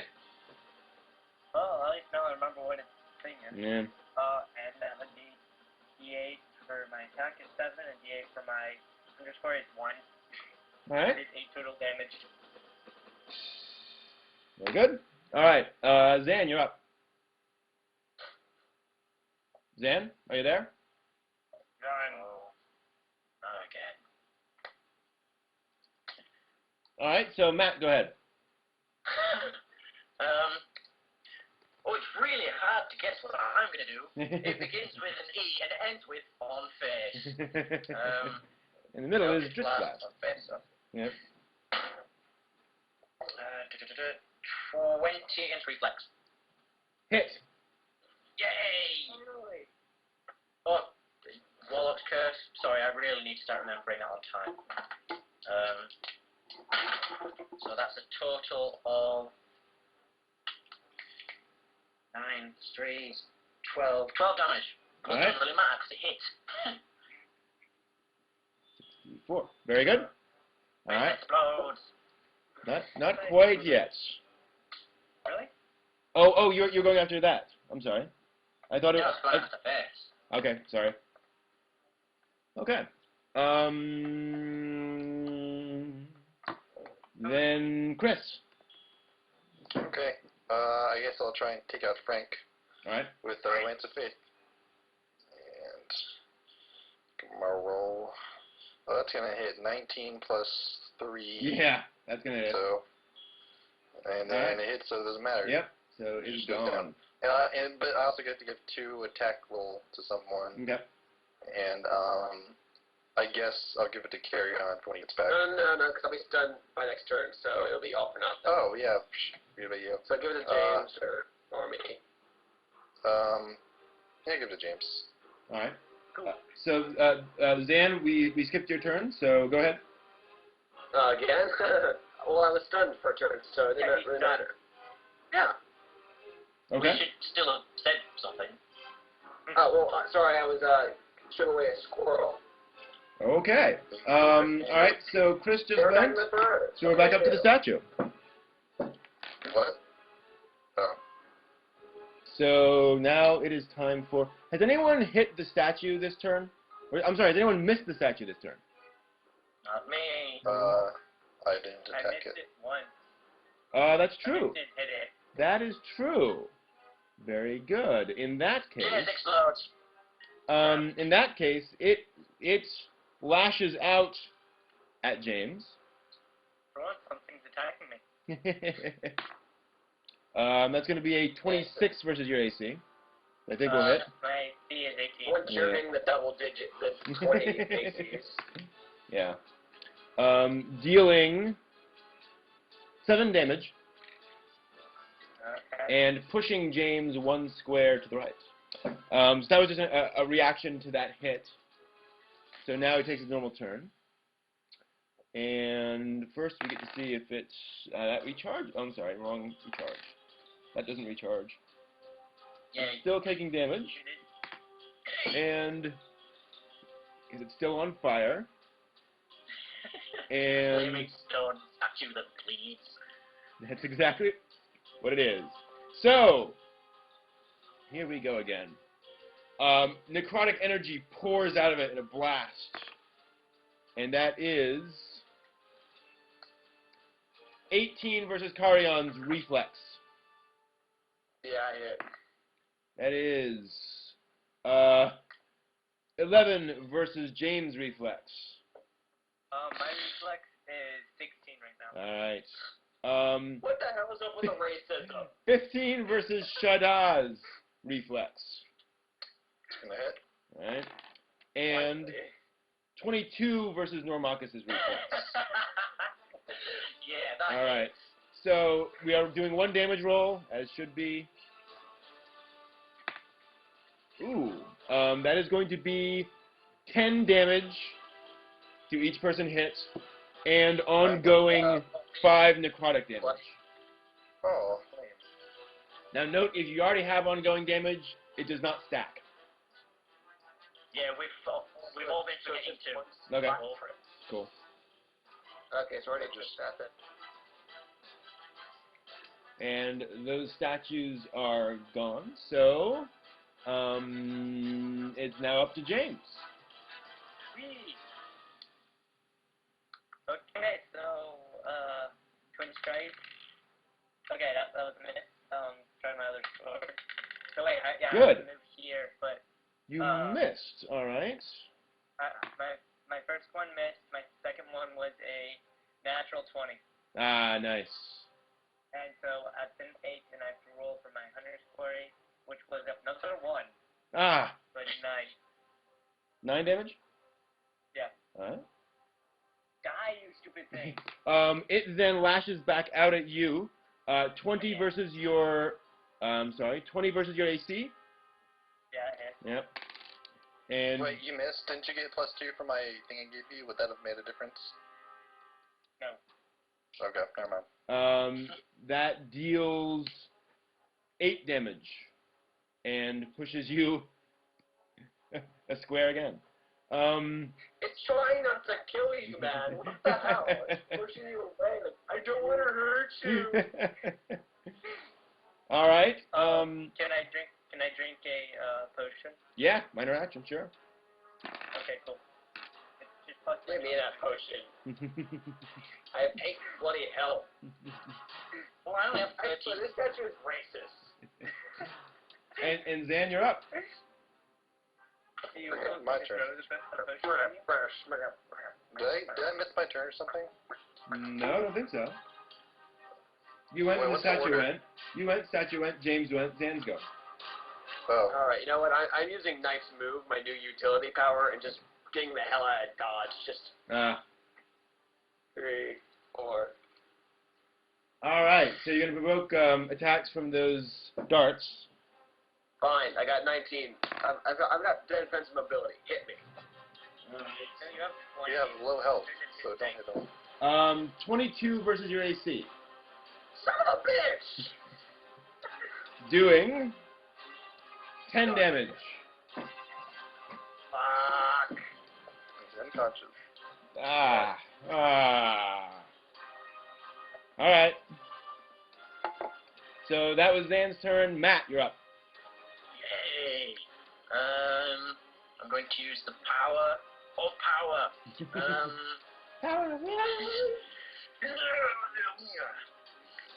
Vampiric Embrace. That's versus Will. Oh, come on, lucky dice. I don't have any lucky dice. I have to trust this shitty blue one that hates me.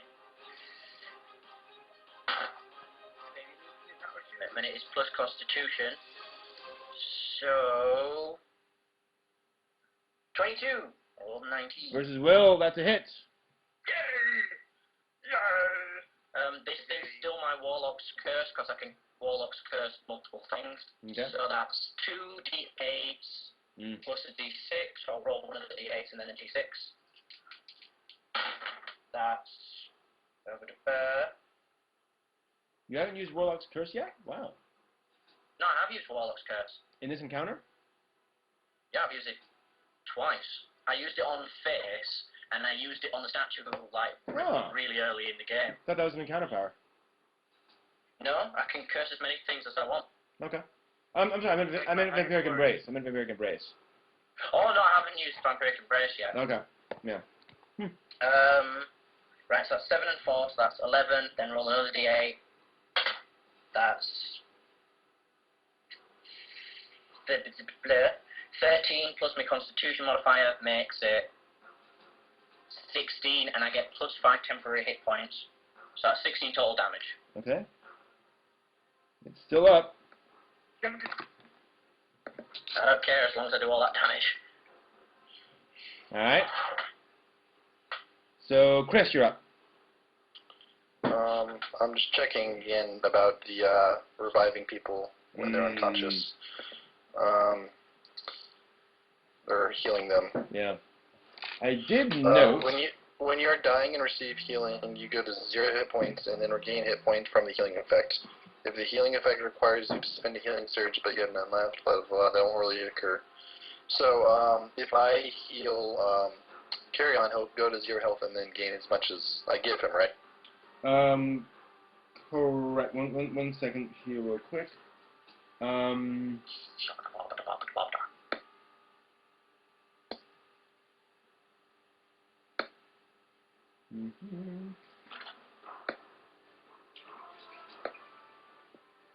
Checking something real quick.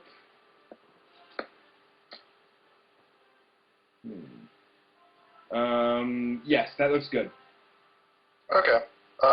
Then I guess I will do Healing Word on him. Alright. And since it works, I just need to roll. Yep. Wrong thing. Here we go.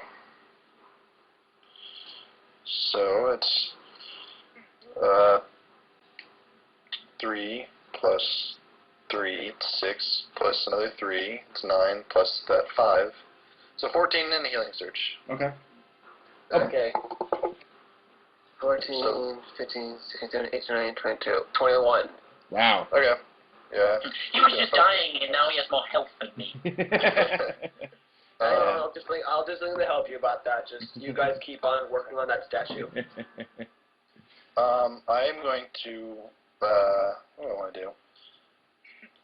No, going all over the place. Okay. I'm going to Sacred Flame the statue. Okay. And since I am bloodied, I get +1 to my attack roll. All right.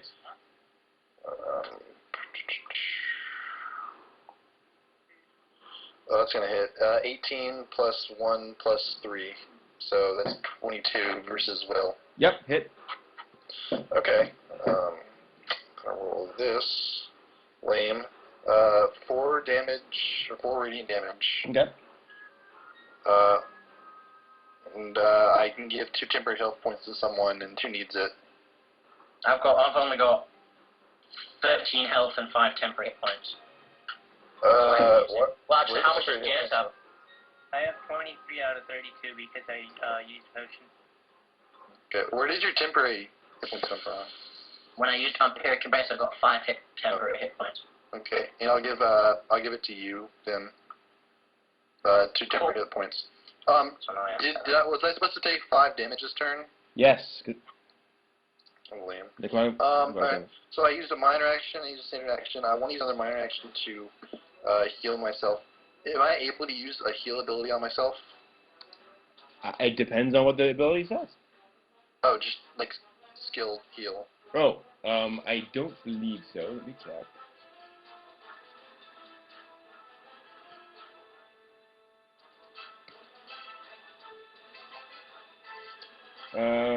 No. The subject must be adjacent to the creature performing first aid.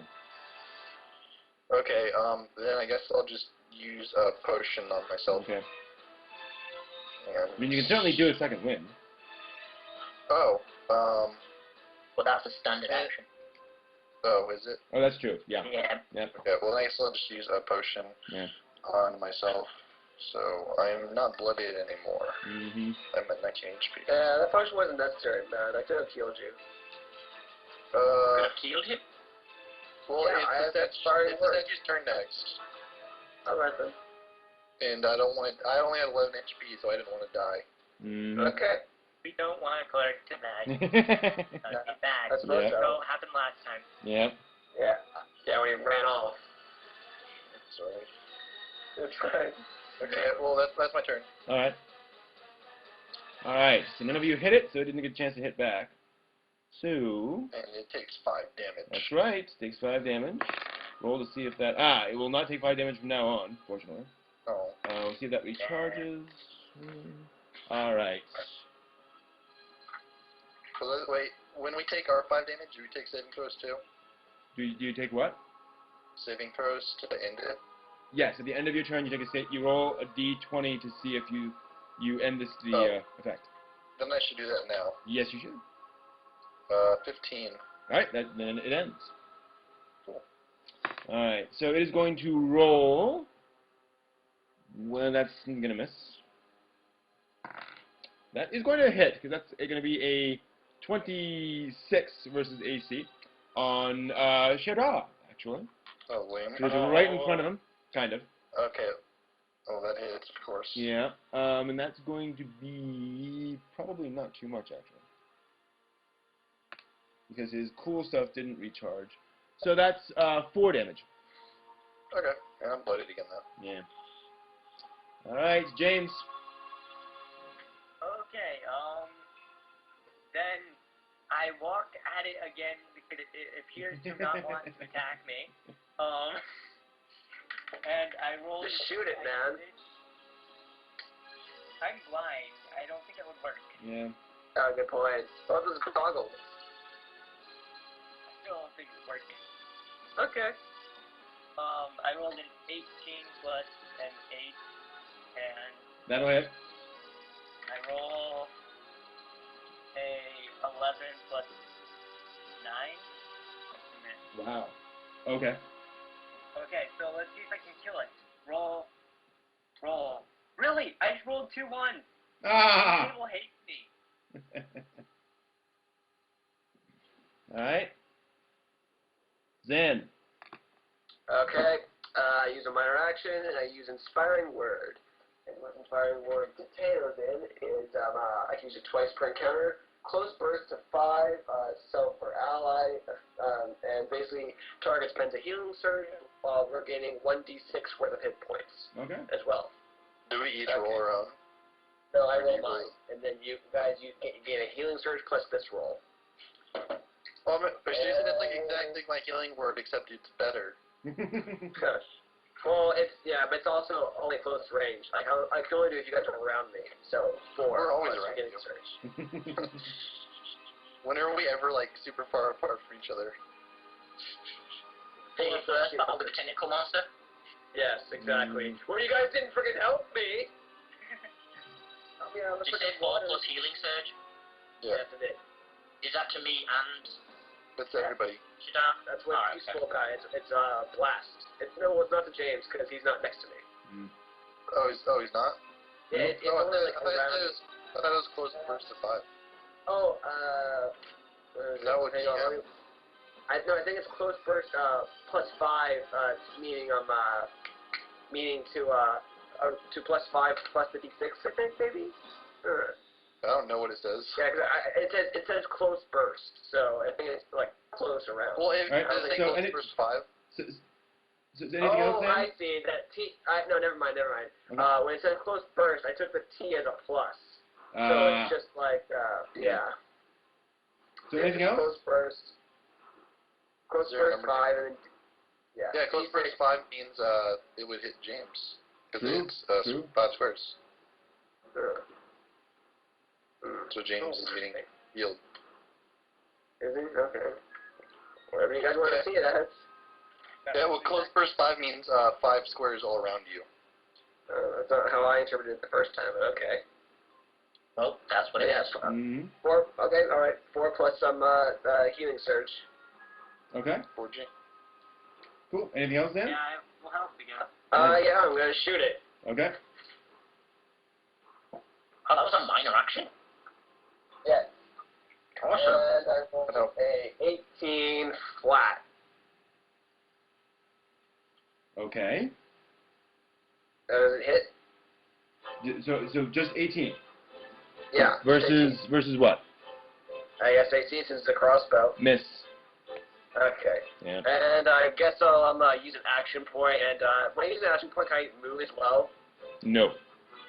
The action We point haven't is. moved this turn, so... Oh, okay, so True. I can. Alright, then so. Oh, hang on. I'm in the grabby. So I'll move right here. This is in front of the monster, right? Am I right? Right. All right. So we roll for the darts, and that's going to be 24 versus AC. That's going to hit for 5 damage. Oh, that's nothing. I'm barely bloodied, though.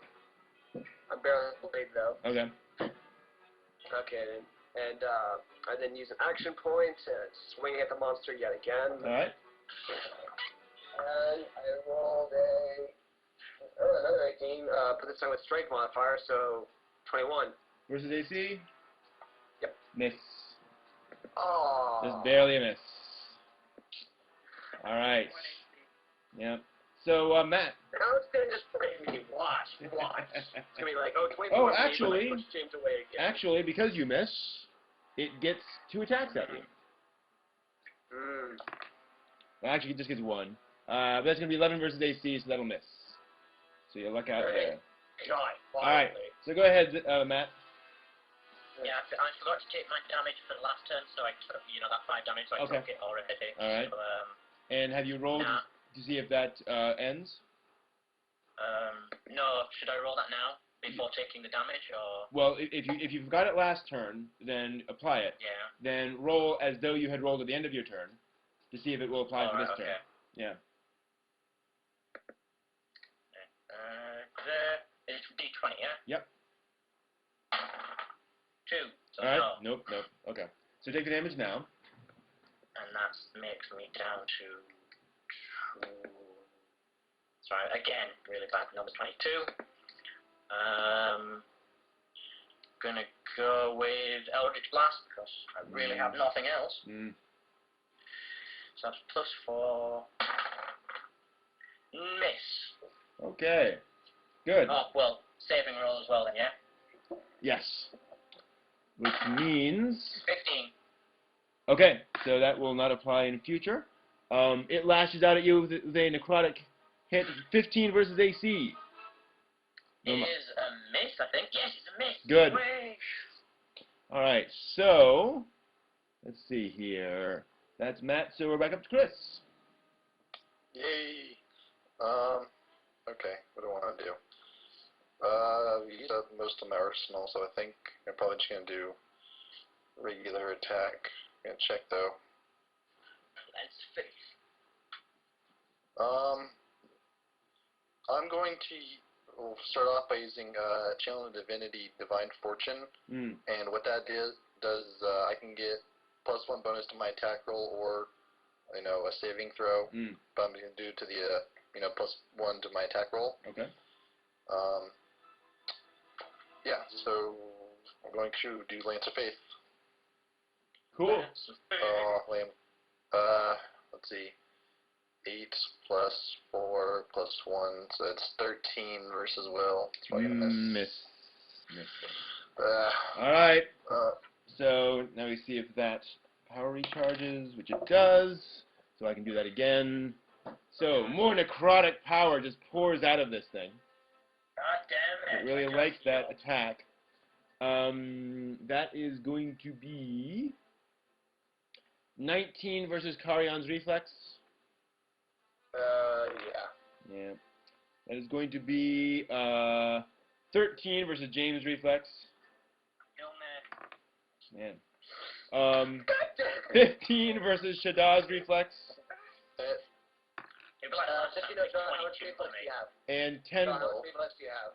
And 10 versus Normakis' reflex. Never mind. It misses. Alright. So for those of you who hit, it hit. Oh! I'm dead. I'm dead. 15 necrotic damage. Plus Wow. 5. Plus, I have 1 health. plus 5 ongoing necrotic damage. That means if someone doesn't heal Wait, is your turn next? I don't know, is it? James will be up next. My turn next. James needs to heal you or else you're going to go unconscious when you start your turn. Yeah. James, goddammit, don't be selfish. And Usually now... you have powers. Just move 1 square and heal him. We all have 3 potions, so... Yeah, but he can't... He's going to take the Yeah, damage. sorry, I was thinking wrong. Yeah. Okay. So... James is up. Potion down his throat. Hand it off to me or something, I don't know. Well, you've got 3, so you'd have to drink it when he gives you it anyway, so that'd be an action. Yeah. So you just have to heal you. Okay, so I'd have to give him the potion and he'd drink it and that'd take up my action, right? Nope. No, that'd take up his action. minor You'd have to move to him and heal him. So you'd provoke an opportunity attack, but you'd get to heal him, and so he wouldn't die. How can my character heal him? Any Because character you've got can heal. anyone can heal. I had no idea. Yeah, you just walk, you go up to him and then do a heal check. And then you have to roll at least a 10. Oh, crap. But it's probably the best, plan of action. Yeah. I'll heal him on my turn, but that means Karen won't get it. Yeah, And then Karen will have to. He won't be able to make a turn of his own unless you heal him. Well, he'll die if we don't, because doesn't he only have 1 health and he'd take the beam But turn? he'll go unconscious, but then I'll heal him on my turn. It's just that if he does go unconscious, he'll miss his turn. And that would be bad. Now... But if I move here, I do an opportunity attack, right? Or is that just shift? It's not gonna hit you, James. Trust me. Watch. It won't hit you. No, you can shift that 1 square, you'll be fine. Let's watch. If it does hit him, because you're at full health anyway, aren't you, James? Or near full health. Yeah. Exactly. Well, that's a shift, though. Yeah, that was a shift when it hit me, right? That's right. I mean, you're fine. Using your minor action to heal him won't really, You can't use a minor action to heal him. First aid is a standard action. Oh, really? Yeah. Whoa. How many action points do you have? None. So basically, we've just got to consider, because James misses his attack, but if he doesn't heal, Carrion will miss his attack. So who does more damage on a standard attack? James. I do. Then James shouldn't heal him. Because Shadar can heal him. And the other question is, how close is this thing to death? Pretty close. Either way, it's going to miss it. Either way, someone's going to miss an attack. Yeah. So it might as well be the person who does the least damage on a standard attack. Mm. And I do the least damage on a standard attack. Between you and James. And James has a higher attack roll in most cases, so he's just more bound. He's more likely to hit. Because he does 2 attacks. So James just stabs the thing in the face. Okay, I will do that. Roll for my first attack, and it was a 19 plus 8. Alright, that's a hit. Roll for my second attack and see if it's a 1. No, it's an 18. Oh, wow. So now I have to roll 48. I rolled a 2, a 2, a 6, and a 3. 13. 2 plus 2 plus 6 plus 7, 9. And with that, the statue moans and falls backwards with a mighty crash and falls and just collapses, and the plinth actually cracks and breaks in 2 with the force of the fall. And this huge sound just reverberates throughout the cavern, and all 6 sarcophagi collapse into shards of stone. I think they know you're here. Hooray. And then Carion's like, oh, he did. Oh, he takes the cry damage.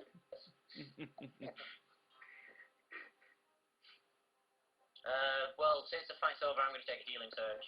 Okay. And heal myself back up to almost full health. Yeah, I used to. I need a healing word. Just like, bye, you're No, I'm sorry, I can't do that. I ran out. I only get 2 per encounter, and I use them both at encounter. Alright then. Alright, I'll do the surge. I have 3 left. Okay. 8. Got 8 health. Okay. Actually, can I use a heal ability on him? Like my,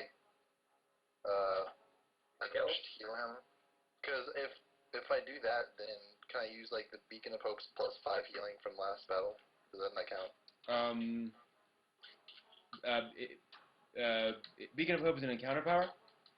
No, well, Beacon of Hope was a side effect from my daily power that was used in the last battle, which gives me +5 healing, or +5 to all of my healing. Until the end of the encounter. Probably. Yeah. Yeah, so never mind. Yeah. So what next? I will note, just as a friendly DM hint, that a shattered piece of a statue of Vecna might be a pretty darn good piece of evidence. Considering it bleeds, yeah. Yeah. Alright then. Well, since no one else says anything, Norma's Curse will say something. Alright. I suggest something as advanced as this magic-wise could be used greatly as evidence. I suggest we take probably the most obvious piece we can of this statue to the captain and request the guards. James picks up its head.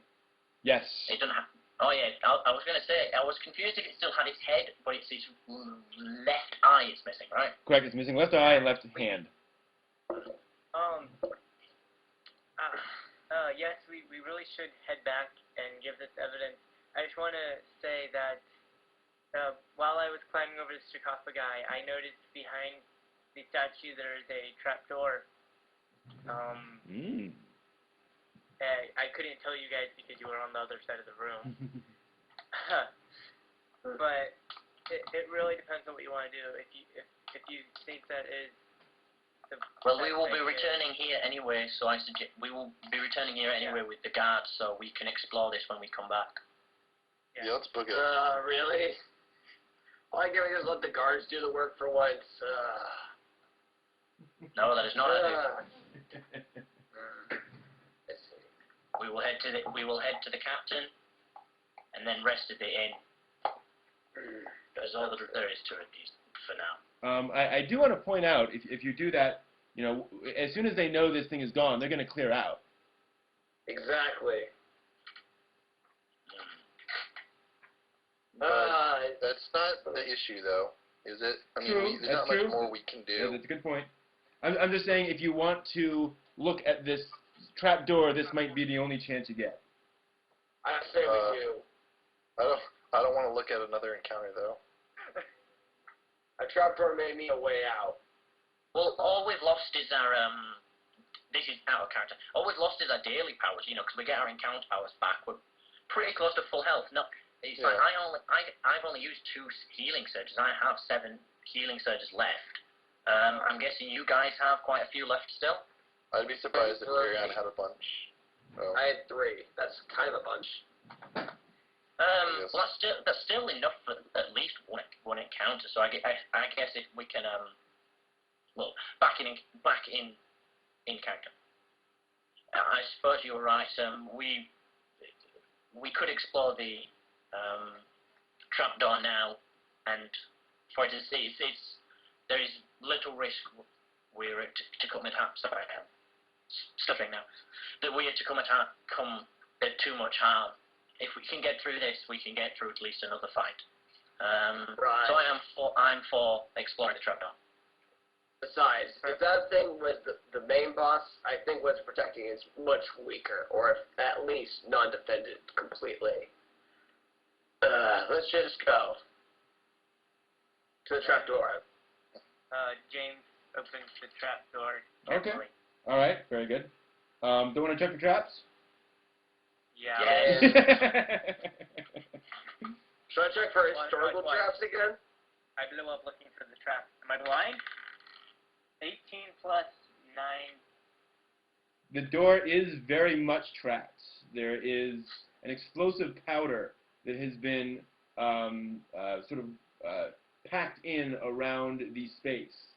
So you can attempt a thievery check to take out the explosive powder successfully. Let's all help them, guys. Let's share falling on it would get rid of that explosive powder. The whole statue just collapsing onto the trapdoor. Yeah. Let's all cheer for James's thievery. Let's roll for support. Yeah, go cheerleader, go. Support him. Thievery, I get a +1 star. 11. All right. Roll. +2. And shit off. Oh, roll my thievery? I got 15. +2. Yep, so +6 for James. All right, so +6. Okay. I rolled 15 plus 6 plus 3. Complete success. Yes. You pull out all of the powder with no problem. Open it up, and there is simply a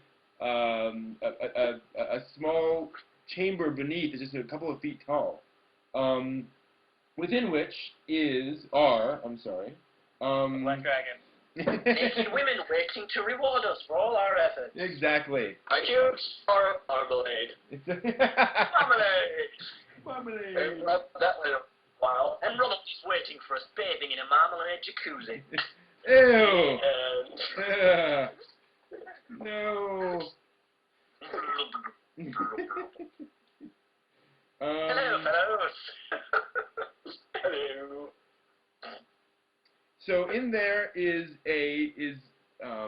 actually several gems that total about 200 gold in value, as well as a wand. Yes. Hey, we finally Something got for me. What do you mean something for you? I have not gotten a single thing. Yeah. Nor do I have anything. It's a wand. I channel shit through wands. And I don't? No. Is it being Father Mark Edition 2? What? Yeah, big Harry Potter reference. So I don't know the series too well. So who's taking the wand? Do you know what it does? Yeah, well, check for magical properties then with Arcana. Yeah. 9. Nine total? Is that so? 10 total. 10 total. That's just enough. I'll give it to you with 10. This is a level 3 Hellfire wand. Awesome. It adds +1 to your attack rolls and damage rolls. On a critical, it adds 1d8 fire damage. And there's a property.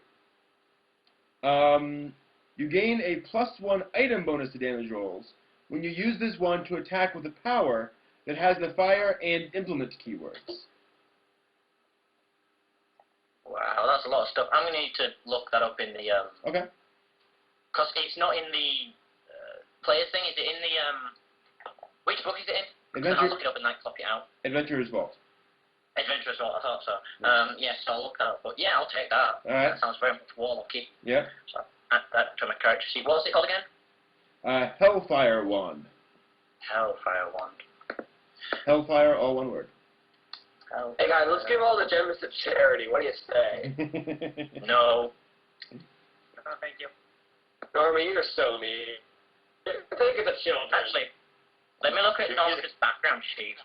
You can give your share to charity. Hold on. Actually, does Normicus have a Hellish Rebuke? I do have Hellish Rebuke. Okay, just checking. Oh, that's the feat that you took? No, that's... The power. That's an... Yeah, you the get thing that of female. Hellas thing or something. Never mind. But damn. I don't know. Never mind. Whatever. So I'm just looking at something on Normicus' background sheet. Okay. Because I don't remember if he cares much about money. Mm. While he's doing that, what do you guys want to do next? I assumed we Beat you? well, we could, are there any, should we check for traps around the gyms, or was that covered when we checked the room? Around the whats? Like, when we entered the room, we disarmed traps, but do we have to do it again around, like, the gems and the wand? To check for traps again? No, because, yeah, the check for traps handle all that stuff. Okay, so yeah, then I assume we take, or we pick up the stuff. Yep. Then what? When we start to leave, and we kind of... I'm sure there's anything else left in the thing that's practical for Carrion. There's a big rock. You can throw it at people. Good point. To take the rock and I use a man missile and throw it at Normie. Why? What did Normie do? I'm surprised you're not mad at James. Oh, I rolled a 20, huh? By the way, James, you notice James, you notice that when you pick up the head, the blood flowing out of its eye is an illusion. It is a magical enchantment on the head that makes this blood appear to flow out of it. Whoa. Okay. What did they put in my cereal this morning? I'm seeing things. Alright, so you guys are going to attempt to go back out the way you came? Stealthy Do we have an outside spell? Do we have an outside spell? No. Yeah. If they are going to clear out, maybe we should enter that one room, or do you think we should just leave the one room that had the, like, I forget what, in the chants and stuff? Mm. I want to book it. I want to get out of here. I see no reason why we could not visit. Carrion feels bummed that he couldn't find anything for himself. You got gold. I see no reason why we could not go inside. Terrible money. Oh, have we split up successful the bounty from the gems? Have we split that evenly? I assume so. Have you? That's 50 gold each, so that's kind of Okay. a lot of gold. Okay, let's do that then. Yeah.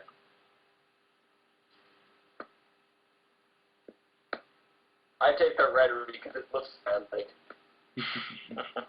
Rubies and sapphires are the same thing chemically. Anyway, I won't get into that. Okay. But what? No, because of alchemist. Yes. He Anyway, dabbles. in character, I see no reason why we could not at least inspect that room one more time, and if there is simply chanting going on again, we could possibly go inside and see what dwells in there. Black dragon.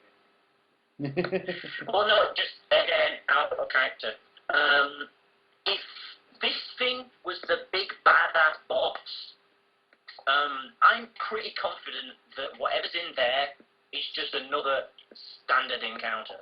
Who said this is the big ass? Who said that was the boss? No, that's the big ass boss. I will put my life on that. You don't know. D&D, you never know.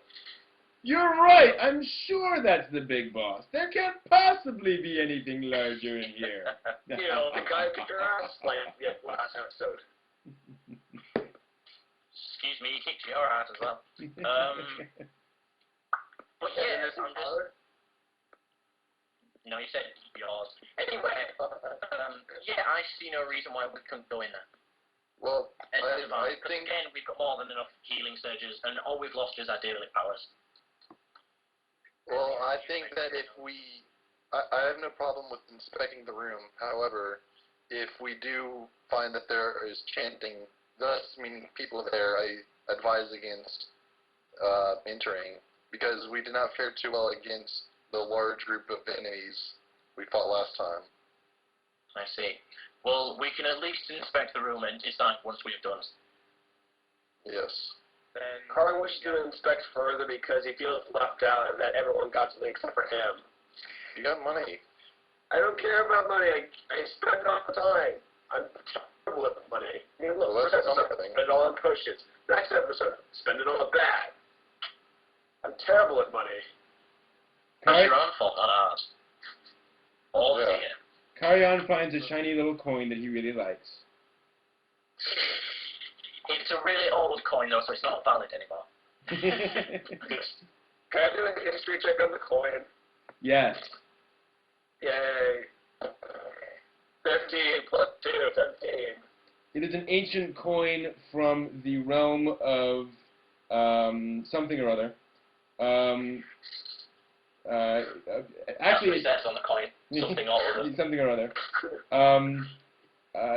It's actually quite old. It is centuries old, from a kingdom that is long gone, and quite rare.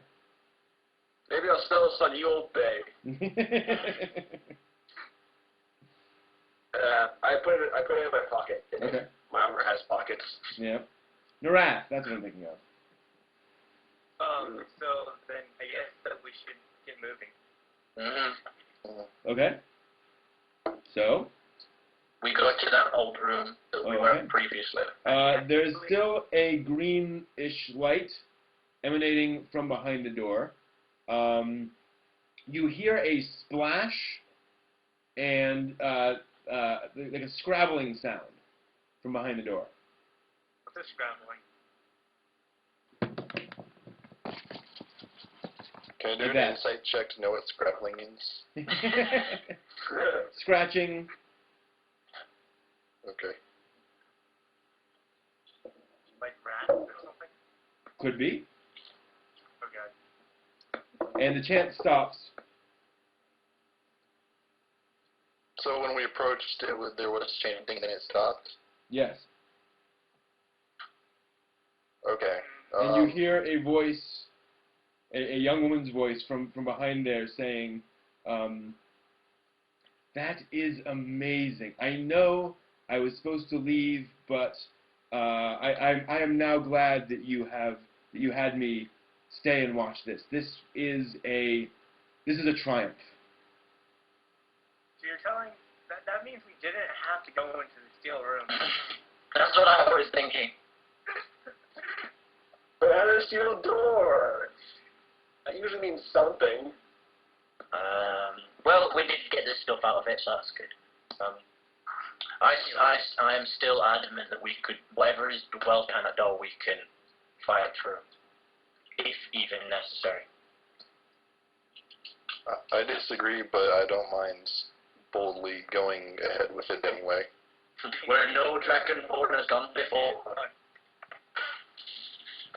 Alright, let me move the map. Just kick open Doesn't want to move for me. the door and assess the situation and possibly run.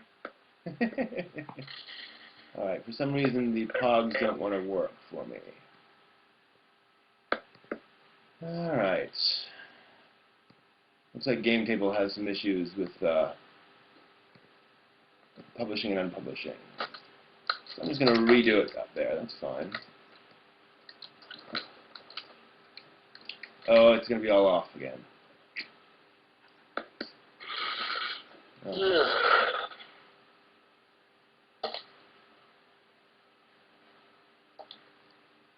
So, let me see here. Again, you guys have to position yourselves properly. I think me and the warlord should be the ones in front of the two doors. Whoa. Did we, that doesn't look great. Why do they have two? Give me a chance. Okay, I apologize. I apologize. I'm trying to fix it. It's not fixing for me. I'm doing my best here. It is not allowing me to fix that. So I'm just going to move them out of the way. Ah.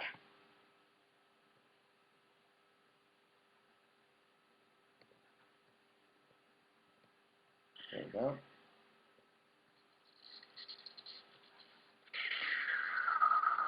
And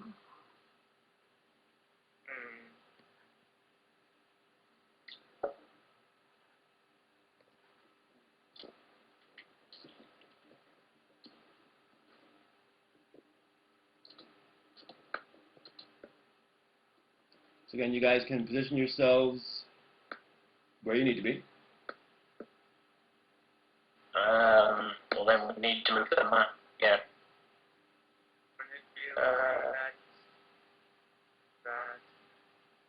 Oh, massive city.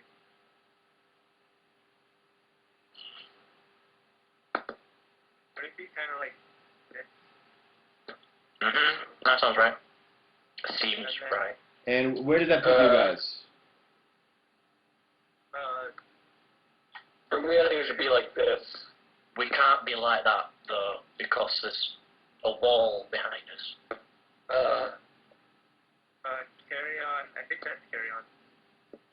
So does that put you inside or outside of the room? Just outside the room and right in front of the door. Okay, cool. And so I guess carry on to kick the door in and see if we run. Can someone heal me first on HP? I'm not going first with 8 HP. Why? You didn't use any healing surges? I have.